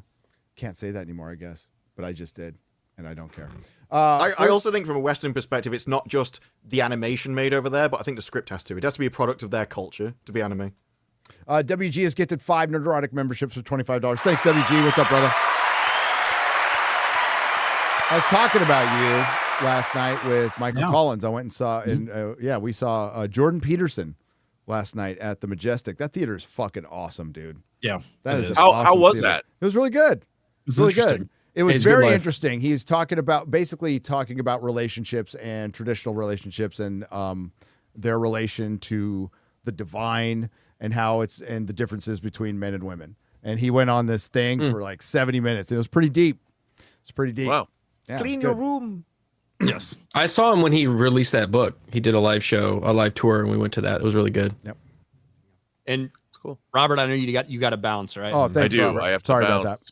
No, not at all. Are you kidding? This has been great. I can't thank you enough. It's always so much fun to come here and nerd out. So watch go to the Burnett work. All right. And thank you. he does these great live streams late at night, which I enjoy quite a bit. And, breaking down just the ins and outs of Hollywood. Great streams. Great streams. Thank you. I appreciate that. Yeah. I mean, I find that I've become more into editorializing as opposed to just ripping things apart, because I've ripped Star Trek apart so much. I just got to the point where it does deserve it. I just had nothing more to say, So I decided, why not talk about things like the Three Colors trilogy that nobody will watch and no one will watch my streams, but maybe I'll feel better. Yeah. There you go. And maybe somebody will watch Koslowski's Three Colors trilogy, and yes, if you'd like to go True Noir, The Assassination of Anton Sermak, based on Road to Perdition writer Max Allan Collins' novel, True Detective. Look, I'm so far out on a limb on this. If you guys like audio dramas, I promise you we're going to take you on a journey. Great actors, great production, and most importantly, a great script. I dare say it was a good director, but that's too self-serving. But Max Allan Collins knocked it out of the park. And by the way, I have to say something else. The poster art for our show, why is YouTube important? I met the guy, he lives in Transylvania, and I didn't know him. And he contacted me because he was watching YouTube, watched me on YouTube. I would never have known who he was. He contacted me. His portfolio was amazing. And I said, dude, he said, if you have anything you want me to do, I'm like, it just so happens I do. And that was all because of YouTube. Max Allan Collins, I met him because of YouTube. So the connections are made. You never know where your YouTube journey will lead you.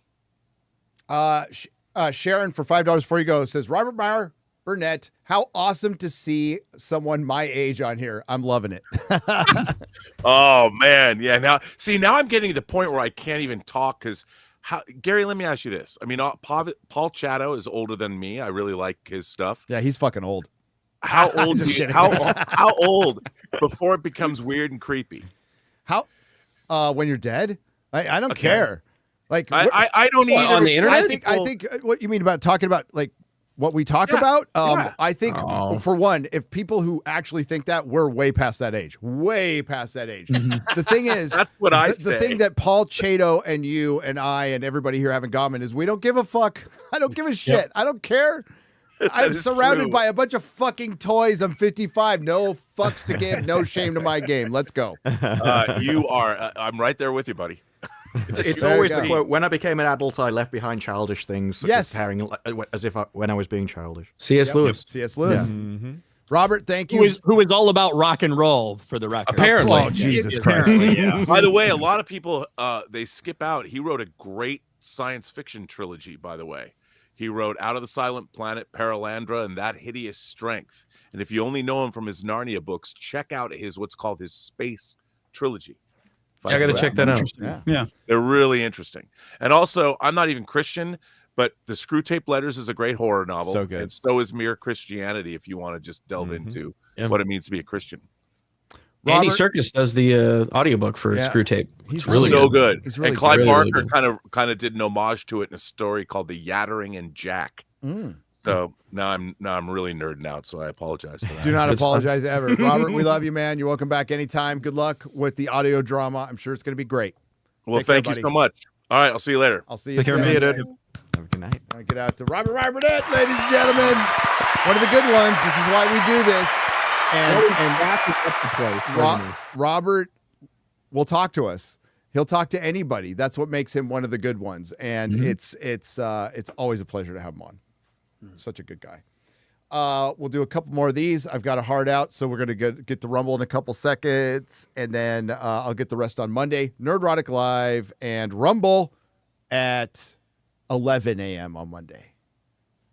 Could change to 10, but so far it's 11 a.m. on Monday. I got a lot to do in next week, so I can game over Christmas. That's the whole thing, is to do gaming streams over, because I love telling. I know Az is dead, but I love to tell him that I'm actually sponsored to do gaming streams. Poor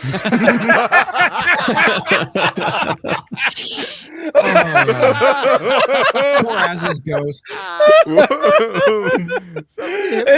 I hope it's like a gaming energy drink. You just have it right next to the whole time. It's Like Gamer Subs. It's Gamer Subs. Yes. Gamer Subs has sponsored our gaming streams. I just need to do them, so I can't fucking wait. I can't wait, but I got a lot of stuff we're working on right now that's going to be really fun. Not one, but 2 top 5s. Oh. 2. I can't say this one. Saint Nick. I can't say his last name, though. You can guess it, though. For $2, says, happy birthday, Rob. Is it Rob's birthday? I didn't know it was Rob. Oh, that's a joke. I'm sorry, it's an inside joke. Yeah. That's right. Yeah. ARM 514 Avenue, or is it ARM 51 Avenue? It's ARM Slave? How do you get... Oh, okay, so 5 is an S, and 1 is an L, and 4 is an A. I'm totally going to catch that. It's old leet speak. So smart. Yeah, it is. Yeah, leet speak. Just to let you know, Nerdrotic, your line skeletons are alive when they're in you has been put in the Hall of Fame of lines like people die if they are killed. Thank you. Hey, if I leave this earth making an impact, and that could be on my gravestone, skeletons are alive when they're in you. Hey, I mean, you're right. Because you were saying a dead skeleton on what? Well, the bones are alive when they're in you. That's they have living cells in them. This is true. I'm not helping myself at all with this, am I? No. Andrew Illis, Spicy Boy Reviews for 5 Australian pesos. Hail, Robert, the voice of reason and authenticity in film criticism. This is true. It would have been really nice to read that to him while he was here. He's still listening, though. Thanks for pointing that out, Ryan. I can always count on you. Yeah, can always count on you. For. All right, we're going to wrap it up there. We'll get the rest of these on Monday, 11 a.m., Nerdrotic Live and Rumble for the Nerdrotic Nooner. We're also doing a Nooner, too, a regular Nooner. Well, I mean, the kind of Nooner you do in a live stream, not the regular kind of Nooner. If you want to do the regular kind of Nooner while I'm doing my Nooner, that is fine. I will not stop you. Okay. That is the background music? Yeah. I don't know if it'll help. I don't know if it'll help things. I don't know how we should feel about that. Yeah, I don't know if it'll help things either. If it does, you're fucked up. Yeah. Do you wonder if anybody's ever had sex listening to Friday Night Fights? I imagine it's happened. Yeah, I've gotten DMs about probably. No, okay. Wait, people doing that. Wait, what? X-Ray girl? Excuse me? I've gotten DMs about people. No. Yeah. Was it Mark? Having sex to FNT? Solo sex. Oh, wow. Self-coupling. Who was it for? Different story. Hold on. So that was Az, basically. X-ray girl getting DMs about dudes jacking off while she's in a tiny little box at the bottom of the screen. I totally believe that. Like, no problem. But the idea of wait a minute, a man and a woman fucking having sex while listening to FNT, I don't know about that. How do you think little baby Frank got here? Okay. I mean, it wouldn't be like they planned it. They weren't watching and think, well, this is really my kind of stuff. I don't think like maybe on the TV in the background. Listen, if things got hot and heavy, like before we get to second base, I am turning off the voice of Jeremy Gray. I thought you'd want to turn it on louder. You would be wrong. Yeah, Jeremy talking about Titanfall 2 or whatever. 1,000th time. Like really gets women hot. That debate on the Filoni, like the Filoniing man. Not a movie. Yeah. Not a movie. Trilogy. All right, we're going to get a whole flood of tweets about FNT and chill soon. Oh, no. Yep. Oh, yeah. Oh, yeah. All right. Thanks, everyone. Thanks to the Modrotics. Thanks to everyone who left super chat donation. You help keep the lights on. Thanks to all the lurkers. Thanks to Robert Burnett. We love you guys. We'll see you next week with Little Platoon. Oh, Little Platoon. Nice. Gonna class is growing up with some British with some accents. With some British accents. Finally. Mm-hmm. No, we got Disparu here. He's British. Yes. Yeah, he is, but there's a difference in accent. Little Platoon. Just Little Platoon's accent is he's far posh. Very He's posh. posh. I can just Very listen posh. to him Yes, all yes. night long. Yep. Or day. All right. So we'll see you next time. And if you want to join us over on Rumble right now, here we go. Bye. See ya.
A sniper's dream, 100 nights of memory.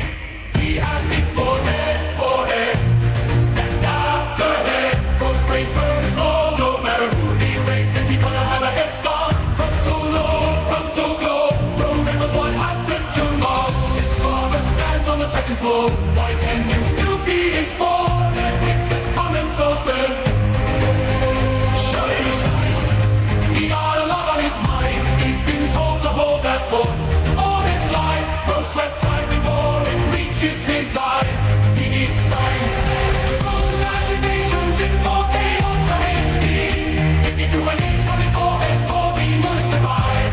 His forehead says 6'5", but his eyes say 5'9". The most epic heroic song of all time. Bro's forehead has a national anthem. Bro knew this would happen.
Do not come. do not come. I'm gonna come. Dame